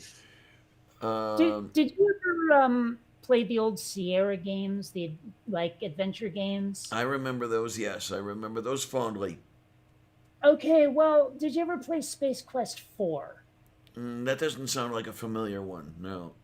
Okay, it was Roger Wilco and the Time Rippers. Well, part of that game was you go to the Galaxy Galleria Mall, right? And there is a Radio Shack equivalent there. Now, I don't know if they got sued or what, because originally it was Radio Shock, but in the special like edition of the game, they had to change it to Hurts So Good. Okay. I can imagine Yeah. you can pick that up and run with it. Well, I mean, well, let's put it this way: Space Quest was kind of a twisted set of games. It was often played not necessarily for raunchy humor, although that did happen, but it didn't take itself seriously, and so punny names like "Hurts So Good" were fairly common. Mm. You know. Um, Still great series. One of my favorites was like when you died, the announcer would go, "Thanks for playing Space Quest 4. As usual, you've been a real pant load." Oh, jeez. Okay. Yeah, it was fun. I really enjoyed those games. Oh, my. Well, actually, I take that back. 5 sucked ass. 5 was so bad. But I'm 4 and 3 and 2 and 1 were amazing. I'm trying to remember who made, if you remember at all, the leather goddesses of Phobos. That was Infocom. Oh, okay then. Help. Yeah, I Who played almost played every Infocom game out there. Yeah, no, I played my fair share of those too. So yeah, I really enjoyed those. Although I mean, now trying to play them now, where it's all text, I think my ADD would go bonkers. I hate to say it, there's a bunch of like old games that I really love from my childhood, and I try to play them now, and I'm like, oh my gosh, I liked this. But mostly it's a sign of the times because they're awfully primitive now. Okay. So it's like what seemed cutting edge at the time is kind of crappish now. Well, I have been known to pull out a couple of the really old games, and then play them through because I'm playing memories. I might play it once through or something like that, and then not touch it for another 7 or 8 years. Um, Which the game would this be? Okay, the one that I'm thinking of right offhand is the one that was modeled on the original Advent. I think it became Zork. Oh, well, I'm pretty sure Zork was based on the original Adventure. That's what I'm saying. Yeah, the original adventure game. The name Oh, was Advent you because Hmm? you only said Advent. Yes, I did. And the reason for that was the system upon which that game was developed allowed only 6 character file names. So you couldn't spell Okay. out adventure. All you could spell was ADVENT. Okay, well, fair enough, but I've never heard anyone say that until now. Everyone I know who's ever played it until now has just called it Adventure. Thus, the source of my confusion when you just called Oh, it Advent. okay then. Agfu. Sorry. Yeah, well, it happens a lot where you think I know stuff I don't know. Oh, my. Purple says compared to games they played as a kid, pre printed cardboard is cutting edge. Well, I mean, like, there's a bunch of old games I really would like to play again. Unfortunately, the only way to do it is to like sign up for paid monthly subscription services, which I am really not in the mood to do. Oh, right, Like, 'cause right. I would love to play Blaster Master again, but to do it, I have to sign up for like Nintendo's online Switch service, which I really don't want to do because I don't want to pay the monthly cost. But they don't sell it on like in cartridge form. You can't download it in digital form. So, you know, Okay, then. Von Rex says, we clearly think too highly of you, Kate. And then he runs and hides. well, I mean, let's face it. There is a huge difference between stupidity and ignorance, and in this particular case, and in a lot of cases, just shit I never heard of before, or stuff I heard of, but you've got one of your pet names for it that I haven't heard. Move beef. Yeah. Yeah, I remember playing the original adventure game, the one I knew as Advent. I remember playing that one back in, I think it was 78, 79, something like that was when I discovered it. I'm sure I played it in the early '80s. And Well, I mean, the '70s, I was well mostly a toddler, yeah, so mostly. you know. Yeah, a friend of mine had a remote terminal, if you will, made by TI, hooked up to a timeshare system where he worked. And that's the way we ended up playing it. Man, does Texas Instruments still exist? I am not to knowing. Let me see. Hell, does IBM still exist? Yes, Like it's weird because I don't think they make computers anymore. I think they're pure software now. I believe so. I believe you're. Okay. But like, not heard anyone actually mention them unless I bring them up and start asking questions. Texas Instruments exists. Looks like they still make calculators. Um, Hmm. I don't know if they make components anymore. I remember them making some really, really shitty computers. Right, right.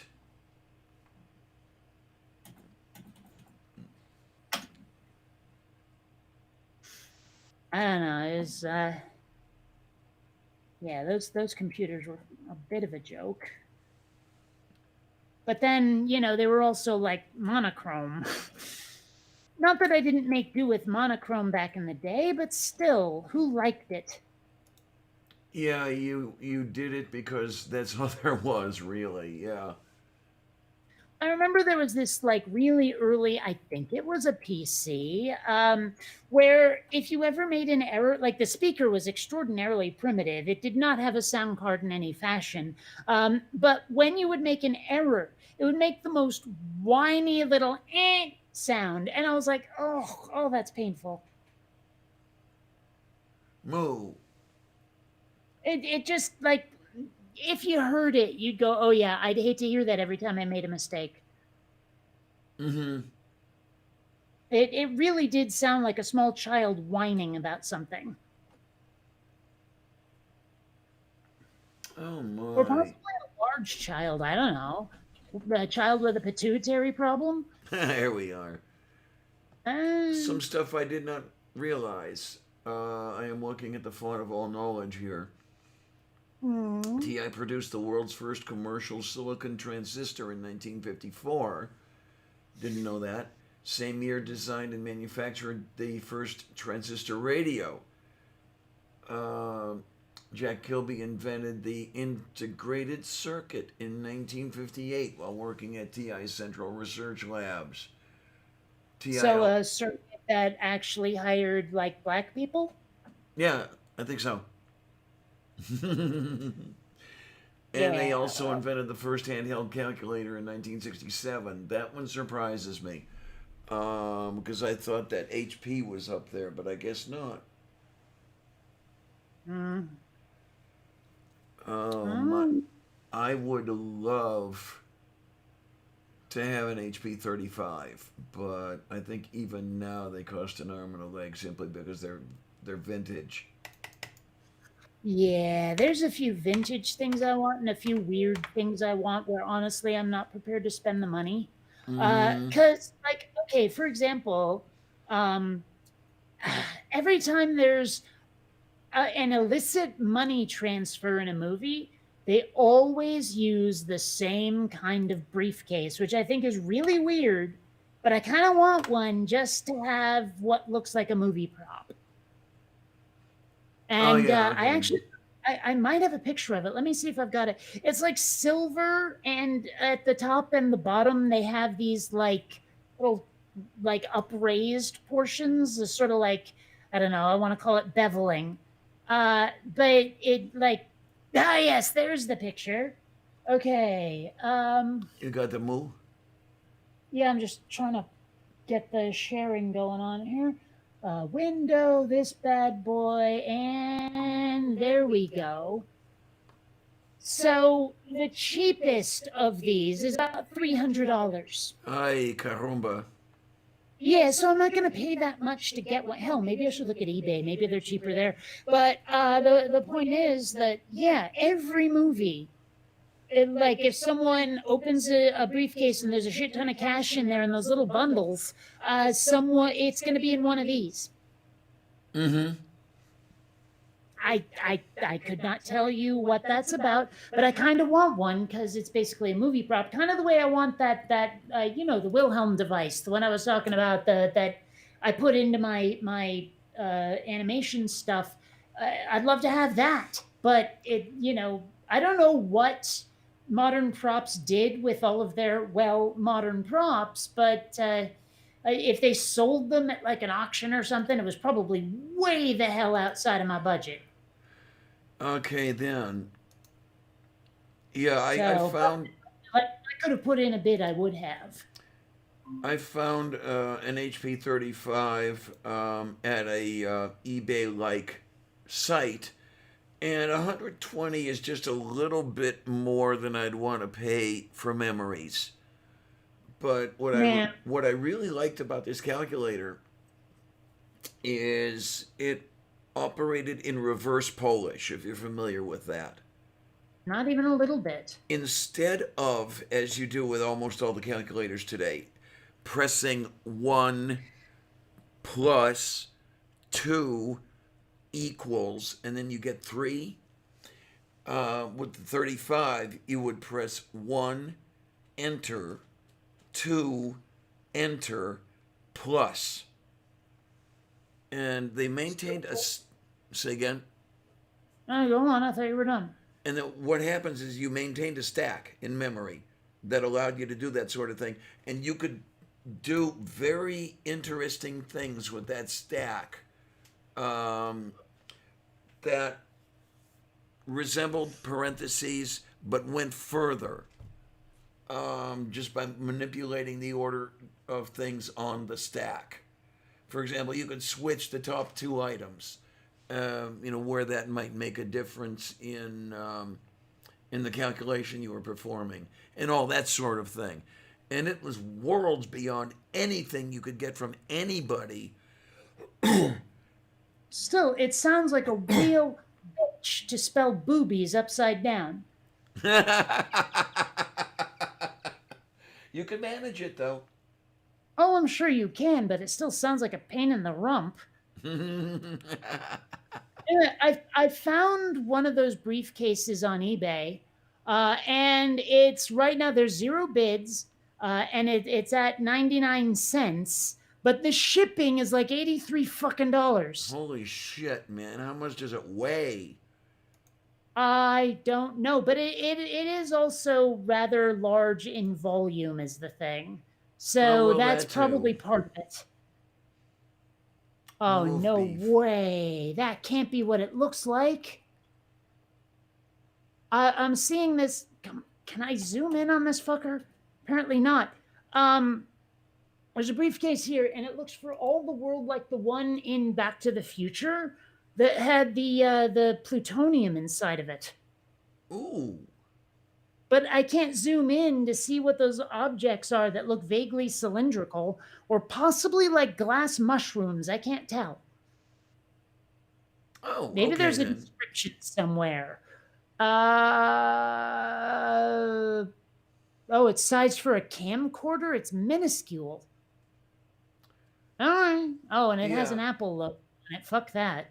Yeah, Travis, it's very intriguing. I discovered the HP 35 in something like 1972. The chairman of the math department at my high school had one. And that was Huh, back what when a- they cost $350 each.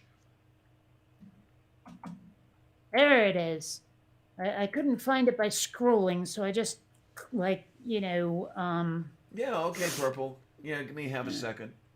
Oh no, that's buy it now. What the hell is the reserve? It says reserve not met. A reserve price, minimum price. The price is hidden from bidders. To win, well, I guess I see why they've hidden it, but still, like I would bid 99 cents on this bastard, but Yeah, it's just that shipping cost, God damn it. yeah, well, yeah. I like right here, if you can see this that I'm highlighting, $83.80. Oh, that's for expedited shipping. Oh, well, okay, that's... I wonder if you can tell them don't expedite it. Ah, I just realized that had my zip code on it. Oh, come on, I mean... I honestly don't see a way to change the shipping, so even if I Okay, wanted guess it, that got in there. everything I saw is like either prohibitive or a deal breaker. So Let's see who got what and for whom and for how much. Oh, boy, moi. Okay, so wait a minute. We've got that, and then we've got that. Okay, Neil and Purple, take a shot at it. You should have links in the plotters. let's see. Go to YouTube and type in HRIM Dr. Sonia. I want to see if I can get that scene that I was talking about where like there's this character on How I Met Your Mother who actually says Boja, like oh Boja, like that. And I want to see if I can find that footage because I think you'll be amused by it, but I don't see it. So okay, is let's this... type in something a little more explicit than Dr. Sonia. Let's go Marshall. Oh, yeah, okay. Chinas. Maybe that'll do it. I was going to ask if the... Confetti scene. Oi. Oh, Ooh. yay. There we are. Hi, Purple. History of a breech birth delivery. I didn't need to see that.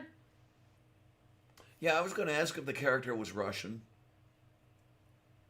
What? Oh, they don't say what Dr. Sonia is. She has an accent, but actually, while we're at it, I could give you some footage of her. She sounds a little bit like this for you?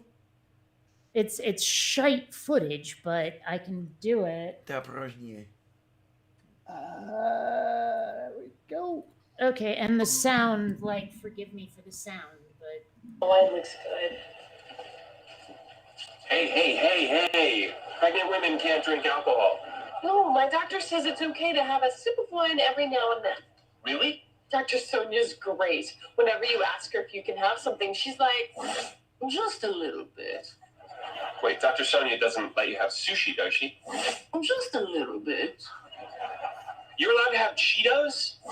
Cheetos. Just a little bit. Oh, jeez, okay. So, I mean, and at one point, like, Lily's getting examined because she's, pregnant and all that. And Marshall is looking at a diagram of the female reproductive system. He's going, wow, it is amazing how little I know about vaginas. And he points at it and he goes, what's this little guy do? And Dr. Sonia's like, oh, Busha, you poor girl. Yeah. Yeah. Anyway, hi, Purple. Hello. That type of hoste. Oh my, how is you is, yay. Yeah, you were part of the live stream yesterday, that's right. Yeah. Yeah, over in Neil's, yeah. Yeah. The Neil's reason doing I this. was up until like 5:30 in the morning. Oh God. Well, yeah, because then we wound up over on Mikey's channel after Neil went to bed. Yep. Which one's Mikey? Mikey Famine. Famine, the bin. I don't think I know this person. Or if I Oh. do, the name is throwing me off. What was it? Mikey Defiance, was it before? Divine, I think, yeah. Or Defiance, No, one of the two. All kinds of not familiar to me. I don't know. It's weird. Like some of the people you know and some of the people you don't know when you're in like the YouTube scene. And I'm Yeah. still weirded out that Rationality Rules had no idea who I was. Really? Really? Yeah. Well, like we met at Faithless Forum, and he was like, "No, no idea who you are. Never heard of Bionic Dance." I'm like, "Fucking hell!" So yeah. Okay, he was the Deviance. Yeah, there we go. I genuinely don't know that name in the least. Ti sei perduto perché le capatie ti hai cosa ne metteranno per po' di cade. Is it my not to him to finding to making on a thing? Mhm. Skeeter Dutton, Wadutton, Chew. Yes. I don't know. Bah. Not of a what kind of a sen. It's gotta be. I'm thinking you have to have been on a live stream with him. You just don't remember, but that's okay. You know, no big deal. He's Neil's it's producer. Neil has a producer. Sorta, kinda.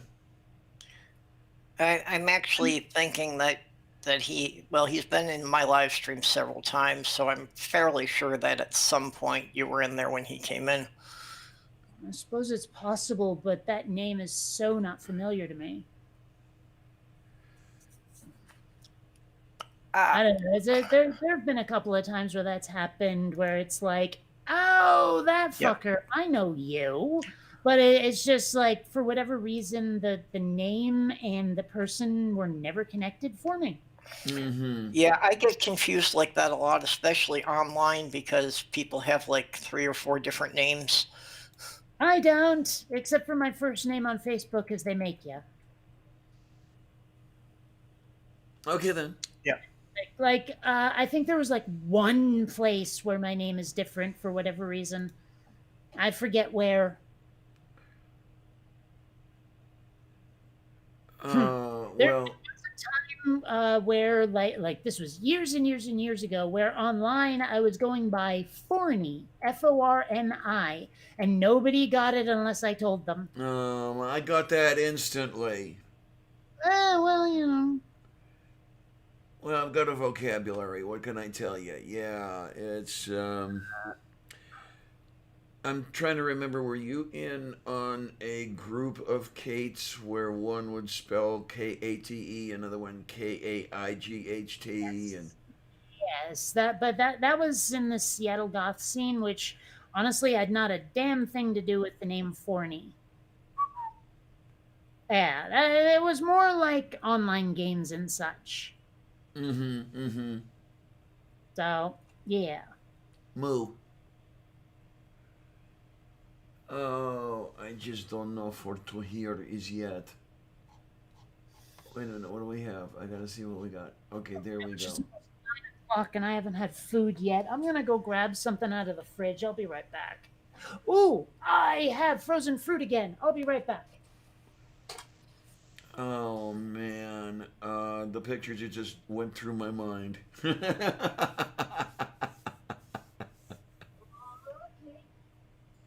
didn't say I had a pink. Yeah, you're down in the noise. You're gonna have to repeat that when you get back to the microphone.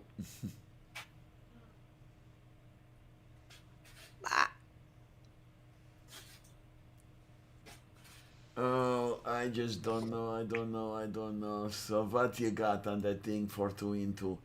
Oh, only 4 hours. It's not a bad thing. No, 4 hours 43 minutes. That's still not a bad thing. Oh my. Okay, so Purple's filling in for Amiga, who I haven't seen tonight. I was wondering about that. Although Amiga did send me a copy of his shilling list, so I've got most of the links. Move beef.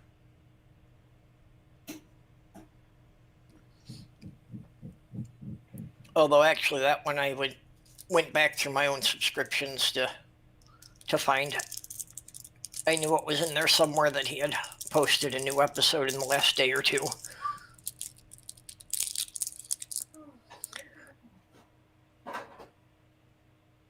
I don't know what that crinkle crinkle. You're gonna get a cat running from somewhere.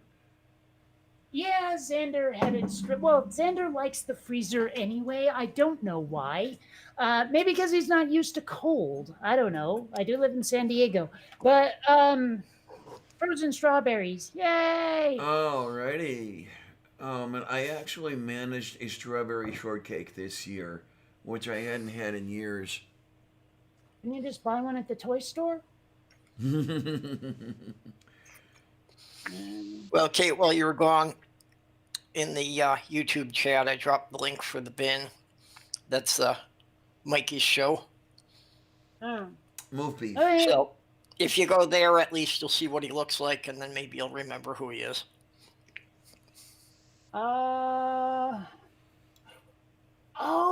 that fella. Yeah, that fella. Mm-hmm. Yeah, like I said, I thought you'd been on my channel with him. Yeah. Oh, I know that guy. Yeah. All right. I guess I never knew his name was Mikey. Yep. Or if I did, it went out of my head because you know me and names. So. Moo. Yeah. Yeah, as far as the crinklies, I was just unwrapping a peppermint. Helps settle my stomach. Hmm. And Sammy knows the difference between those wrappers and his street bag. It's not the same kind of cellophane, and he can tell the difference. Street bag. Yeah, his little snacks come in a Ziploc pouch. I almost wish. Wait. Not done yet. That's called a street bag? No, treat. Oh, treat! That explains it. Okay. Moo. Yeah, I have to start thinking and decide whether or not it's worth the extra effort and money to have periodic deliveries of ginger ale to this place. It's good for settling the stomach when the stomach gets upside down on me, which is almost always. There are so many alleged remedies like that never do squat for me. I don't know why. Ginger ale would never settle my stomach ever. It's just not gonna. I was surprised. It's kind of like when people say, "Here, put this cold on that wound of yours, that burn it, whatever. It'll numb it up and make it feel better." And I'm like, "No, it won't. It'll just make me hurt." Yeah, I was surprised when I discovered that it was doing a good job for me. So, yeah, it's practical experience that has indicated to me that the ginger ale works for me. That's one case out of how many. Be right back. I wonder, if I can get ginger ale that's not carbonated. Because I think it's mostly the carbonation where my stomach goes, I was upset, and now you introduced air. Not helping. Oh, yay. Uh-huh. Well, another thing you might try is get some fresh ginger root and brew it as a tea. I don't want a tea. I want something cold. Okay, well, one big thing is the brand matters a lot because these days some of them don't even use real ginger in the ginger ale. Well, that'll make a difference for sure. Yeah, and like Canada Dry used to be good, but over the years it seems they've been using less and less. So at this point, it probably doesn't have enough in there to really do you any good. Well, that's stinky. Yeah, there's a brand I get here called Townhouse, but I think it's just a regional brand because it's bottled in Michigan. Oh. Like, okay, just straight up regular old ginger ale is pretty nice. I'm still not sure whether I like the ginger ale where they put in so much ginger that it's actually like painful in the spicy way. You know, like if you order Indian food and you get it super spicy, it's like that. Yeah, well, there's also a difference between ginger ale and ginger beer, and the ginger beer tends to be the one that's much more intense and sharper. The one Well, I even that's miss. not. I've had ginger ale that was like that too, but my point was I'm still on the fence on whether I like it that way or not because I love ginger, I love spicy things, but for some reason the ginger ale, I don't know. Yeah, well, that's the Stewart's ginger beer is like that. And I like that There. on occasion. I couldn't drink it like that all the time. That's the one I was going to cite that I dearly, dearly, dearly, dearly. I love Stewart's. I just can't get it anymore.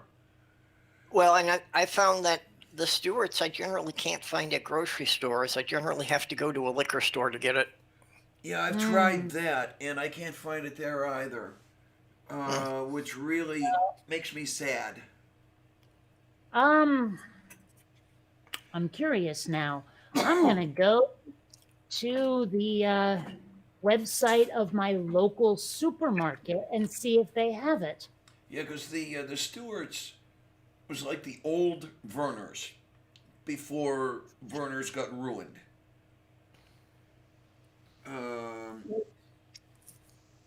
And yeah, that Wow. was the very spicy ginger ale, and I love that shit. Their website seems to be down, ya fuckers. Well, let's just click on the parent store and see if that helps. What? No, I didn't search. I said I clicked on the website, you bastards. There it goes, Kroger.com. Search products. Stew. What? Wait, no, don't pop shit up. I'm typing. Stew, or is that possessive? I believe it is. Alright. Or without that. No, apparently Kroger doesn't carry it. One thing I've noticed actually is if I want something that my supermarket doesn't carry, drugstores often have it. Okay. You know, like there are certain candies that I just can't find anywhere unless I go to the drugstore. Yeah, well, drugstores are getting harder for me to find. Oh, okay. I'm surrounded by about 4 of them. I mean, even, okay, you know, like there's Rite Aid and stuff like that, but they are not the drugstores I remember where you could get all kinds of fun stuff. They're more like convenience stores. Well, yeah, that's why I go to them for candy. Okay. I mean, because they have a huge candy aisle at the local, what the hell is it, CVS. Okay, yeah. I mean, we do have the CVS out here, and we do have the Rite Aid, but Well, it sounds to me like what you want is one of those ones with the soda fountain in it. you know, that wouldn't be a bad thing because I used to live down the street from one of those not that long ago. That's the amazing thing. I mean, this place had a soda fountain, a working soda fountain in 1988.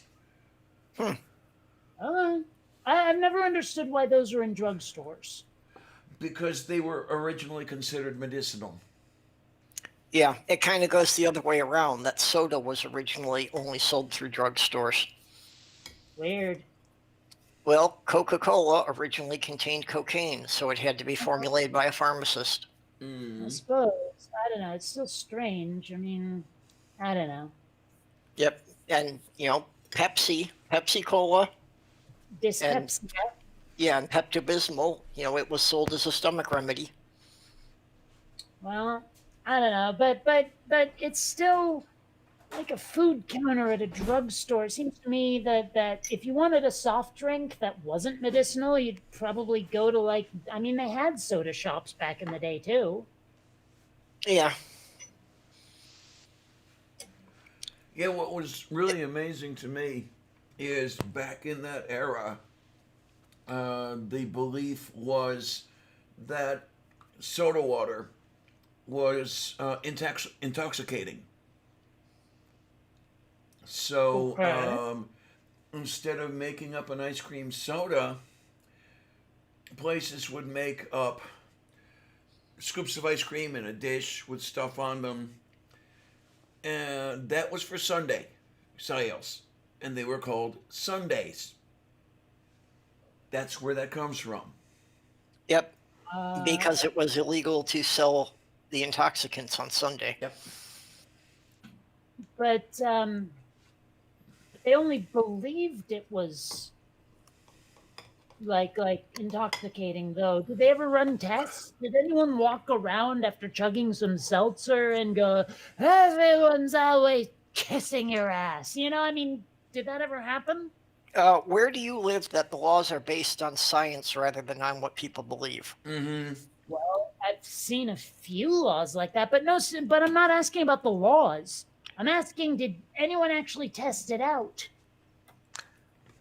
Yeah, but I don't think that they did it very well because I think usually the stuff was mixed with other things, so they didn't do what we would consider a proper scientific study now. Yeah, like you would not consume a glass of soda water and a glass of plain water. One is a control against the other. Yeah.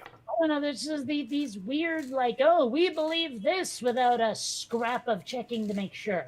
I mean, even if they weren't going to do some sort of scientific double-blind study or some shit, peer reviewed, you'd think at least someone would go, I've been chugging this stuff a lot and I haven't been drunk yet. What the hell? Did I get a bad batch?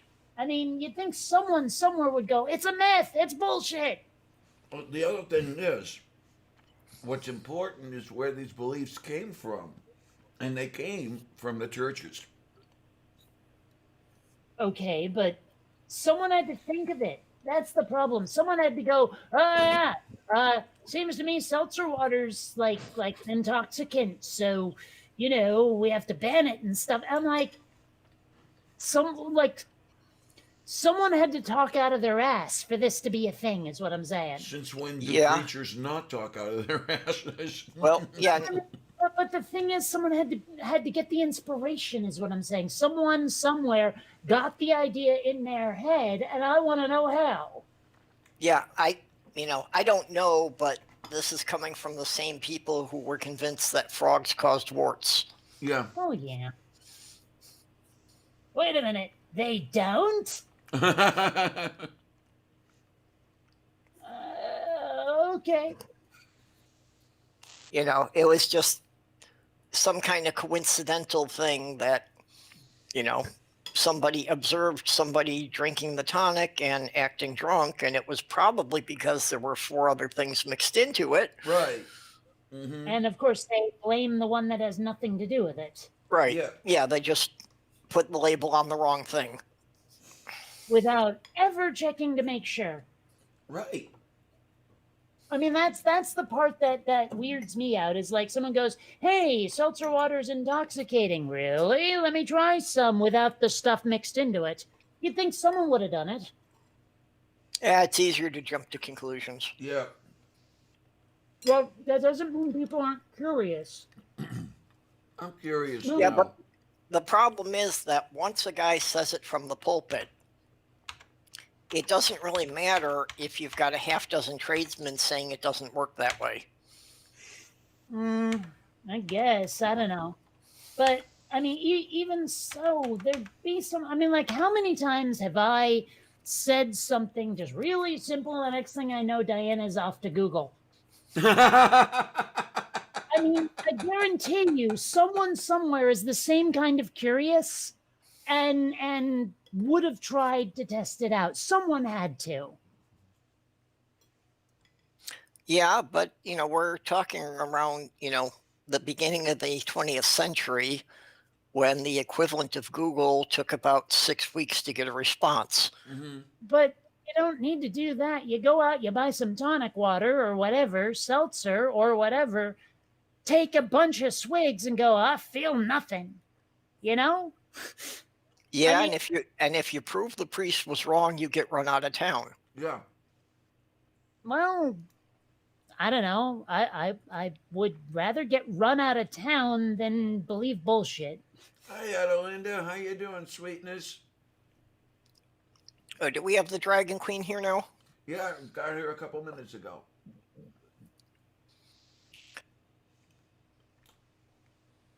It's amazing who will show up to these things, isn't it?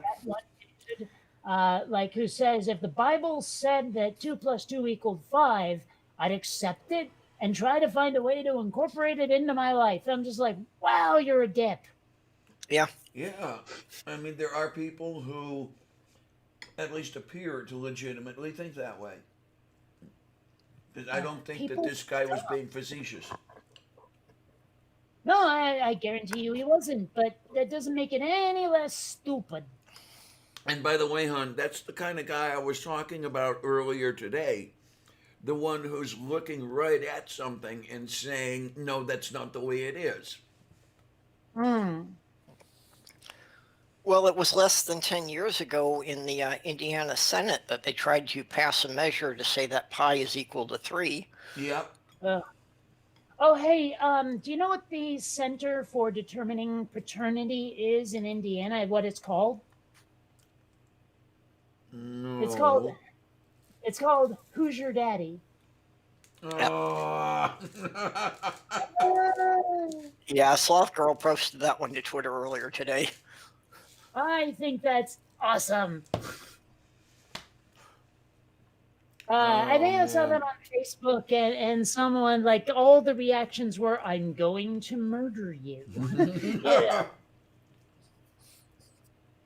I think Bub said the same thing when she put it on Twitter. Of course, she probably got it from Facebook. Yeah. Whoa, that was not what I wanted. Stupid computer. Do it correctly. Are you on another watch list now? Huh? Every time you make a typo in Google, you get something you didn't want. You wind up on a watch list. Not on Google right now, so no. No, I'm actually building something for one of my animations, and 3ds Max was being a little bit cranky with me, and I was being a little bit cranky with it. So, but we've sorted out our differences and reached a détente. Okay, then. Someday I hope to try a night taunt. Yeah. Mid-afternoon taunt aren't too bad either. I don't know. I prefer the the night taunt just because I love dark humor. Yeah. Have you considered you might get further with your computer if you didn't taunt it? No, actually, because it can be pretty intransigent unless I make it feel ashamed of itself, and then it goes, okay, I'm a bad computer. Let me do better. So it's one of those. You know, like there are some people who learn by praise. There are some people who learn by shame. Oh my. I mean, don't get me wrong. I don't understand the learning by shame and try never to employ it to make my points, but it happens. Yeah, it doesn't work well on me. I like to live by the adage from Dr. Seuss of do nothing you're ashamed of and don't be ashamed of anything you do. Okay, although my family would much rather that I was ashamed of a lot more and did a lot less. Hmm. I don't know. It's like my dad's side of the family is super Catholic, and yet they're like totally okay with every LGBT member of the family. I can't square that circle, but well, I'm glad of it. Uh-huh. You know, 'cause Yeah. there's like me, there's Donna and Judith, there's Jesse, there's Adam and Will. I mean, it's just like our Catholic Italian family is lousy with LGBT folk. I don't know. Yeah, as far as anything that would apply that I'm not a cis white male seeking a monogamous relationship, my family is convinced if they don't talk about it, it doesn't happen. Oh, one of those, huh? They're good at denial. It's their main defense. Yeah. By the way, if anyone makes a joke about rivers in Egypt sending out hitmen, Yep. just so you know. Also, I was talking with my mouth full. Probably shouldn't, but otherwise the moment would have been lost. Yeah, there you are. And I think we got the general gist. I'm sure. There were certain fairly typical, stereotypical, all too often told jokes that I try to hit off at the pass. You know. Yeah, if Sloth Girl was in here, she would have gone for the river. Mm-hmm. Yeah, well, at least she's not, betting pre-flop then. Betting pre-flop? What? You never played Texas Hold'em, huh? I'm sure I have at some point, but it's been a long time since I've really played cards of any kind. Well, there's a VR Texas Hold'em game that's kind of fun. But basically, the flop is when the first 3 cards come out that aren't yours. Okay. And then there's Yeah, I just not remembering the terminology. Well, I'm forgetting the one that's not the river, but there's 2 more, and one of them is the river. So. Moo. No, for me, the river is just the mini game expansion for starting Carcassonne. I've never played that. I've seen pictures of it, but I've never played it. It's an interesting game. Yeah, well, in any case, I'm barely a quarter Yeah, done. I don't play much computer games. I like board games, Well, tabletop games of various sorts. I do both. I have fun, before the pandemic, I had an every other week board game night. Yep, I love remember you talking about it. Yeah. There's a couple of games I really enjoy, like Clank in Space and Are You a Robot? Those are fun. Oh, and Secret Hitler. Gotta love Secret Hitler. And Dominion. Gotta love Dominion too. Of all those, Dominion's the only one I played. But yeah, when I was living in Michigan, that was my only thing, my only hold on sanity was Sundays be gaming with my brother's family. See, that's I suppose part of why I like computer games better is simply because I had no siblings, and so finding ways to entertain myself alone was necessary because I didn't always see my friends because they lived on the other side of town. Okay, move. Yeah, I had way too many siblings, and finding ways to entertain myself was still really important. Now with those games, I wasn't good at dealing with them. with those games that you played, could one then say that you two were Dominionists, or no? No. No, in Dominion I only played a couple of times because my nephew was into it. I really never quite got the hang of that one.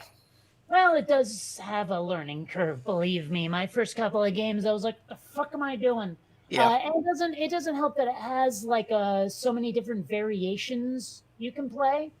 Because there's a couple of things where there's this whole big guidebook on how to play certain variations of the game, like add this card, remove that card, that kind of thing. Yeah, I flipped through that, and yeah, there were all sorts of things about how to make up the starting deck. Yeah. So a little on the complex side, but that's fine. There's some. I mean, because it's a quick play is the thing. It doesn't drag. Yeah. One of the things I liked about Carcassonne was taking that to the gaming conventions. It was a Yeah. game that I could actually take a group of people who had never played it, teach them in less than half an hour, and we could play a game that everybody was fairly well matched. Huh. You Actually, know, having a lot of experience in the game didn't really give you a huge advantage. I don't actually know what is involved in the game, like what the goals are or anything. Yeah. Well, basically, you're laying down tiles, and you know it's different scoring for completing roads or cities. Sounds kind of like Settlers of Catan. Uh, no, not really. You know, Settlers of Catan, you've got, you know, the board itself is already established, and you're just trading cards to build things. Well, wait a minute. Let me look up this Carcassonne thing again. Maybe I have played it and just don't remember the name. Although there are a bunch of games that sound really similar too. Yeah. Because like there's one with all these dwarves. And oh, wait a minute! Is this the one where you have to like place sheep, and whoever puts the most sheep on a closed road gets that territory or something?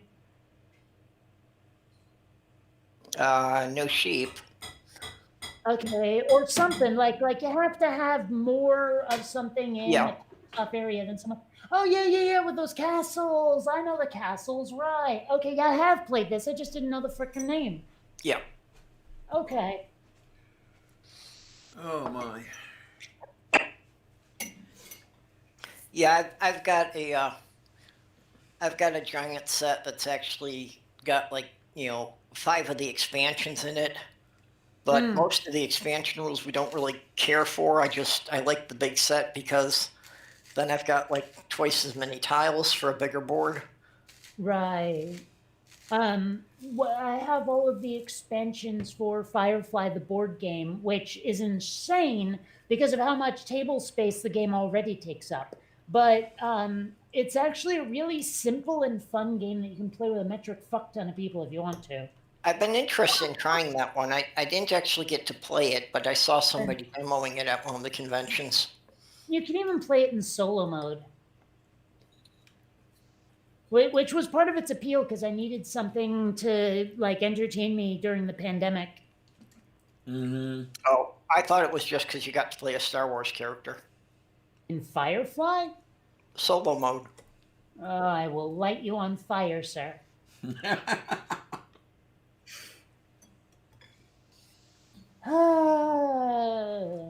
Although now that you mention it, I kind of want to fire up Photoshop and make one of those face swap memes where I swap Star Wars characters with Firefly characters. I think that could be fun.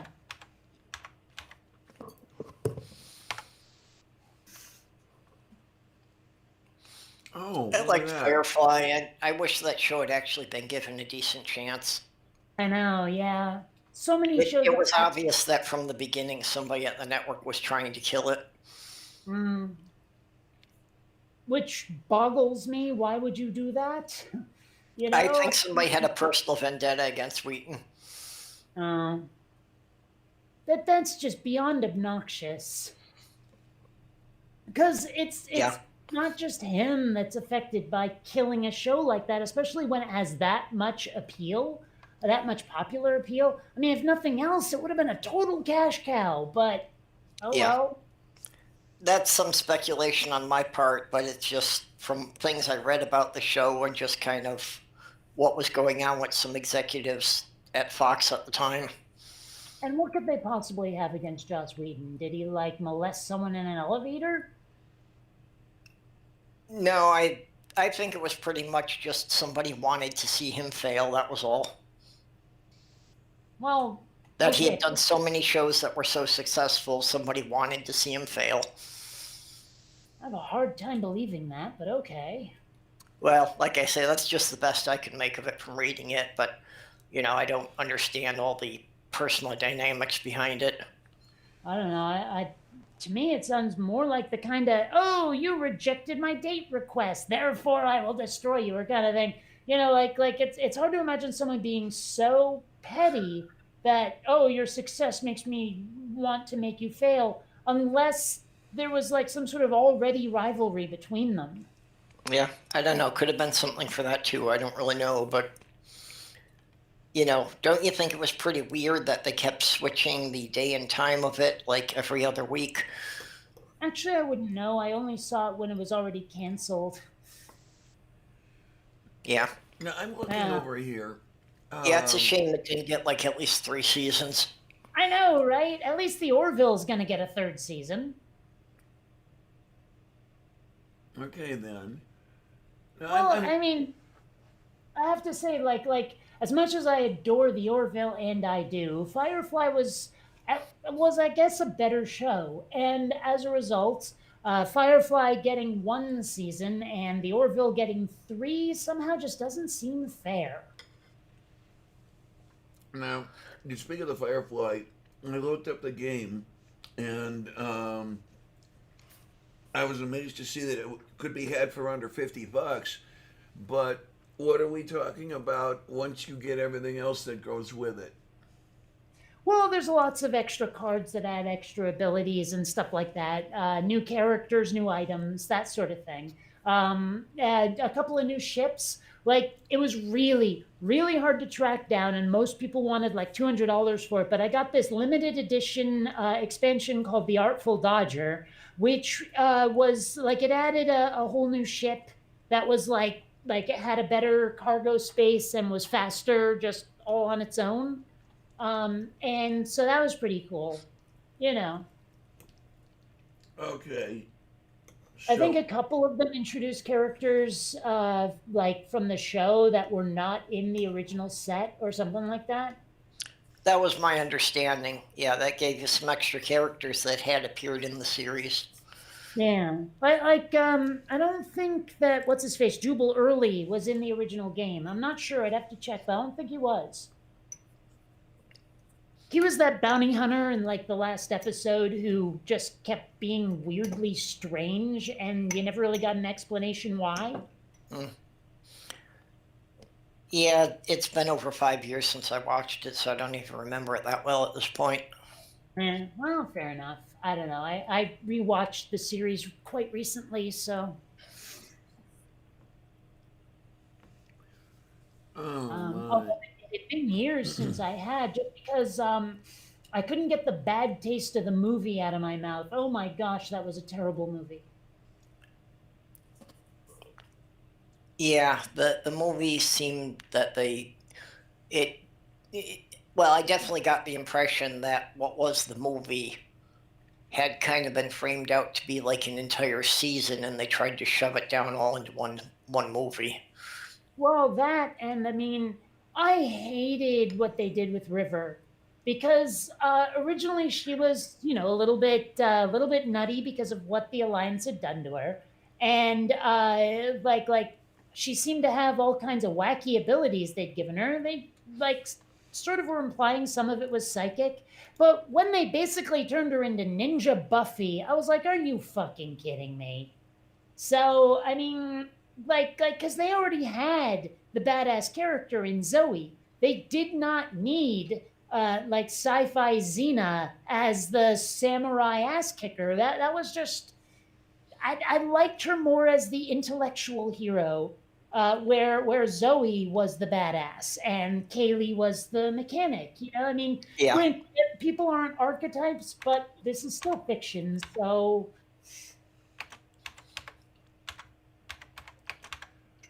I don't know. Oh my. no, I would agree with that, but Hmm. yeah, it would have been better if they had played Rivers being more of the psychic intellectual and let the other characters do their own bits. And it probably didn't help that they killed off my favorite character. That was just, ugh. So, yeah. What is it about characters who are redheaded pilots who love to wisecrack that just makes them my favorite character? Because between Gordon on the Orville and Wash in Firefly slash Serenity, it seems like the wisecracking redhead pilots end up being my favorite characters. Okay. I don't know, and I can't explain it either. So that's your type, huh? To quote Diana, I'm just weird, I guess. I mean, not so much my type as I would love to have these people as friends. Moo.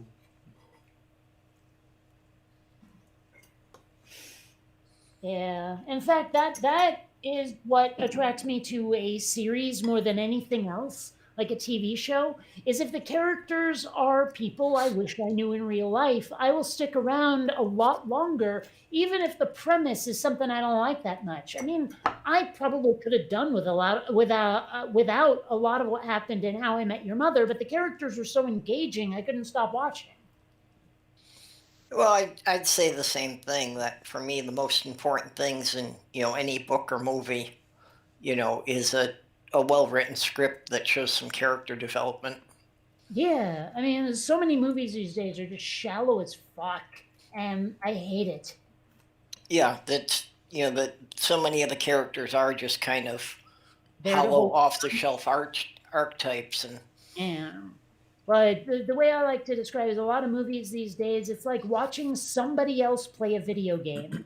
You know, yeah, so much action, no character development, extraordinarily shallow, and yeah. yeah, I've heard you say that about several things, and yeah, I would agree with the ones I was familiar with.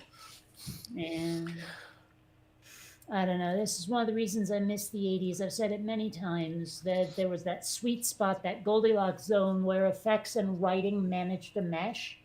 Yeah, and Oh, there are just so many of them seem to have, well, what's basically a Mary Sue character, which I think too often, is somebody they put in there trying to get, teenagers to be able to identify with, mm. and then they play it so poorly. I mean, Wesley Crusher is a prime example.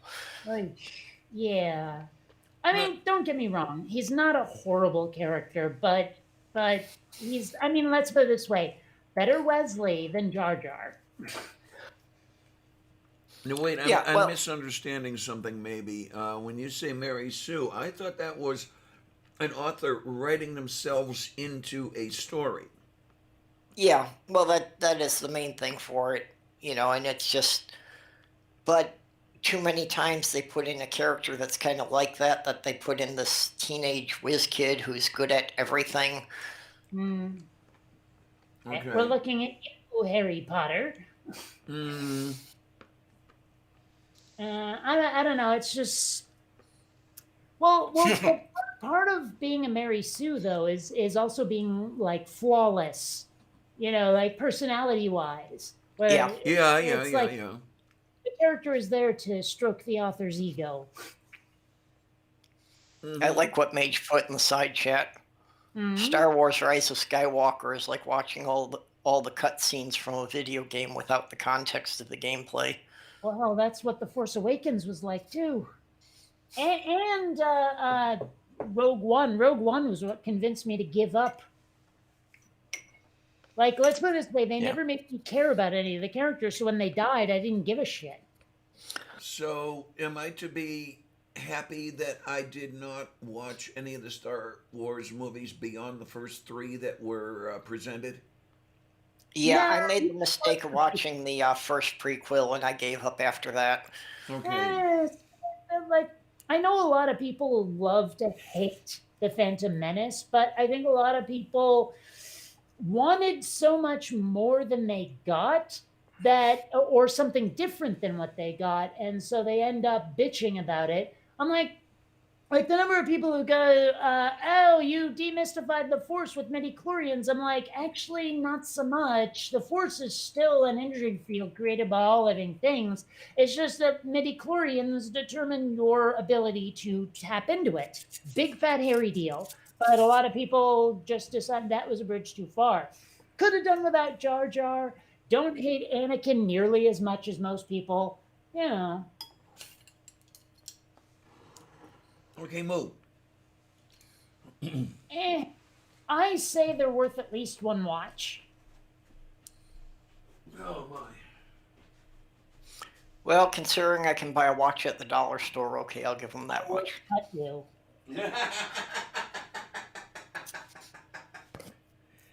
Oh, scheisse. Oh, You remember when digital watches were a big deal? oh man, yes indeed. And I loved the first digital watch I ever had. It was LCD. I'm sorry, LED rather than LCD. Hmm. Um, Remember Well, and calculator watches? yeah, that's you were looking, up the Texas Instruments and the calculators earlier, yeah. and it's like now you can buy a scientific calculator at the Dollar Tree. Hmm. Yeah, With like all the trigonomic functions. Huh. Well, you know what I thought was kind of funny way back in the day is they sold these little watches with transformers on them. Oh, the Transformers characters. Yeah, I I mean remember they were those, I like they do. were their own individual characters, but like as in the watch was a character unto itself. Yes, I remember Um, that. But rather than like, oh hey, look, it's Optimus Prime in watch form, they didn't do that, thankfully. Okay. I was only aware of one character that was a watch. Well, I can remedy that. Let's see, present now, a window, There was and there we go. there was a set of 3 robots that formed together to make a camera. Hmm. What I think that might have been one of the Constructicons. I'm not sure though.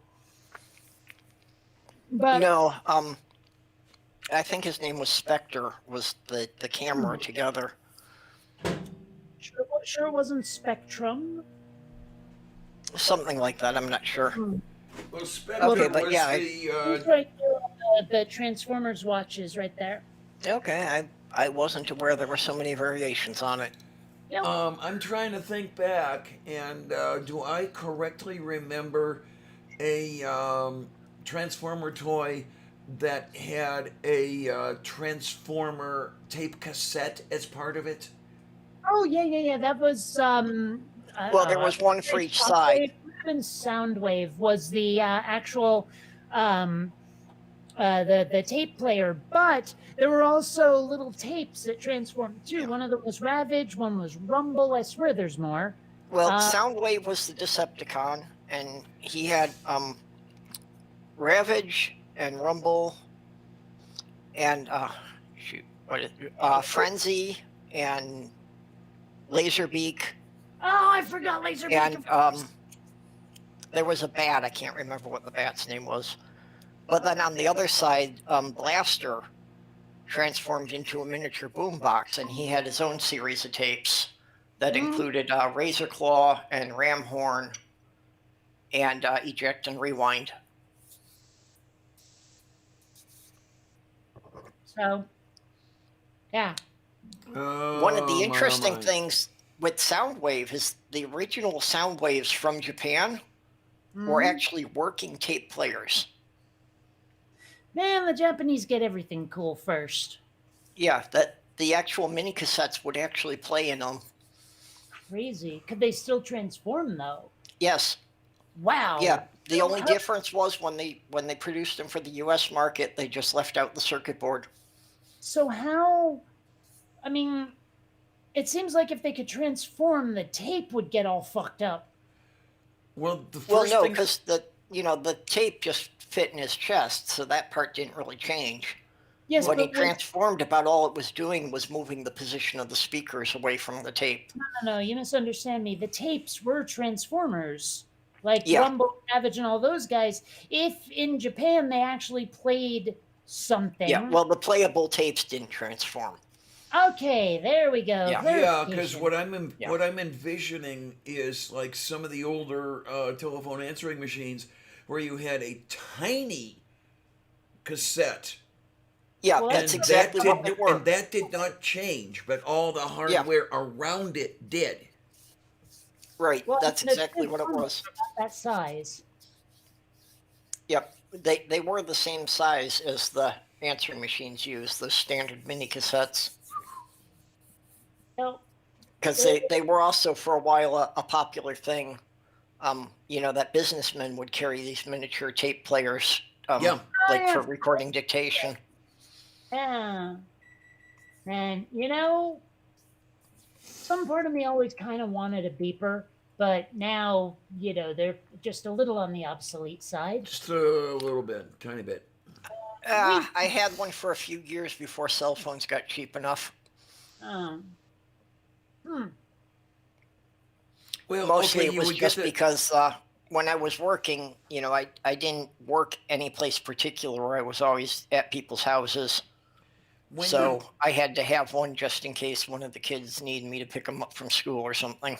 When you got the beeper, by the time you paid for the subscription service and everything else, how bad was the price? At the time I had it, it was probably $20 to $30 a month for the service. And you're My talking parents maybe bought one about 30 years ago, right? Or more? Mid 1990s. Yeah, My okay. parents had a car phone installed at one point, and I remember wanting to use it, and they said, no, too expensive. So I never actually got to place a call on the thing. Yep. Ah, well, I always kind of was fascinated by those like portable phones that were attached to what looked like a gigantic ass briefcase. Like Oh, Murtaugh yes. seen in Lethal Weapon, I right? think, and, yeah. and they looked so farking heavy. Oh my gosh, just to make a phone call. And I found myself wondering, like, does it go to a tower? Does it go to a like a satellite, or is it just it transmits radio waves and somehow gets fed into the phones? I had no idea. I just knew it was really interesting looking. I think those were satellite phones at the time because there weren't really cell phone towers in most cities then. I'm trying to remember. I'm tempted to say you did, but I cannot remember if this is true or not, that you needed an FCC license to operate one of those things. Yeah, I think you did. I think it was something like a ham radio license. Yeah, it was, I think, the next step up from ham or some shit like that. Instead of a class 3, it was a class 2. Yeah, so it might not have actually been a satellite. Actually, it may have been something like a relay service. Yeah. That basically you were connecting to somebody who had like a radio base station, and they were connecting the call from there. Wonder if there was a way to like bypass the service somehow. I mean, like I don't know how it transmitted. I'm assuming radio. Yes, it would have been radio. Yeah. Like, unless they encrypted the signal, I mean, But what I'm thinking is, it's entirely possible that there were so few of those around that nobody thought to encrypt anything. Well, then I guess if someone, like some rich fucker, bought one and decided, hey, I don't want to pay this fee, they could jailbreak it somehow or something. I'm thinking you're right. I'm just not exactly sure how and where. Wow. It's not really important anyway, because those things are way obsolete. It was just always something where when I first heard about it, I was like, ooh, I want to try one. Oh man, I mean, I never had one or held one or anything, but I do remember the original cell phones where you had 4 or 5 circuit boards inside the case. I've got pictures around here somewhere, and it's amazing what they became from those days. Because there's a Yeah, well, I remember the car phones or the briefcase phones that Kate was talking about. That the receiver itself weighed about 1.5 pounds. Yeah. And that wasn't counting the fact that you had a cord running down to either the briefcase because that had the battery pack, or that was plugged into the car for power. Because it probably had like a 3-pound battery. Let's see. There it is. Copy image, clip board, and present now. Here is the scene from Lethal Weapon where, Murtaugh is placing a phone call. Da Prozhnie. Oh yeah, that one's even more modern than what I was thinking of. But yeah, But I mean, look, it's got the antenna on it, and he's got to carry it around. I remember like when the scene was over and he hung up, and just like the sheer weight of that case as he like walked away with it. I was just like, wow. yeah. The whole thing altogether had to be a good 5-6 pounds. Hmm. It suddenly occurs to me. Oh, there's Xander. Okay. I was like, I haven't heard from the cats in a while. Where the hell are they all? Well, yeah, Sammy's just gotten up on the porch here and settled down. He'd had the zoomies for a while. Columbia never did that, but Xander, oh my gosh. Oh. Well, and it's one of the things that since the move, both Sammy and Petunia have just been a lot more active and a lot more playful and vocal than they ever had before. So obviously, they're liking the new environment a lot better. They're feeling, apparently a lot less stressed. Yeah. So I don't know how much of that was, just them picking up on my stress or what, but Not sure how much my cats pick up on my mood because, like, okay, Columbia sometimes comes up to me when I am sad, on the verge of tears, etc., etc. Where Xander, kind of not so much. But Columbia's only done that a couple of times, and so I'm not sure how much she really picks up on. And when I'm a happy camper, neither of them seem to notice. So I don't know. My cats have always been weird, these two. well, cat I had a few years ago, Tasha, she was very much about watching me, if I wasn't feeling well or that. And while I had her, I got a second cat, Molotov. And Oh, jeez. well, like at one point when I was really sick for like a week, that she would stay up on the bed with me. And when she needed to, get off to go and eat and do whatever, she ordered Molotov to get up on the bed and stay with me until she got back. That's kind of cool. Somehow I don't see this one doing something like that, even if there was somebody else to order around. Yeah. I don't know. Well, Molotov was an utter idiot. Because, well, Tasha would sit up on this little dresser I had, by the door between the kitchen and the living room. And Molotov would come through and she would jump down on his back.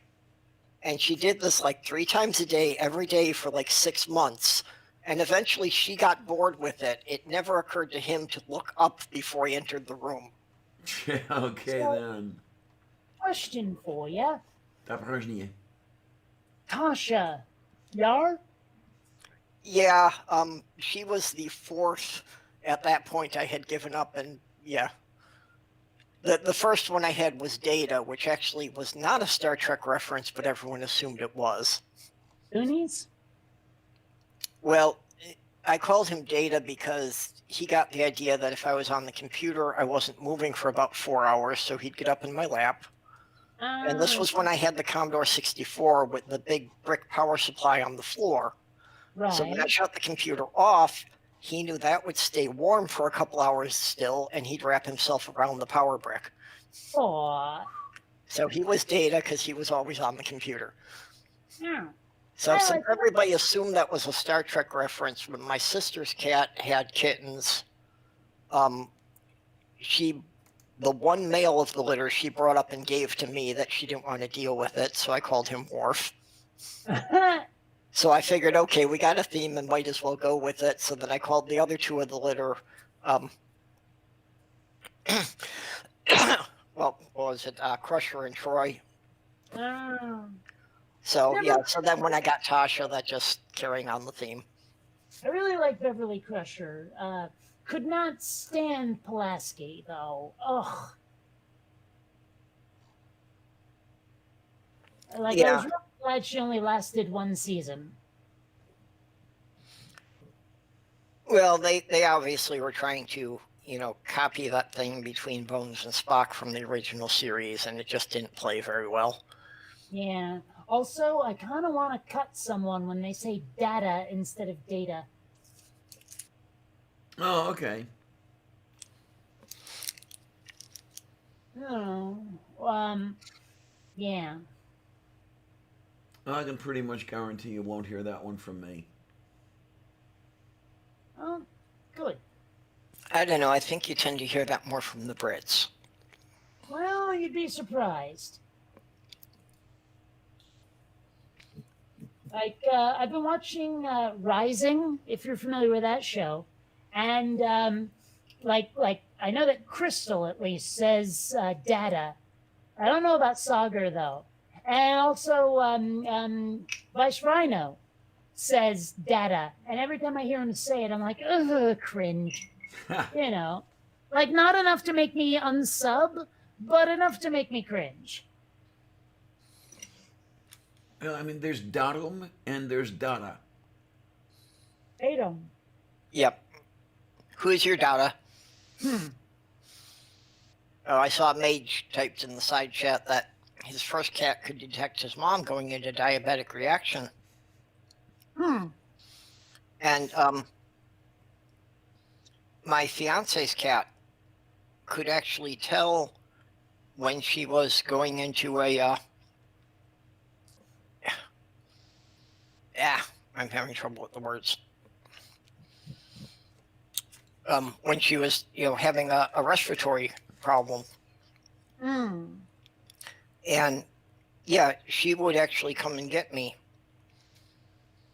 because she could tell it, sometimes actually even before my fiance was aware it was starting. So if I wasn't in the room, she would come and get me to let me know something was going wrong. Columbia never did that when I was having seizures. Not that it would have done any good unless, like, someone was over, but still. Yeah, it's odd, what some cats will be able to pick up on. Yeah. Oh, and Doc Pearson joined us. Oh. Oh, there goes the neighborhood. Hi, sweetie. All right,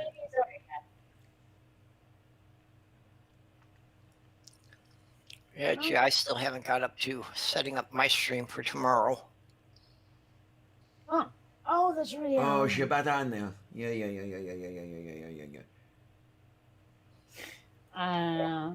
I did my research. I picked out my holidays for this week. I just haven't put up the Streamlab theme. There's holidays. You haven't noticed that all mine are titled after some obscure holiday? I have. I'm just wondering what they are. Yeah, well, tomorrow is a cult day. Okay. Cult, not a Yeah. cult. So I figured that was one that I needed to go with. So I take it, though, that the information was kind of hard to come by, right? Bad, I know. Bad joke. Yep. Yeah, no biscuit. Yep. Yeah, so tomorrow, we'll have to do something on you sharing your paranormal experiences. I have exactly one of those that I can name, unfortunately. I know I've talked about it here before, those weird concentric circles that I don't know what the hell they were that were up in the sky. I know I've told that story. Yeah, I know you've mentioned it. I had a couple, but and again, I am realizing in retrospect that it's kind of the way I filtered the world at the time when I was pagan. So if I had the same experiences today, would I interpret them differently? Yeah. Although, I have had a few things that I still lack any good explanations for, so. Yeah, like those lights I have. I have no explanation for those either, so yeah. Yeah. I mean, to this day, I would love to know what caused the glowing pink cigar shaped whatever the fuck it was in the night sky. This was on Kelly's Island years and years ago. We all Wait a saw it. minute. Say again.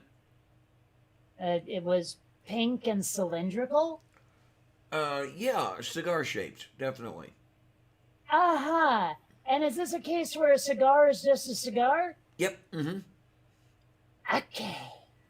Yeah, and we all of us in the car saw it, so it wasn't, and we described it the same way, and so it wasn't a case of just me seeing something that wasn't there. But I would love to know what the hell it was, and I'll never know, I guess, because well, this occurred well over half a century ago. So there's no way to look back on it or anything like that. Yeah. Well, I've had a couple of experiences, some of them which were shared with other people, that, at the time I took to believe to be contact with a ghost or some type of non-physical being. Okay.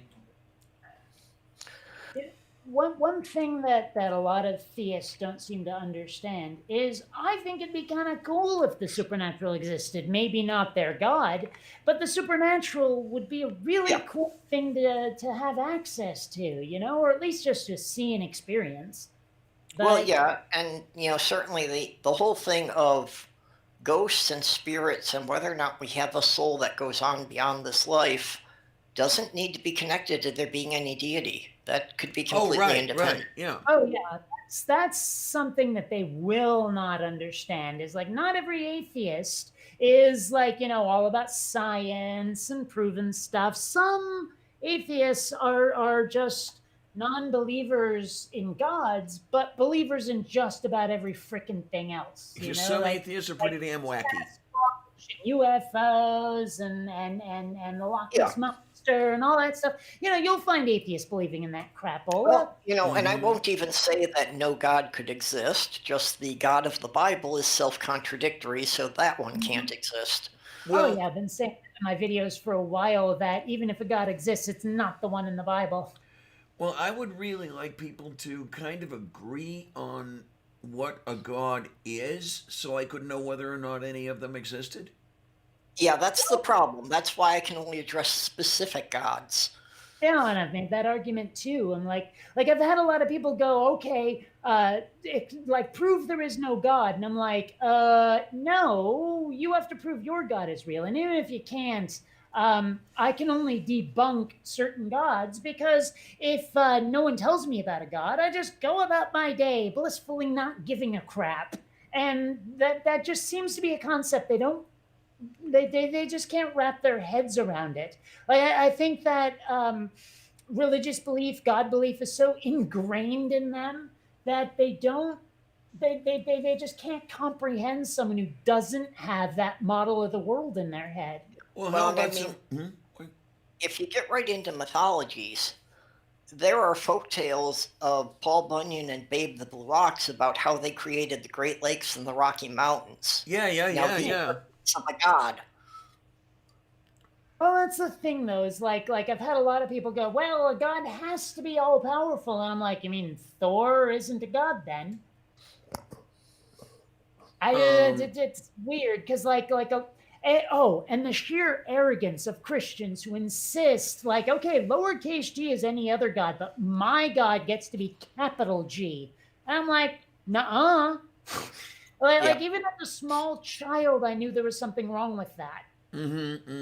Well, and Orthodox Jews will not even spell out the word God on paper. I've seen the dad. Right. But yeah, I think if there are gods, polytheism makes a lot more sense than monotheism. Because if you have one all-powerful God, you have to accept that they're fairly incompetent for the world to be this screwed up. Right. But if you accept that there's a dozen gods who are all arguing over who's in charge, then it all kind of makes sense. I don't know. I'd almost be more willing to accept pantheism or deism, where like yeah, there's a divine presence of sorts, but it's not so much conscious. It's not a person that has no personality. It's just, I guess, there. Oh, Yeah. sort of like a deistic god? Well, that's why I said deism. Oh, I didn't hear Yeah. you say it. Sorry about that. Well, and that's pretty much where I went through coming out of paganism before I was atheist, was kind of with the idea that, okay, there was a God who created the universe, but there isn't anything to indicate that they've had any contact with human beings on this planet. Hmm. And then you get into some of the really interesting philosophies. Ehrman's spoke about, Bart Ehrman has spoken about some of them, where you have the gods who created the gods who created the universe, and all this multi-level marketing going on. There's all sorts of real fun, which is all about esoteric knowledge and exoteric knowledge and all this sort of thing.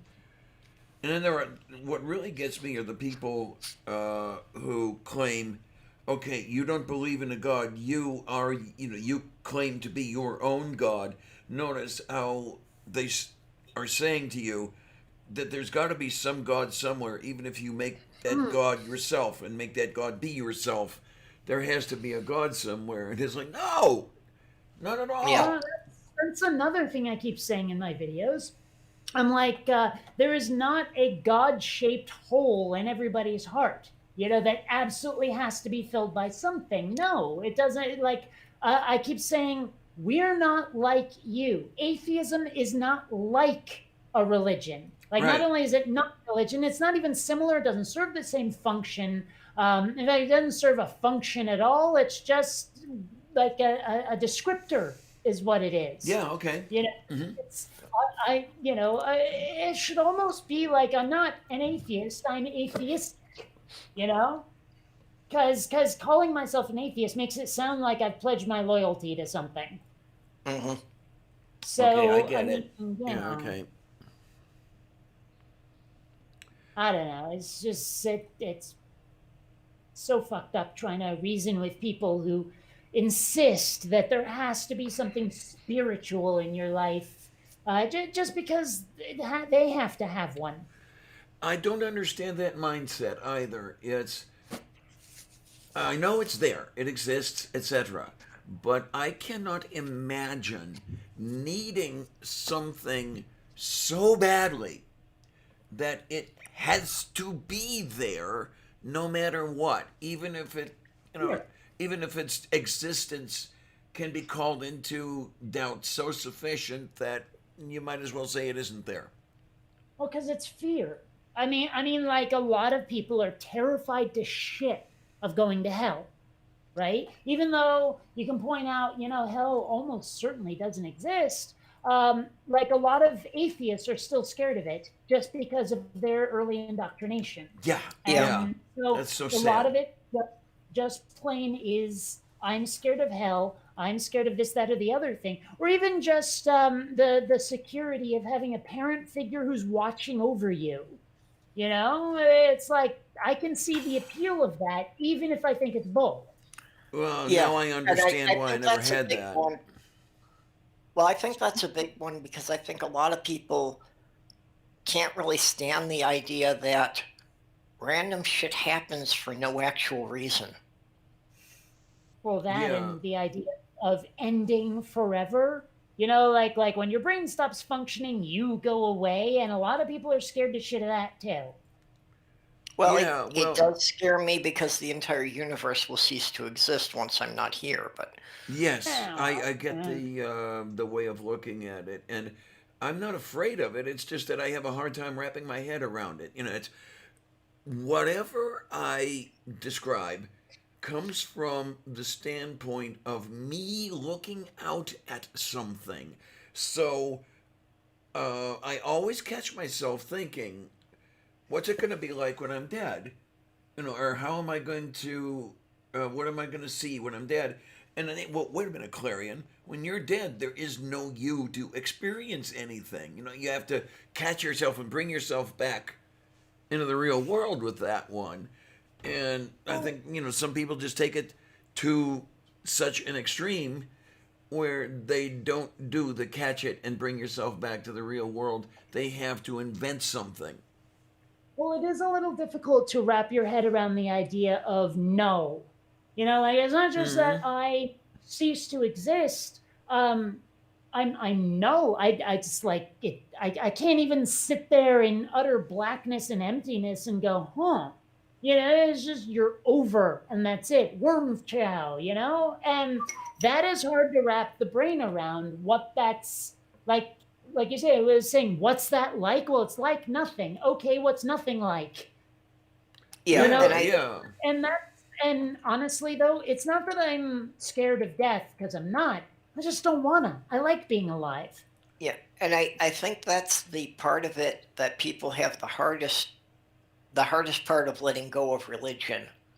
Why people have trouble becoming atheist, if you will, is just giving up that idea that we would somehow continue after our body stops. Mm-hmm. Mm-hmm. Oh, Yeah. I saw something on book recently. I forget who posted it, but I think it was a celebrity of some sort who was going, "Oh, so and so was called home to the Lord today," and everyone's like Scheisse. offering up like thoughts and prayers and shit. And I'm sitting here going, "Oh." I mean, there are certain euphemisms for dying that honestly kind of bug me. I hate it when someone says that someone passed away. Ha! That just Yeah. sounds so stupid. I mean, I don't know. It bothers me when people say it because it's like, dude, confront death, okay? It remind It's a part of life. Your euphemisms are not helping. it reminds me of the Carlin routine where he goes into the euphemisms and then he said, "Will I expire like a magazine subscription?" It's like, okay. Oh, shitsky. So, mm, Oh yeah. my. But yeah, Like, I don't like the idea of being dead simply because I'll miss out on so many things. Like I want to be around for this, that, or the other. Well, what if those flying cars we've been hearing about, like in Japan or whatever, actually become a reality and we get to fly in a friggin' car and I die before it happens? Oh, if there was an afterlife, I'd be so pissed. oh my. Well, then again, okay, you talk about afterlife, and that does call into question a before life. Yeah. Like the Mormons, they think there's a soul warehouse. You know about that one? Um, not off the I'm top not of my really head. familiar with the soul warehouse, but I was pretty strong believer in reincarnation. Okay, because Tria has talked about this a little bit. I guess allegedly there's a collection of souls waiting to be born into bodies, and then you Oh, get no, born. I've heard this. Yeah. Okay, I didn't get the warehouse phrase, but yeah, I've heard the thing about there being souls waiting until parents decided to have babies and that kind of thing. Yeah, Yeah. admittedly, the soul warehouse is my own euphemism, indicating how much Okay, yeah, respect I have for that idea. yeah, it Um, was just that phrasing that I wasn't following. mm, Yeah, that happens a lot. Maybe the first time you broach a subject, you could use the term everyone knows. I don't know that there's a term for it, and if there is, I don't have it. No, that was fine. It just needed a little explanation there. That's all. Uh, with the reincarnation thing, one thing I've noticed that no one who believes in reincarnation tends to address is a lot of people assume that when they're reincarnated, it'll be on Earth. Uh huh. And that's something I've always wondered about. It's a It's kind wide of like open what I universe, mentioned kids. before about time travel and how it will kill you because you'll suck hard vacuum because Earth was way over there back in the day. It's like people just assume, oh, if I time travel, I'll be in the same spot I was when I left the time I was. And you are, but not relative to the Earth, you're not. Mm-hmm. And it's the same thing with reincarnation and assuming that you'll be reincarnated here. Yeah. Uh huh. It's just Well, something I've noticed. Actually, one of the things that I had fit into my reincarnation belief was I had a series of dreams that were extremely surreal.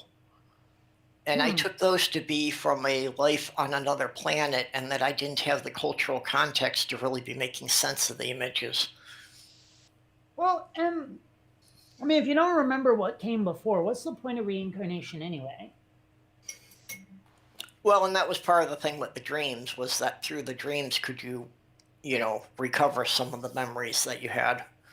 Well, that's that whole thing that kind of kicks the crap out of the South Asian idea of reincarnation, where you learn lessons.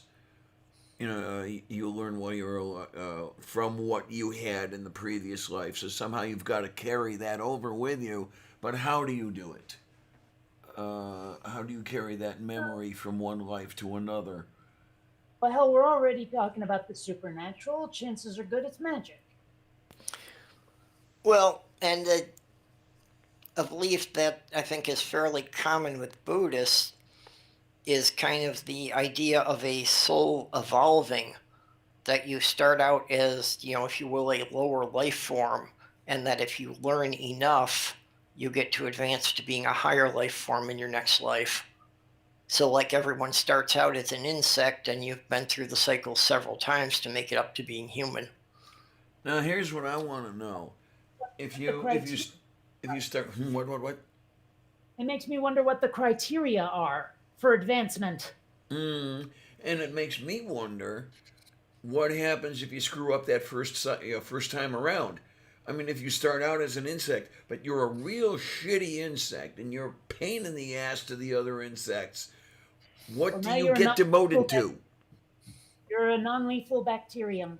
Oh, okay, fine. Yeah.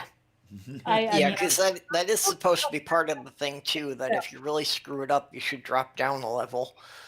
But I mean, again, who determines what a level is? I mean, I remember watching this one episode of Star Trek Voyager, and oh my gosh, they did this whole thing. Oh, this crewmate has like mutated into the next stage of human evolution, and it sounded like they thought evolution had a script. And eventually, we'd all level up like our D&D characters, and I was like, "Really, guys? Really?" Yeah, that's silly. So I don't know. I just wonder how they decide. Like, okay, is a cat better than a muskox? The cat thinks so. Well, yeah, but I mean, like in terms of reincarnation, look at me. I'm now this, which I guess. Well, I mean, did I do a good job or did I do a lousy job in my last life? I don't know. Because I mean, sure, I'm a trash panda now, but is that better or worse than the ferret I was before? Yeah, huh? Yeah. Yeah, it's a very subjective thing about which life forms are on a higher level. So wait a minute, does that mean you have a say in your own reincarnation? Depending on which branch of Buddhism you're involved in, yes. In that case, some of them actually do at least imply that you have some choice in the matter. Well, in that case, in my next life, I'm going to be an Apache attack helicopter. All right, I'm liking it. Sorry, I love that joke. I don't know why. Like, I know it was a right-wing thing that was supposed to make fun of trans people, but it's still hilarious. Have you seen I think that it coming from a right-winger is part of what makes it hilarious. Have you seen? Okay, Nate says if you're really good at being a human, you graduate up to being a cat. There we are. Yeah, I take it you've seen the list of icons. You know how there are the icon for male and female and trans and everything, and then you get into the really weird stuff. And then there is. Well, I remember one building I was in that had, the doors there that said men, women, and in between them there was a door that said mechanical. So it was nice to see that, they were making an allowance for the robots. Okay, Man. then. I always wonder, like at those restaurants, usually seafood restaurants, that like they label their bathroom buoys and gulls and all Oh, that. I've seen that so many Oh, times. yeah. Yeah. But the thing is, there are definitely some restaurants out there where you have to ask, like, which one's which now? Maybe you could put like some pictures on there. But then again, there's that one comic of the woman in the pantsuit and the dude in the kilt looking at the bathroom silhouettes, going, Yes, yes. Yeah, that's what I was thinking of as you were saying that.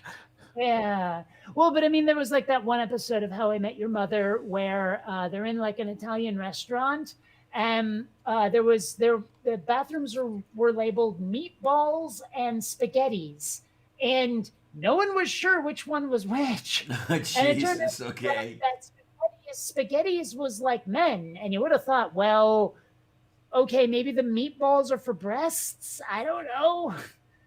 Yeah, I would have thought any reference to balls would have been the men. Yeah, but apparently not. Whoa. I do love that show though. There's a couple of shows and also stand-up routines that I've just been watching over and over and over simply because they're like comforting. Well, know, I think saw an I article- think How You Met Your Mother works better as episodes if you ignore what's supposed to be the central premise. Well, yeah. I mean, like you don't actually see the mother in any form until the very last episode of the next to last season. So there is Yeah. that. But I mean, I'm just saying that watching the show feels like hanging out with old friends. Yeah.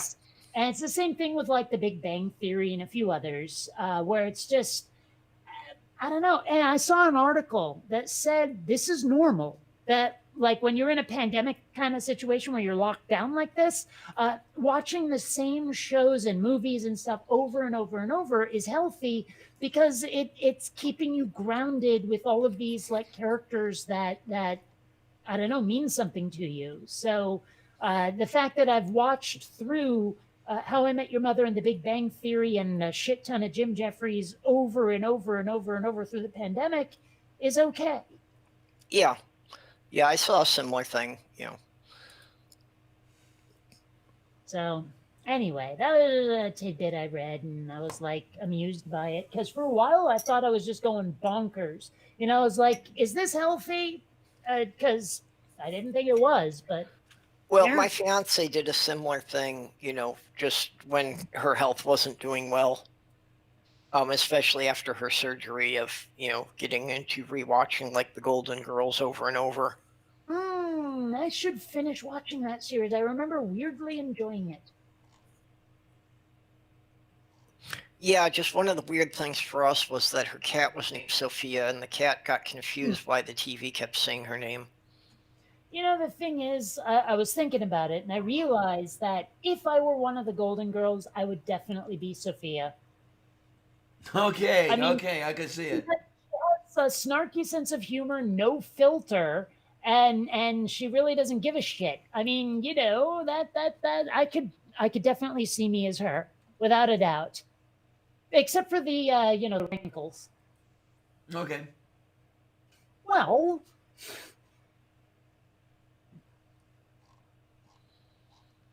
Yeah, I'd be somewhere between Dorothy and Blanche, okay. being simultaneously the intellectual and the slut. I Yeah. can see that. I can definitely see that. See, the thing is, like, Diana, you're not stupid enough to be Rose, but you are a little occasionally on the naive side. Okay, I can So appreciate. So I want to say Rose, but only half. Well, she definitely has the intellectual capacity of Dorothy, so. But I'm still seeing some Rose there, I have to say. Yeah. Rose was No, indeed an interesting I see character. that, but I'm At least also you're thinking played by of the Betty White. You know, at least you're played Yeah. by Betty White. I'm also thinking of the episode where Dorothy was trying out for Jeopardy. I don't know that episode. Oh, well, yeah, basically she went through all the testing and went through the interview and the practice rounds for Jeopardy, but she wasn't selected for the show when she's talking to Alex Trebek and saying, but I got all the questions right. And he's basically saying that, yes, you're brilliant, but you're so boring, the audience doesn't care about you. The Yeah. audience can't get engaged with you being on the show. And Well, that is a part of it. To bring us full circle, did you hear that LeVar Burton is being considered to replace Trebek? I have heard I this. saw that on Twitter. I wonder, like, when I saw the article, at first I saw his picture, I'm like, oh, fuck you, 2020. Did you just kill off LeVar Burton? And then it turned out no. But still, it's sad that we've gotten to the point now where if you see a picture of a celebrity, you just kind of assume they're dead. Yeah, Yeah. okay. I mean, like, between Alex Trebek and Sean Connery and whoever the hell else. Pretty much everybody. Yeah. I mean, yeah. I don't know. I'm like, we are coming up soon, less than a month now. Actually, literally 3 weeks from now is the anniversary of Marie Fredrikson's death, which had nothing to do with COVID, but still. Moo. You don't know who that is, do you? Yes, I do. I need a reminder. Oh, sorry, the reactions seem to be like, okay. So I don't know. But yeah.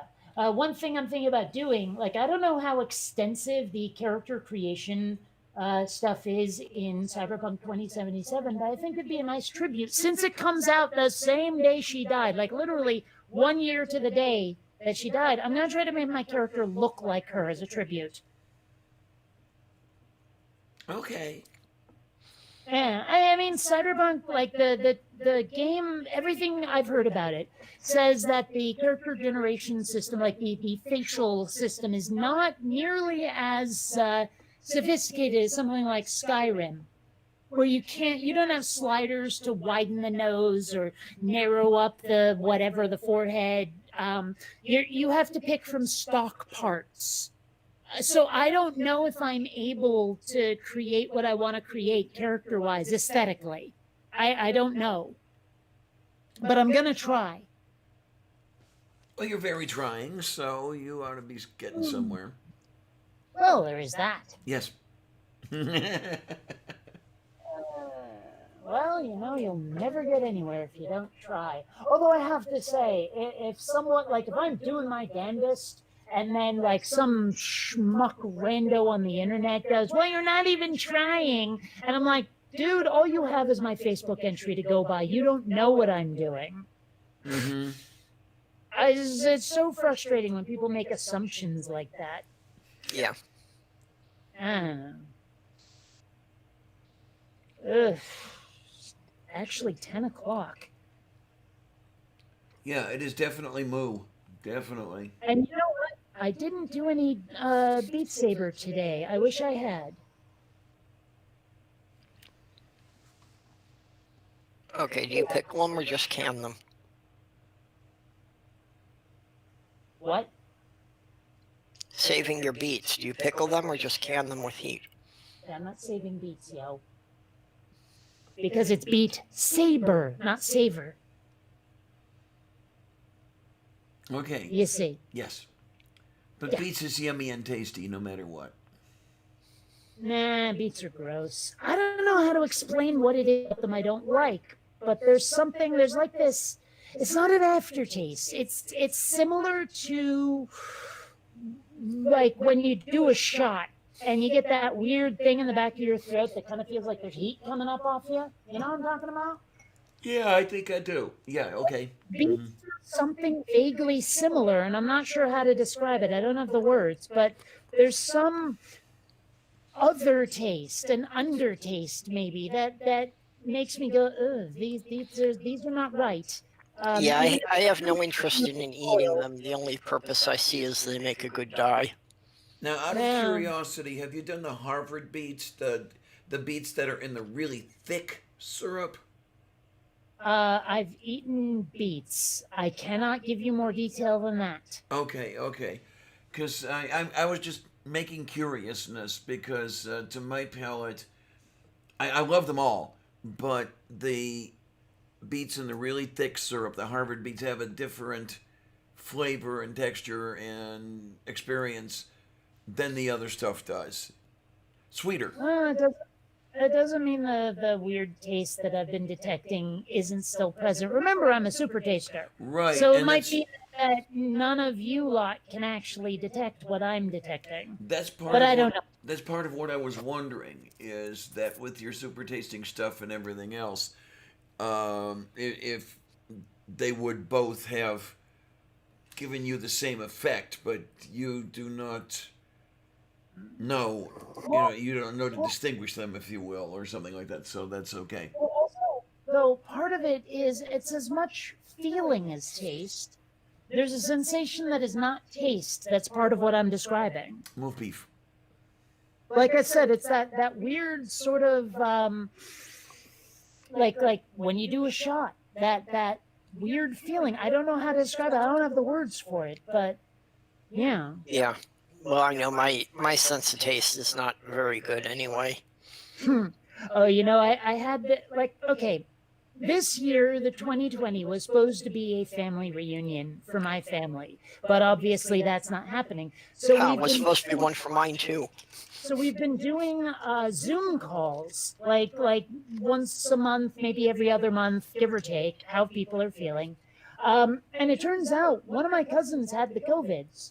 And the thing is, he seems to be almost entirely recovered, except for the fact that he cannot smell or taste anything. Ooh. Yeah, I read about that being an after effect of some people who'd recovered. Yeah. Now the doctors told him like in a couple of months it should come back, but it's just got to be so weird putting stuff in your face and then not like tasting it. And it's like so many foods are slimy and stuff, and you only eat them because the taste is acceptable. Mm-hmm. I've got a pretty good idea on that because when I was taking the Lunesta to try and fix my sleep problems, everything I ate tasted metallic. Huh. And it was one of those things that the doctor didn't get at first, and like finally reading through the studies, that the small print on the bottom line asterisk said something like, yeah, this effect was observed in less than 3% of the study group. I've never taken a medication that affected my sense of taste ever, and that's weird to me. Like I Yeah. would have thought there'd be at least one. And I don't mean like Robitussin and tasting like booze. I mean actually like what you're describing. Well, apparently the part of your brain that, triggers the process of putting you to sleep is directly adjacent to the part of your brain that, controls your taste sensors, that, processes the signals through your taste buds. Oh. So, yeah, so if you put too much of the whatever brain chemicals it is that's supposed to trigger you to fall asleep, that it can kind of overflow into your taste sensors and screw that up. The names of medications are so funny. Like, what is that one that Trump was going? Oh, this will cure the COVIDs. Is like hydro something oxymethylclone or some shit. Yeah. And like I just started calling it oxymoxyfloxacin. Okay. Yep. Yeah, because let's face it, medicine names are weird. Okay then. Just say. That Well, they are. I mean, like there's so many little, like I'm sure they all mean something, but there's so many little suffixes and prefixes that you see every time. You know what I mean? Yeah, and they do mean something. Yes, definitely. Yeah, I mean, like I'm sure tussin means something on Oh. Robitussin. Yeah, that refers to coughing. Okay. An antitussive is a medication that prevents coughing. I've never heard the word tussin or tussive or whatever you just said before. Oh, Like okay. with reference to coughing, that one's 100% new to me. Huh, interesting. I forget where I first saw that, but yeah. Yeah. I don't know. It's always kind of weird the first time you encounter a term for something with which you're actually quite familiar. You've just never heard the word before. Yeah, Well, okay then. it's like I told that story about when I went to college and someone asked where the Packy store was, and I was like, Oh. "Huh? The frig is it?" You know, because I'd Mhm. never heard the term before. Everyone in Vermont just called it a liquor store. The Packy store? I think that's racist as fuck. I think he was saying, yeah, these are run by Pakistanis. Oh, But okay. Yeah, I was gonna but I'm say not sure. I don't know. I don't know. Okay, yeah, I Yeah. haven't heard that reference, so that's why I was the confused. first thing that I would know have come that to Brits sometimes will call it the bottle shop. I like to call it the stupor market. Okay then. That Oh, works. come on, that's clever. You didn't think of it.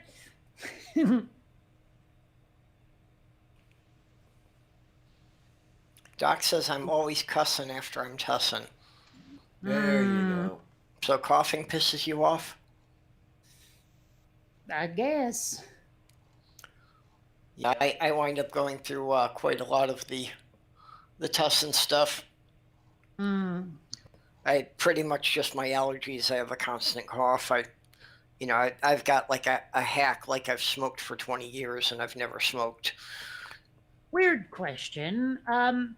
Does Boozemahal have soporific effects all by itself? I'm thinking that it darn well might, because it is a depressant. Soporific, you mean putting you to sleep? Yep. Because, every now and then I have like weapons grade insomnia, and if I'm out of weed, then I need an alternative. And one thing I've found, although it's not 100% effective, is that just deliberately yawning has a tendency to make me tired. Oh, okay then. I You know, Yeah, I've so- heard other noticed anything people like say that. I Yeah, remember you if I'm saying that. just not falling asleep, just yawn a couple of times, and it might work. Yeah, I have, for me, when I've really been pushed to it, that pretty much drinking till I pass out has sometimes been kind of a last ditch effort to get some kind of sleep, although it's never very good sleep. I was going to say, I think it's been determined that an alcoholic stupor is not really a good replacement for sleep. Can't imagine it would be, and goodness Yeah. knows there have been times when the hangover definitely was, well, it felt punitive. Let's put it that way. Okay then. Well, I think more or less what the effect is that it forces you to shut down long enough for your body to filter out the poisons. So you're not really getting any sleep. It's just giving your body time to filter out the stuff that you shouldn't have been taking in the first place. Well, one thing that I think might be contributing to my insomnia when I have it, because it's not every time, I should probably stop reading interesting books while I'm trying to fall asleep. It's like I have a feeling some of the books I've been reading are keeping me awake because they're just that good. I would not argue against Yeah. that. No, I find that too, that any intellectual stimulation and, the sleep specialists, it's always one of the things they bring up about not playing video games a couple hours before sleep. And I don't play the video games anyway, but, I can see just anything that's, bright colors or music, anything that's stimulating your brain is going the opposite direction to helping you fall asleep. I'm not sure I necessarily agree. Well, just because it depends on the game, I think, or at least for me. Anyway, if it's an action-packed game, then you definitely have a point. But if it's like Peggle Knights or Poker Night 2 or something else with knights in the name of it, where it's not getting my adrenaline pumping. I'm just doing stuff like playing cards. Then I don't think it would do that to me. But, just because bright colors and music, I don't think are enough to keep me awake, I mean. Moo. Yeah. Speaking of not enough, a big mug full of frozen strawberries, definitely not enough. Yeah, Doc Fearsome said that stuff like yawning and turning off the lights can help activate the sleep hormones. I gotta say, I kind of like hormones. Yeah. Well, if you have the Sorry, budget for it. I'll just be over here. Yes. Well, only if she's moaning because you haven't paid for her. Well, anyway. I just, yeah. Oh man, May. Yeah, turning off the lights doesn't help me because I prefer to be in the dark most of the time anyway. Oh, yeah. Well, being in the dark doesn't help me either because I'm reading with a Kindle. Moo. Yeah, I actually think for me that a lot of the things work in reverse. Just because growing up, growing up, being awake when everyone else was asleep was safer. Oh, yeah. In my case, like before the seizures, Mountain Dew was a headache cure, and B would knock my ass out. Like if I was ever having insomnia, I would chug the hell out of caffeine. The next thing you know, I'm sawing wood. Okay then. Not that I snore, but popular euphemism. Well, no, I can just imagine, that you'd be chugging the caffeine and then it's off to the workshop, yeah. Workshop? To saw wood. Sawing wood. No, seriously, I was just. Actually, according to my exes, I sleep the sleep of the dead. Like if they didn't see me breathing, they'd worry. Reminds me of Sylvia. I mean, I have to occasionally check to make sure she's breathing because just doesn't move around at all, and you can barely see the chest expand and contract with the breathing. Sometimes you have to really look for it. Yeah, my fiance would get alarmed because once I finally get into the deep sleep, my breathing gets so shallow she couldn't see anything happening. Well, given Columbia's age, if I ever see her too still, I have to stop and make sure she's still breathing. Like I don't know, did I tell you about that time a couple of weeks ago where just like the thought of her mortality started to wake me right the fuck out, and I was like going on wild crying jags. I don't want to lose my Columbia, and she is elderly now. No, I take that back. She doesn't seem elderly, but she's definitely like somewhere around 13, 14, something like that. Yeah, I get that, and I've had that. I've had that with some of my cats that I've gotten worried if they laid still for too long, and it's like I had to do something just to get them to twitch an ear. I mean, who knows? Columbia might be one of these that lives to 35, Well, it seemed like Kitty was going to be one of those, one of my childhood cats.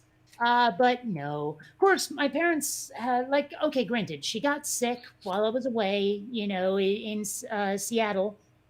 And my parents had her put down and didn't tell me until quite a bit after the fact. And given that she was like my constant companion all through high school, like if I ever sat out on the couch to read, she was there every time, didn't matter. And like I miss the hell out of her even to this day. And the fact that I wasn't there for her end is still gosh, what was that? Like that was still the late 90s that happened, and I'm still kind of steamed about it. So, Oh, yeah. I have a similar thing that, Tasha, that I talked about earlier. When my ex pushed me out of the house, since I didn't know where I was going to be living, I couldn't take her with me. So I was, not there for her last days, and that still bothers me when I think about it. Yeah, and then Kylie and I had three cats together. There was Bat, Squeak, and Dizzy. And, well, I mean, they're obviously long dead now, but I don't know. Yeah, if they were a big part of your life, though, yeah, you feel bad that you couldn't be there with them at the end. Oh Yeah. yeah. I gotta say, that would be a traumatic as fuck experience being there, while your cat. Like, I saw this video of a little girl singing You Are My Sunshine as her cat is slowly dying from being put Yes. down. And that was part of what contributed to my freak out over Colombia. Okay then. Yeah. Well, I Just, hmm? just watching that. I mean, I remember in the in Miranda's last hours of life, I so sorely wished that she would die in my lap Hmm. because that was the only place she ever felt safe. And that stubborn little bitch absolutely refused to die until I finally had to fall asleep. And then that next morning, I look in the living room and there she was, stiff on the floor. Oof, Yeah. that's But gotta sting. Well, yeah, and it's. another. I mean, Oh, we had been together for 15 years. yeah. Well, Uh, another thing that contributed to the freak out was like all these articles I saw. I don't even know why I saw them. They seem so randomly um, like encountered, I guess. I almost said presented to me, but that sounds like someone did it deliberately. About what to do in your pet's final days, or actually in their final moments. Like they were saying, look, a lot of pet owners find it really hard to be in the room when their cat or pet or whatever is being put down. But like otherwise, do it. Otherwise, your pet's last moments will be with strangers, okay, and then. it's that is not something you want for your cat, you know? Yeah. So, well, but I mean, the last visit I had to the vet, they said that Colombia is nice and healthy. Yay! This is a good thing. So I know I was being a bit irrational, a bit emotional, but well, it's my kitty. Well, like I say, maybe you're stuck with her for another 20 years. Who can tell? Yeah, well, I hope so, and I hope that she and Xander get good with each other so that she'll sit on my lap again when he's anywhere nearby. Okay. Uh huh. Yeah. Well, because he tends to run her off, and she's skittish is not the right word, but she has kind of a hair trigger for I gotta get out of here. Chest. Okay. Yeah. Yeah. So, No, I know what you mean. I had hoped that Petunia and Sammy would be okay with living together, but yeah, Petunia kind of bullies him, so he's always kind of on the alert and never completely relaxes when she's around. well, it's weird because like Columbia and Xander, they do fight, but it's not always initiated by him. And it used to be. I mean, because like he was doing the kitten thing. I want to wrestle. I'm young. Play with me. Play fight with me. And Columbia was having none of it. But for a while, every time he would walk within paw range, she would swipe, and sometimes she tackles him too. But the way she does it, there's a lot of hissing. It doesn't sound like she's playing. Uh huh. Where Xander is clearly playing. Yeah, I think that Sammy probably got bullied before because now that they're more relaxed, it's clear that Petunia tries to play with him, but he doesn't get that she's playing. Hmm. Yeah. I don't know, but part of it is also Columbia has never really been your typical cat either. Like she would never chase things, and she didn't knock stuff off shelves, and et cetera, et cetera. Whereas Xander is the cattiest cat that ever catted. So Moo. yeah,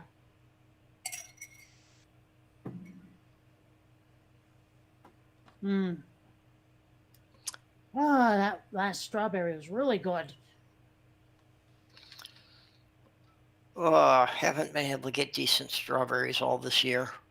Well, I mean, these were frozen, and honestly, I've never really like. Okay, fresh strawberries aren't bad, but the way some people are like, I will only exclusively eat fresh fruit. I'm like, okay, I mean, it's still good, but okay, whatever floats your ducky. I don't know. I'm just saying I don't get it. Yeah. There used to be more of a difference. Now it seems that especially the soft fruits, more and more all you get are the hothouse varieties, and those just aren't as good as the ones that were, grown in the field. Hmm. I don't know. But it's also just kind of the whole marketing thing. Like strawberries are a prime example that they've kept developing them to, grow bigger and more red, so you get the size and color at the expense of them not having as much flavor. Hmm. I mean, I get that that's a marketing decision, but it still seems like an asshole thing to do. Well, the other big part of it is that those they keep a bit longer and they ship better, Oh, well, so they don't lose as much, due to being bruised in shipping. right. I don't know. It's funny hearing about people breeding fruit like that. I mean, have you ever seen what bananas originally looked like? Oh Holy yeah. Yeah, like that huge, massive internal seeds. It's like, wow. yeah. There was very little that was edible, on bananas that were what were the bananas 100 years ago. That was one of the best things about watching Ray Comfort get debunked, where he kept saying the banana is the perfect food and clearly designed by God, and then people pointed out, yeah, kind of engineered by humans, though. Lots Yeah, of and then was it Kenthoven did a similar thing about broccoli, not really? realizing that broccoli and mustard and Brussels sprouts and like seven other plants are all actually the same species. Oh I yeah. actually didn't know he'd done anything about broccoli. That's kind of funny because it's one of my favorite vegetables.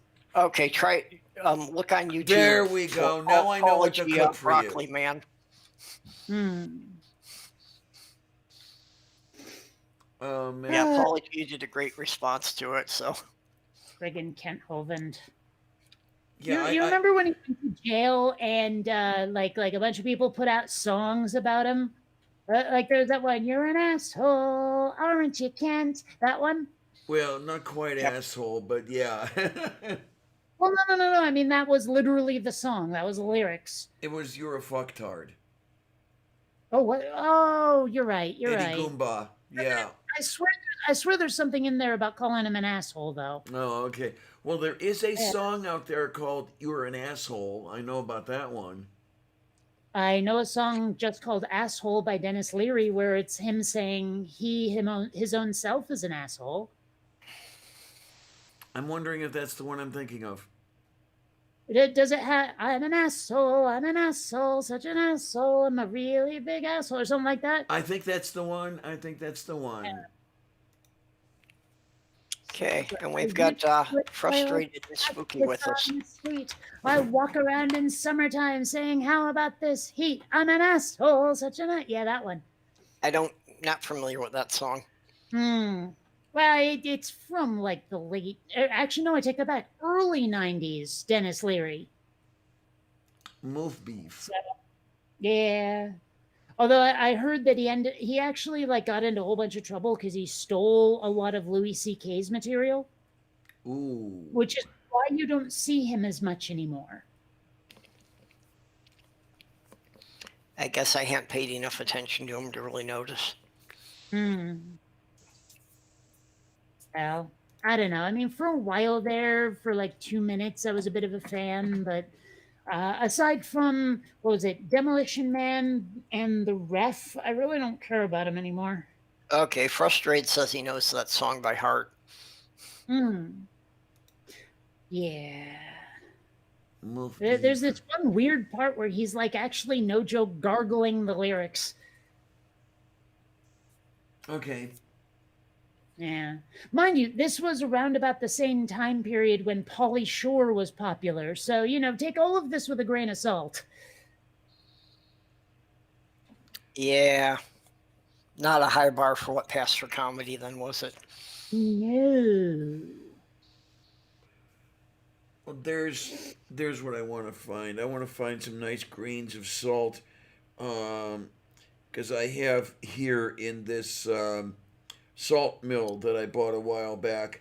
Um, the coarse salt is in grains larger than I've seen anywhere else. I would like to find that, but I just am not finding wherever I look. The grains are much smaller wherever I find them. What do you want larger grains for? Um, I want the salt in the salt mill. So Uh, why? Oh, so you want to be able to grind them, is what you're saying? yes, yes. Okay. Yeah, I have actually been looking for large grain salt because like that shotgun I have that's supposed to kill bugs. Yes. Well, it uses some really, really hefty salt as the ammo.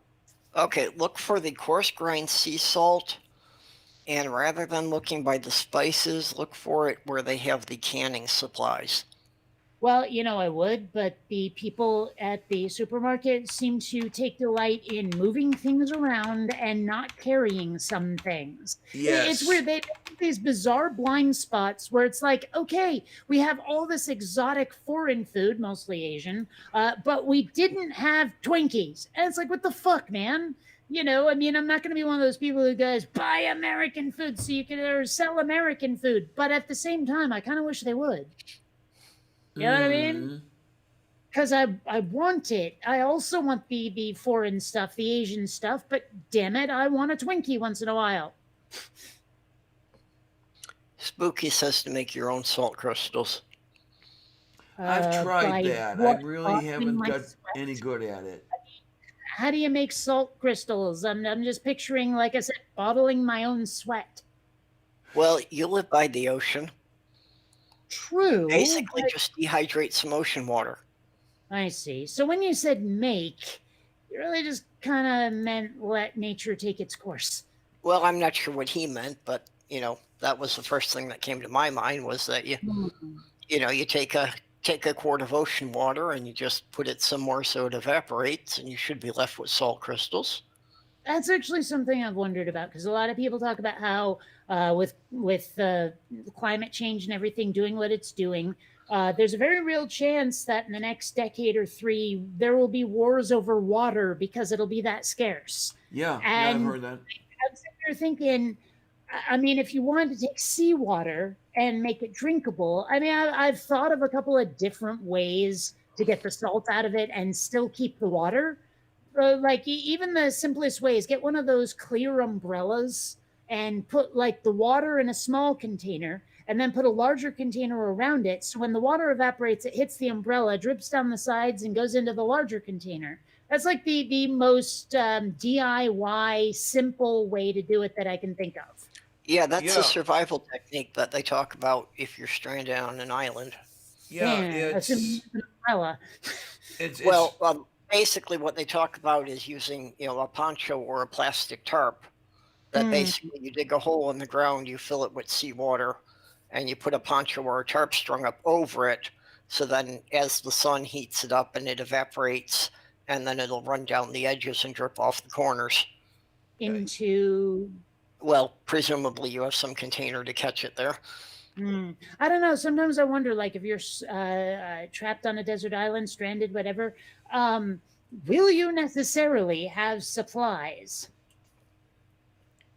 well, my assumption is that probably not. I mean, it depends. Did you end up in a lifeboat? Did you parachute out of a plane? How did you end up on this island? I'm sure determines a lot about what you have with you. Yeah, definite moo. So I mean, look at me. I'm literally shipwrecked versus the plane crashed over there, dude. And now I'm in an episode of Lost. Yeah, well, part of that would be a question of, yeah, can you get to the wreckage of the plane or the boat that got you to the island? Well, okay, I don't know if you've ever seen The Gods Must Be Crazy, Oh, I but love there's a that couple film. Oh yeah, I like that. scenes in there where they show how the Bushmen drink, and there's like this weird reed that they cut, and then like they stick their thumb out, and the liquid like drains down their thumb into their mouth. Yep. Man, I suppose you could figure out something like that. You know, Moo. I mean, assuming that you don't have the poncho, is what I'm saying. Mm-hmm. Well, I mean, is that a Mexican poncho or a Sears poncho? I'm assuming it's the sleeveless version of a slicker, There and I you hate go. that term, but you know, like I've always called them raincoats. I don't know where the hell slicker came from. Well, I don't know where it came from, but it seems very descriptive of them. Does it though? I mean, how slick are they? What are they slicker than? Or is it a verb? Do they slick in some fashion? And if so, what does that look like? Because I've never noticed. If you've got a piece of plastic that's covered in water, it's pretty slippery. I would have called it moist, honestly, but I don't know. Somehow slicker. It just I don't know. I like, and even then, I wouldn't have put the er on the end of it. I would have said a slickerine or something to make it sound more, or rather less animate. If that Well, if that I'm makes I'm fairly sure that it's a British term. wouldn't shock me. That's another one. I've never seen trousers trouse. I've never seen anything trouse. What does trousing even mean? Yeah. I've never thought to ask that one. Well, I mean, because if you call them trousers, although it looks like Merriam-Webster has obsolete drawers, trousers, breeches. Okay, but nothing about what it means to trouse. Like I mean, if they had more of an object sounding name instead of a verb sounding name. Yeah, well, I know why it's called a pair of it's pants, easier but to I don't know why it's a trousers. I'm just saying it'd be easier to accept if it had a less verby name. That's all I'm saying. Yep. I Or get maybe- you. Somehow that one just, I guess trousers just aren't used often enough for me to have thought about it. I don't know. It's funny sometimes arguing with British people about the definition of pants. Yeah.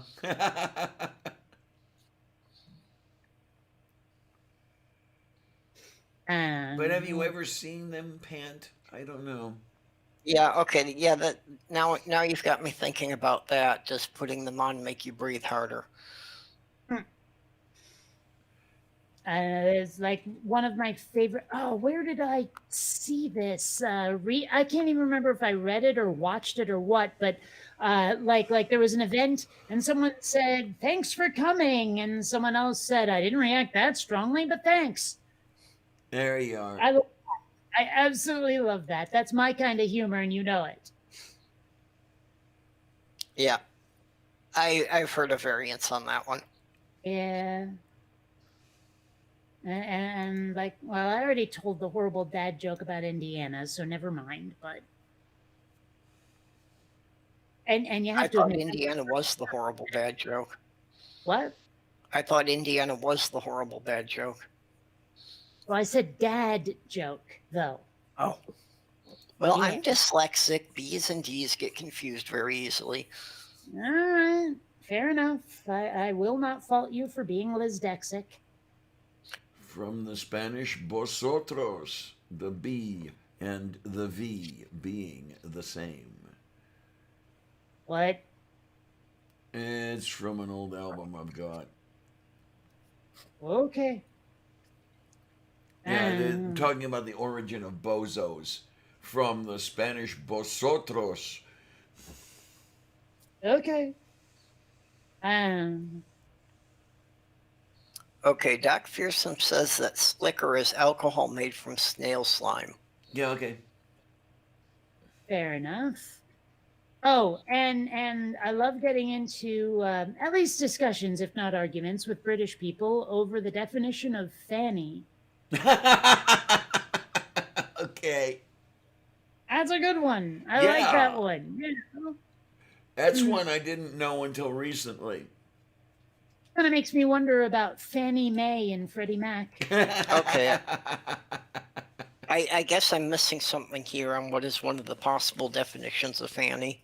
Well, in the United States, it's butt, but in Britain, it's vagina. Yeah, Yeah, I so guess I had heard that, but yeah, it never processed right. yeah, you'll get a Mm. snicker from the occasional Brit when you speak of a fanny pack. Yeah, but then, we get to give them a raised eyebrow every time they say they're going out for a fag. Yeah, Yeah, yeah. the worst thing ever said on the BBC was sucking on a fag. Mm. Yeah. Although, I know some people who are extraordinarily irritated by bugger. Oh yeah, okay, okay. Mm-hmm. And I get it, but at the same time, like, I don't know. Sometimes I think there are certain words that ought to be just grandfathered in or given a mulligan or something, just because they're so ingrained in the culture that it's almost like the offensiveness of them no longer exists. Mm-hmm. Okay, Travis in the side chat has put in the early recorded use of the word trouse indicates a garment was regarded as Celtic. A jealous wife was like an Irish trouse, always close to a man's tally. Tail, yeah. Yep. Wait, And wait, hold on. Always close to. Oh, that is tail. Okay. Yeah, you have to realize this is from 1630, so. Oh, well, okay, but the reason I was curious, like I wasn't looking at the chat, and I heard the word tally, and I know that in Britain sometimes slang for a dick is tallywhacker. yeah, well, that's why I said tally, because that's the reference I was thinking of. Okay, Okay. then. I just wanted to make sure I wasn't missing something on that one. Yeah, because I thought that was probably connected to the tallywhacker. Yeah, that it was something that covers a man's tally.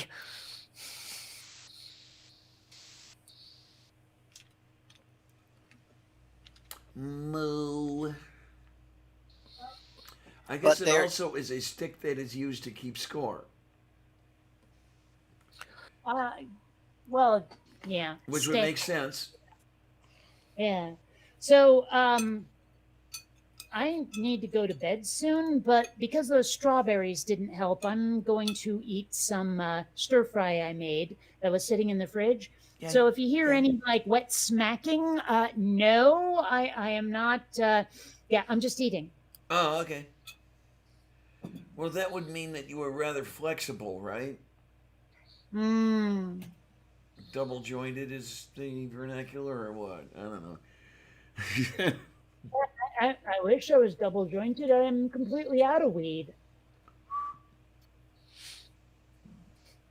Actually, it's weird. Like the last couple of times I've been out, my desire has kind of been like a little strong. This time around, eh. Like I could probably wait a month or two and get that tolerance cleanse done before I go find more. So that's Is good. this Actually. somehow related to the night that you ate all of your edibles at one time? No, not at all. It's just well, I guess it could be physiologically so, but I don't have that info. I don't know.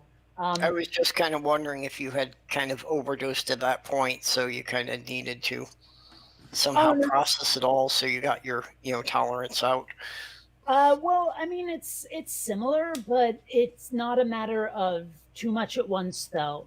What happens with a tolerance cleanse? Now, I wish I could remember the name of them, but there's these bits in your head meats that like get actually disconnected by the weed, and they grow back the instant you stop taking it. But while they are in that state, you just don't get any effect from the weed. So you have to do the tolerance cleanse and let them come back, and then you can start Oh. doing it again. Okay. I don't generally get any effect from the weed anyway. I didn't. wonder if it's something about that. Well, the thing is, there are some people who are not affected the first couple of goes round, That was and me. then it'll come back. You know, like because the first time I did weed, it did nothing for me except make me feel a little bit sick. But then there was that time I was in LA with a bunch of other YouTubers, and someone went to a dispensary. I Ow. tried the tiniest sliver of a gummy, and was just gone for frickin' hours. It was crazy. So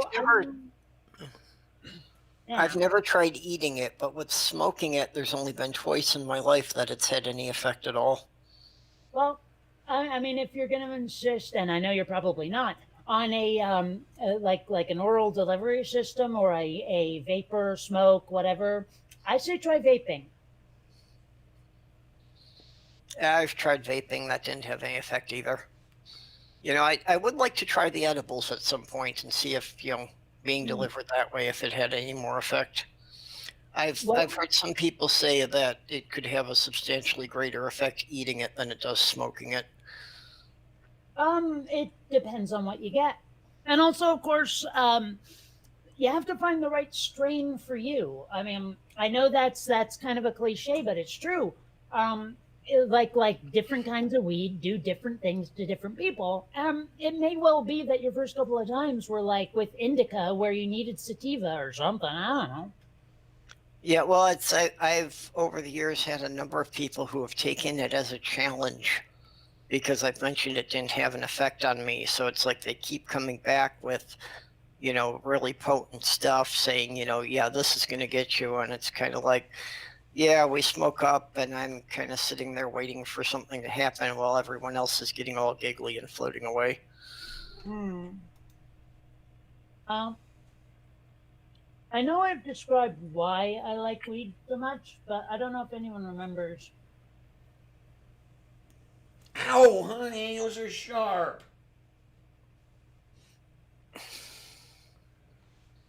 Ain't kitties wonderful? Yay. Well, I don't know. Yeah. When Columbia decides to claw me for whatever reason, she does not hold back. Xander, on the other hand, maybe it's just because his claws are tiny, but on the few times he's clawed me, he like it didn't even feel like he could break the skin. Well, I go between Sammy, who can't retract his front claws, and Petunia, who bites me more days than not. And it's like I don't hold it against her. It's clear she was abused before, whoever used to have her. So, I try to be very tolerant with her. And she's gotten much better about giving me warning shots that don't draw blood. But, it's still, she's very easily triggered. Moo. Oh, hi, Zandy Poo. How you doing, little buddy? Kitty. So. Yeah, but Sammy's in here. Yeah. Uh-oh. I guess somebody is in need of attention or something. I don't know. I know. I haven't played with you all day. Yeah, I did fuck up. All right, I can fix it. Easily fixed. Sorry, still working on that glass. I'm not even half done. I might be a third done. Yeah, I caught what you're saying before about having to try and model broken glass in geometric patterns. I mean, at least I have something to trace. But even so, it's Yeah, time-consuming. it's hard to use mathematical formulas to make something look random. Yeah, it is. Very, very. Well, I mean, I wouldn't be using mathematical formulas anyway. It's not the way the program works. Well, geometric shapes are sort of a mathematical formula. I remember. But the point is to get it to look random rather than the same pattern repeating. Well, yeah, I mean, that's probably the. Well, I'm not willing to call it the easy part, but it just, like I say, tracing over a set of bitmaps. Really easy to do. It just takes forever, is all. You know. Okay, Russ is going. So, but it'll look like She's working Crap. class when I'm done. So that's good. Like you should have seen how many days it took me to make the hologram of the space pirate mothership. Oh my gosh, that took for frickin' ever. Like Yeah, I seriously. don't do any kind of art, so I just Mm. I have a vague concept from watching other people do it, but I don't really get what's involved. Well, I mean, that's the thing. Is like I wouldn't have either. I just had to learn it. I mean, I know a lot of people have looked at what I do and went, "Oh, I wish I could do that. I wish I had the talent for that." And I'm like, it's at least three-quarters skill rather than talent. So, it's easier than you think. Is all I'm saying. Yeah, well, you still have to have, certain artistic perceptions to get the proportions right and such. Well, yes and no. I mean, like I said, you can easily trace other things, other 3D objects, that kind of thing. It's not that difficult. I mean, like there have been a couple of times where I'm like, I'm just going to download a model for reference, and then I'm going to like I'm going to use it to make something my own, but just make it like I have a starting place. I have something to trace over if I need it. What's this? Oh, it's the new emojis for 2020. On It's the like the Twitter emojis. Okay, so not Facebook then. Wait a minute. What happened? It disappeared. Why did it Oh, I know why it disappeared. Oh my, oh my. Let me look again here. I screwed it up. Oh, for fuck's sake. Um.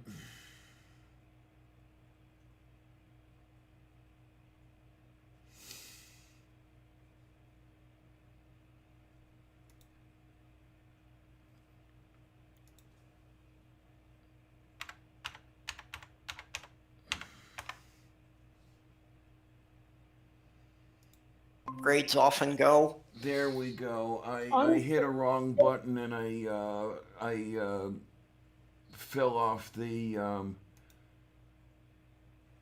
chat ogfu. well, okay, but you're also not sharing it in a way that those of us who are in Meet can see it. Yeah, I make I saw it there for a little while, but then it went away. I make Well, the that's mistake what. on that one, and I think I've lost it. Well, I know I lost Lost? it, but let's see if I can Yeah. find it again. Well, Now, see, you can't say that I've lost it, because that would imply that at some point I had it. well, I suppose that depends on what it is. I'm like 7 Up. Never had it, never will. Okay. It's an old ad campaign. No one gets that reference Oh, I anymore. get the reference. Definitely get the reference. It's just not a reference I was expecting. Oh, is all. okay. Wait a minute. Here we go. Maybe I can. Maybe I can find it here. Okay, we can present arms. And then we're going to go over there. And then we're going to go over there. Since when do emojis have arms? Yeah, hard to tell. I see. Okay. There we go. You'd think they'd have eyebrows to make expressions. Yeah, it was me pushing all the wrong buttons there. So. Well, it's another one of the weird ways that this bizarre situation works to my advantage. Does it? Yeah, now I'm not the only one who can't read facial expressions. Well, you can see a lot in a person's eyes, though. Yeah, you can. Yeah, no, I just mean it, I've always been at a disadvantage with that. People imply so much by the facial expressions that completely goes by me. Yeah, it's funny. I've been quite deliberately avoiding wearing sunglasses, even in San Diego, just because sunglasses plus mask equals, are you robbing this place? Yeah. Yeah, see, I'm very light sensitive, so I have to wear the sunglasses most of the time anyway. I mean, I take Well, them off when I get into the store, but yeah.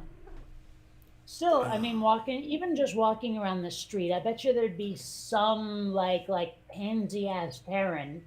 Would be like, ah, you're dangerous, ah, terrorist. I don't know. Well, I've Like mentioned. it would not shock me to see it happen. Is all I'm saying. I know I've mentioned this one before, but it still never ceases to be something I like to play with mentally. Um, let's say we have a mask mandate, and no matter who or where you are in the U.S., you need to wear a mask inside any public building. What does Hmm. that mean for places like the banks that will not let you wear a winter mask, especially when you're black? Well, I can tell you this much: the few times I've gone to the bank during the pandemic, they didn't give a toss that I was wearing a mask. So, yeah. Yeah, these days, if they let you into the building at all, they usually want you to wear a mask regardless. yeah. Also, the bank has this wild like suspenders and belt level of redundancy going on, like just with the all the plastic screens that are up and all that stuff, so that the COVIDs doesn't get through. Moo. You know, Okay. it's insane. Like you're already about 5 6 feet away from the counter, from the teller or whatever, and then you're like, they also have all the screens up. There's these tables keeping you away. That's what I mean by the 6 feet away from the teller. They put tables Yeah, like between Yeah. you and the Okay. counter, Mm-hmm. and then like I say, they got those plastic screens up. It would be really difficult, I think, to rob my bank right now. Yeah, because I mean, what had me thinking about it was the going to the bank a couple of years ago with a friend of mine. Um, it was quite cold, and she was wearing a muffler and the whole bit. And before we went in, she's, hang on, can we stop for a minute? And I'm thinking, what? She's taking her muffler off, and she starts to say, well, because of certain, oh my word, yeah, because Now, why in the world would she wear part of a car? I have no idea, but she wore it Oh, well. I will say that. hmm. Yeah, I but I don't know. mean, she's black, so she's got to take that muffler off. Don't people usually call that a muff, though? I mean, I realize that's also slang for pussy, but I mean, I've never heard it called a muffler. I've only ever heard it called a muff. Oh, no, okay. in the Midwest, it's always a muffler. Yes. Hmm. And then I grew up with a muff being that thing you stuck your hands into. Hmm. Yep. Well, I've always, I mean, again, I was raised in Vermont, so obviously the dialect is easily different, but I've never heard it called a muffler before. Move beef. Or scarf, I mean, what the hell? Yeah, oh, well, scarf. We said scarf a lot. The one that always knocks me out is when people call water fountains bubblers. There's no That's a bubble. Wisconsinism for you, isn't it? There's no bubbling involved. It doesn't bubble. I thought that was more a southern thing. Mm. I just know that it's goofy. Yeah, I mean, it's I kind of grew up. like it's one of those things that I've heard but never been commonly used anywhere I lived. I've never had it commonly used, but I have encountered people who say it, and I was always boggled.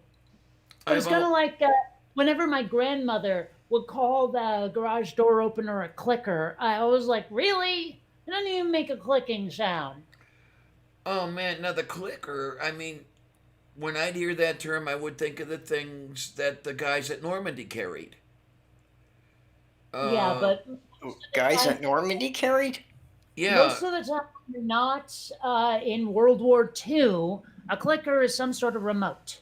Yeah, I haven't heard it used for a garage door, but when you say clicker, I would think of the old TV remotes. Oh, Yeah, okay. well, my grandmother called anything vaguely remote-esque a clicker. Yeah, Every well, time. I can see how that would carry over, but yeah. Mm. Yeah, I would think of one of the old TV remotes that only had 5 buttons. Oh, Mm. you talk about the TV remotes. Did you either of you ever know these remotes? My uncle had an early television remote that worked acoustically. Each of the Yep. buttons struck a reed that would produce a different tone. Well, maybe that's why they called it a clicker. Well, I remember those, and there was actually an even earlier version that actually used a light beam to the point that if people lost the remote, you could actually trigger it with a flashlight. And it was what it did was affected by which area of the screen the light hit. Oh! I was wondering if it was a PCM sort of thing. If you kids are familiar with pulse code modulation. Well, I mean, I've heard of it, but I've never really looked into it. Oh, okay. Yeah, but it was like the 4 corners of the screen that, like on the left side, if you hit the top left was like for channel up, the bottom left was channel down, and the top right was for volume up, and the bottom right was volume down. Moo. For some reason, that reminds me of an episode of Monk. If you've ever seen that show, Yes, I have. My Few ex-wife liked times. that show.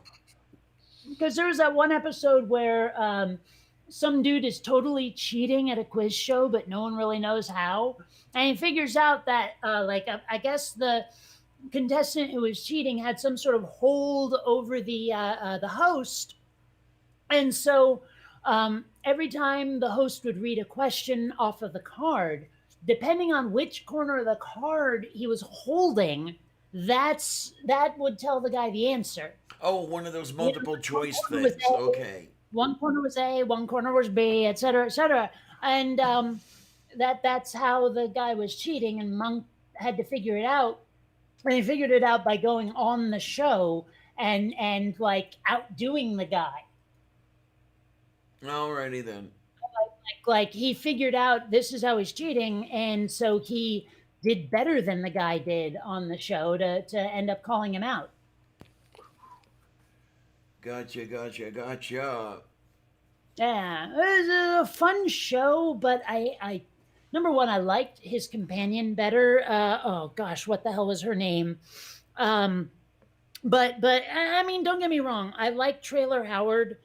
She was a good companion as well, but I liked the first one better.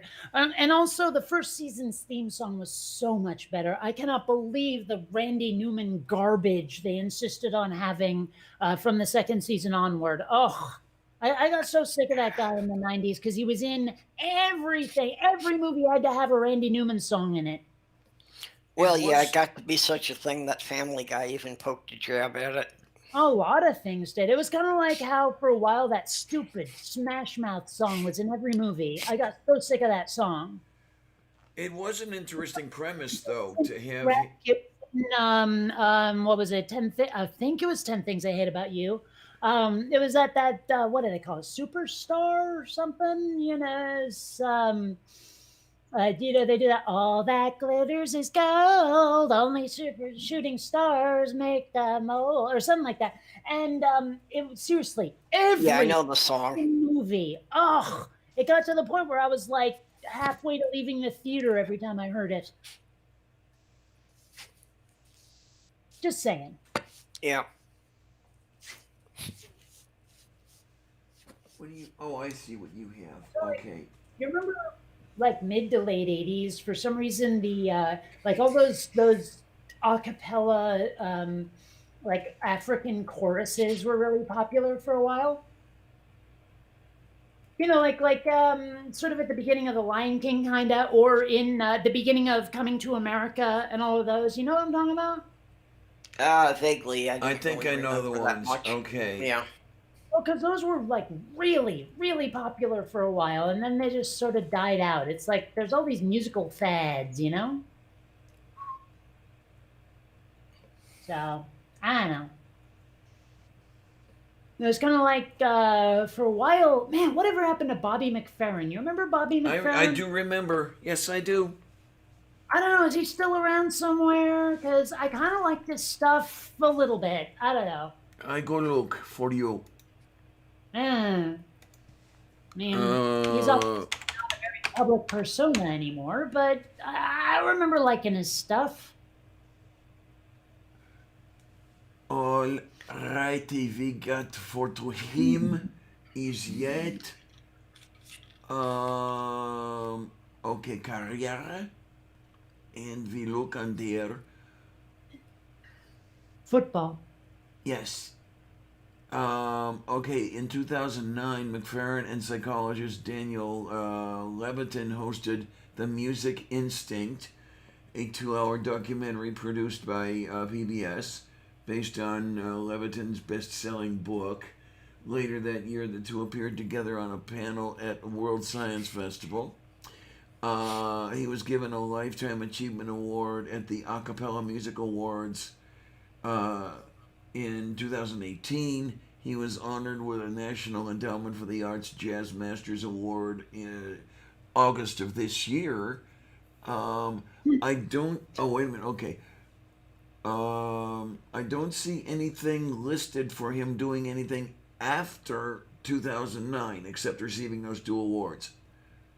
I mean, it's hard to picture him not putting out an album or two from time to time, but I mean, like, it sounds like he's definitely faded from the public consciousness, if not the consciousness of people who love a cappella music. Okay. I would try searching his name on IMDb and see if it comes up with any references where his music was used in recent movies. There's an Well, I don't album. I doubt recent movies, but I There- mean, like he didn't just do movies, is the thing. So, wow, he was did part of the score of Dawn of the Dead. Crazy pants. Mr. Robot, apparently. The Two Popes, whatever the hell that is. He was on MST. Wait, he wrote for MST3K. How weird. Oh, no, no, no, no, no, no, no. Okay. He wrote, but he wrote Don't Worry, Be Happy. Okay. Boy, some of the people with whom he's worked as a sideman. Oh my word! Gosh, almost every credit is Don't Worry, Be Happy. According to the Font of All Knowledge, he's been a sideman for Chick Corea, for Bela Fleck, I for don't Dizzy, know. These names are familiar in any way. Dizzy Gillespie, Herbie Hancock, Al Jarreau. Okay. Okay. Those Uh, names I know. Let's see, Quincy Jones, Joe Zawinul, Yellow Jackets, Weather Report. Wait, rewind. Joe, what's a what? Joe Zawinul. He was one of the people. No, He was one of the. no, I He was part of Weather Report. not helpful. What's Won't be. weather report? Jazz, definitely heavy jazz. Oh, heavy jazz. So sort of like heavy metal, but jazz style. Yeah, there you go. All right. I'm Ready? just trying to picture some dude with like a saxophone or a harmonica, like windmilling his hair around. There you go. I mean, much of the jazz names that McFerrin seems to have worked with. Yeah.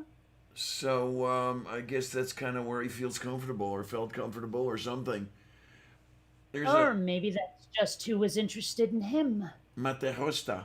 Yeah, there's an album of his own for 2013 is listed, but that's the most recent I've seen.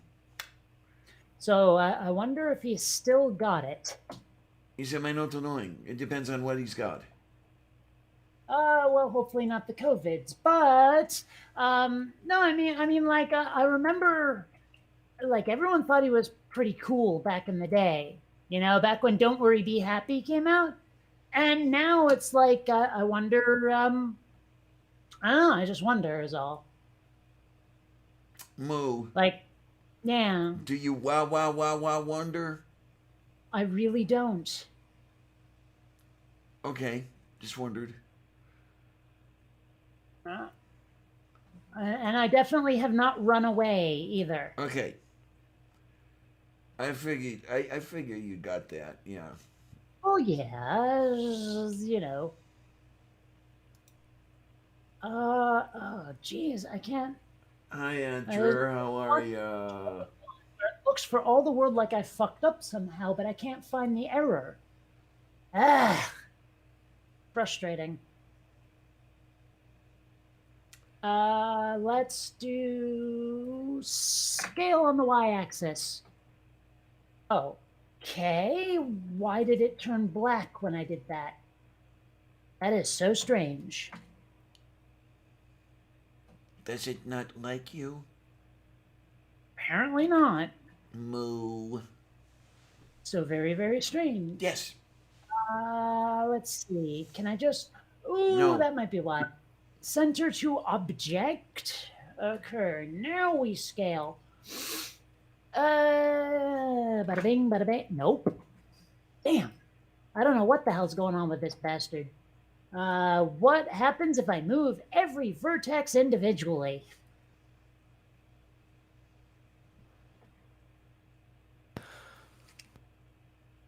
Oh, that one's already in place. That one's in place. That one is not. It's amazing.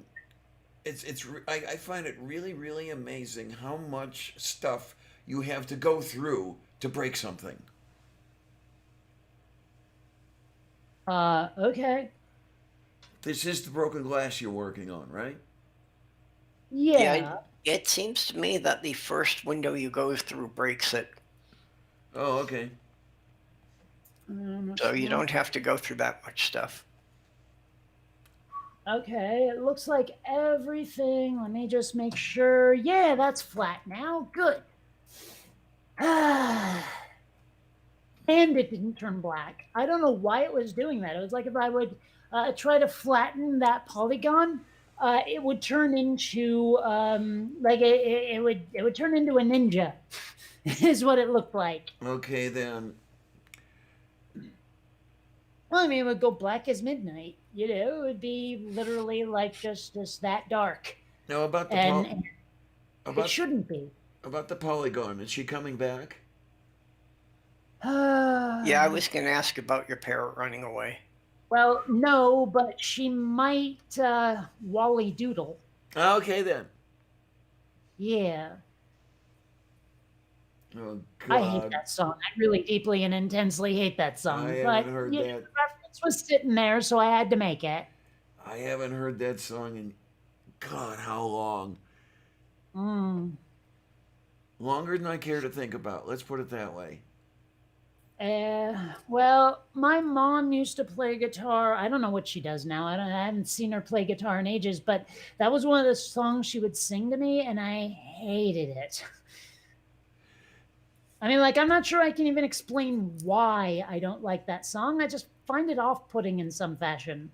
The way you've spoken many times about your mother, did she sing it to you because you hated it? Nah. No, I'm not sure I even told her I hate it. I just didn't like it. It was kind of like a lot of the songs that they would try to foist off on children were songs I could not stand. Like, you know, the wheels on the bus go up and down. Oh, I hate that song so much. So, you know. Oh. It's always great to find a song I like and latch the hell onto it.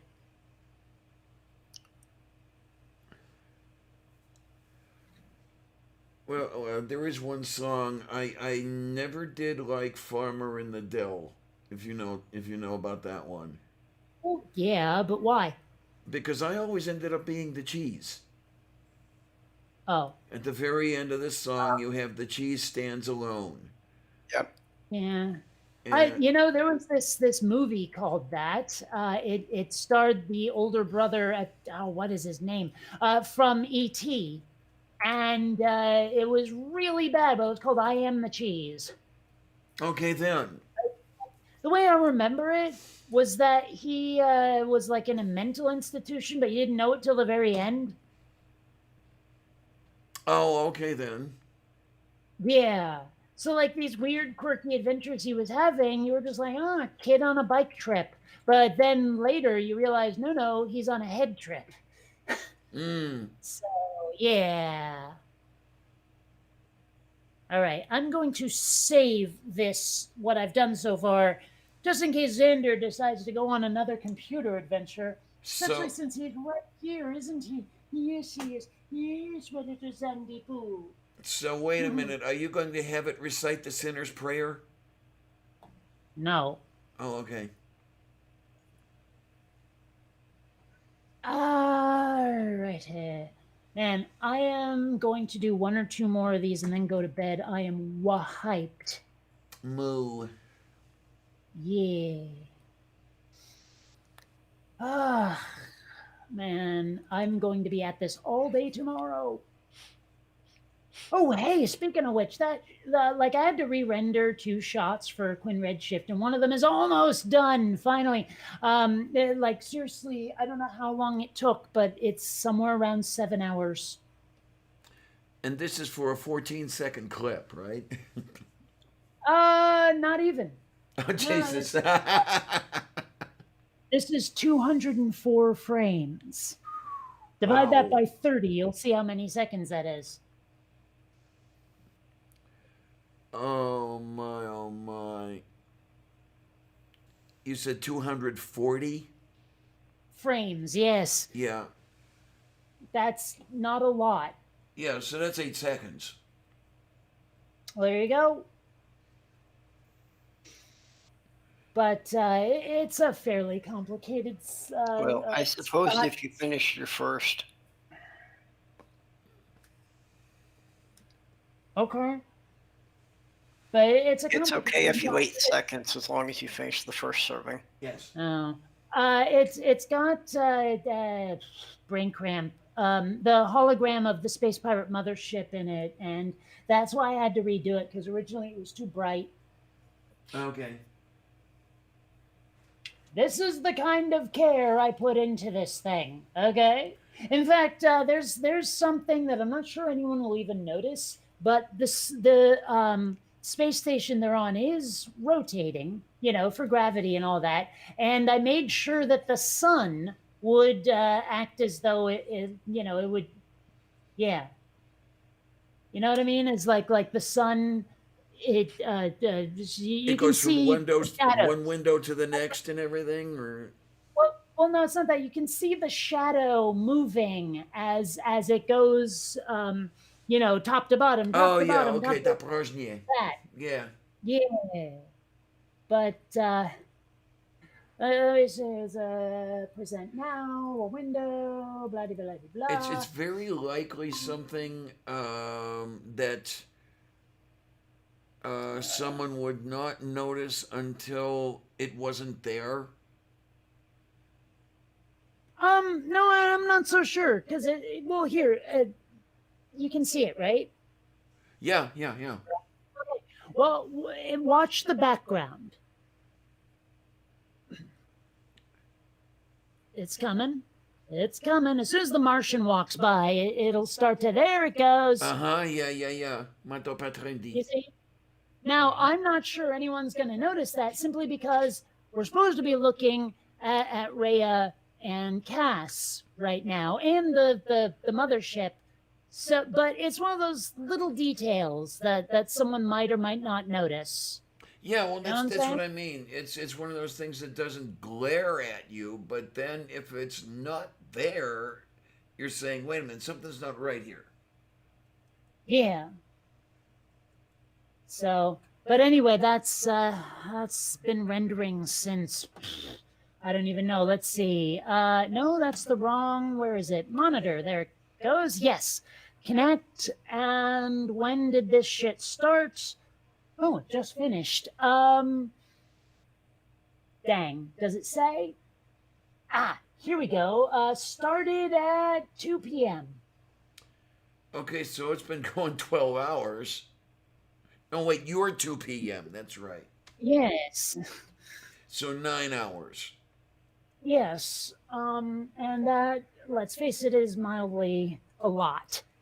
Chayo Costa. Yeah. So, but it's done now, thankfully, and I can put it back into the editing, like the editor, Yay. and Yay. yeah. Yay. Yay. So, Yay. Yay. you know. Yay. Yay. All right, I'm gonna complete this one last thing of glass, and then I'm going the fuck to bed. Yeah, I think I'm gonna end up doing the same sort of thing. Maybe I will awaken a little earlier than 1700 hours, because I do want to drop something off at what do you call it? The post orifice. Post office, yeah. Yes. Okay. Get What are you that. sending? Say again. What are you sending? Oh, I have to send my landlord a copy of. Oh, that. Yeah. You mentioned that at the beginning of the show. Yeah. I mean, it's too bad that Section 8 doesn't send a thing to him by themselves, but I mean, it's one one less leg of the trip that it's got to complete. But okay, it's no big thing. It's one stamp. Who gives a shit? And So, I mean, I had to go out and buy new ink for the printer just so I could do this, but oh well. yeah, I really need to buy a printer someday. I don't actually own one, and there have been times when it's gotten in the way. Right? Like someone wants a form filled out, and they email it to me and say, "Fill this out and send it back," and I'm like, "How?" But anyway, this is the glass so far, and if I Ooh. do this, you can see that's what I've built so far, right? And Okay then then. that's the template that I'm using to like you can see how it sort of conforms to those white lines, the white crack lines there. Yes. Yep. Yeah, so that's basically Excuse me. And then you've got what, roughly half to go? a little bit more, but yeah. And then this is from the camera view. This is what the camera would see. And I mean, if I decide to render it out, it goes pretty quickly, but yeah. So, yep. And you can see how the brain and the blood there, it's supposed to hit the glass, and then the glass will shatter, and Yep. Yeah. And so I will save, Yay. and Yay, then yay. I will. Yay, yay, yay, yay, yay. Actually, better fire the program back up again and see if it pulls that horrible garbage it does sometimes. Because like I accidentally opened 2 instances of 3ds Max, and that will often reset all of my preferences. And so now that I've closed it down, which I haven't done since I opened 2 instances, let's see. Oh yes, it's still, yay, good. Okay, it's still, my configurations still hold, is what I'm saying. Yay. So good. All right, it is definitely time for the eyelid movies. Okay then. No, it's not. It is for me. In your time zone, there's no reason that you should have to go to bed until 2 hours later than I do. So. Yeah, but I'm also very tired, and I did not sleep well last night at all. So I'm going to go to bed. Well, Wait a if minute. she goes to bed, Wait, if she are goes you to bed, saying that falling asleep has something to do with being tired? In my case, well, if she goes to bed 2 hours after you do, that means she's going to go to bed Thursday, right? well, in a half hour it'll be Wednesday. There you go. So Well, after the sun comes up, that's when it's day. yeah, but it's not gonna come out till tomorrow. You The can sun will come set out your button tomorrow.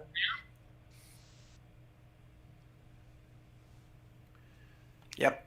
Yep. Mm. Oh, beverage. I think I might have been a little parched. Oh my. Hmm.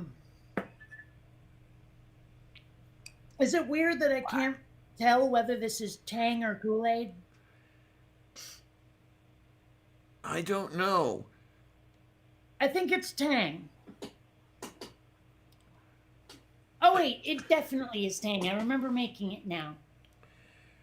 Like you know how I like to just have a big old thing of water and I'll put some powdered drink mix in it to kill the Right. bitterness so much that Mhm. it's full on Kool-Aid. Well, that's what I did, and well, anyway, to the bed. I'll catch you evil geniuses later. Night, hon. Okay. Take Good care. night. And I think, yeah, maybe what we're going to do is work on kind of putting the brakes on here because it's 02:30 hours here, and if I'm ever going to be able to get to the post office, then I'm going to have to be able to do that during their business hours, not mine. Well, why don't you go now and drop it off at the pre-office? There you are. There you are. That would be a good way to do it. Who do we have? Oh my God, there are still 5 people here. But I'll Well, I tell see you. Spooky and Aunt Juror. I think everybody. Yeah, I think all 5 are in the side chat, aren't they? Hunter, Spooky. Well, no, Well, Doc had to yeah, Doc leave. and Russ went away already, Yeah. Okay. so I'm not sure who else is left there. I mean, I'm one of the 5 there because I'm still logged into the YouTube also. Is Santa Claus there? Santa, are you there, Santa Claus? Um, Anyway. is Mage Grey Wolf still around? Mage and Travis were here before. I don't know if they're still with us. Dobrojnie. Oh my, oh my. Well, tell you what, kids. I want to thank everybody who's here, and I want to thank everybody who's not here. You guys are really wonderful. Every one of you. I love every one of you dearly. I really do. I don't know how you put up with me, but I'm glad you do. So I'll just keep doing this stuff as long as you keep liking it. How's that sound? Um, Alrighty then. And I think even after they stop liking it, you should just keep doing it to spite them. yeah, just to piss them off, right?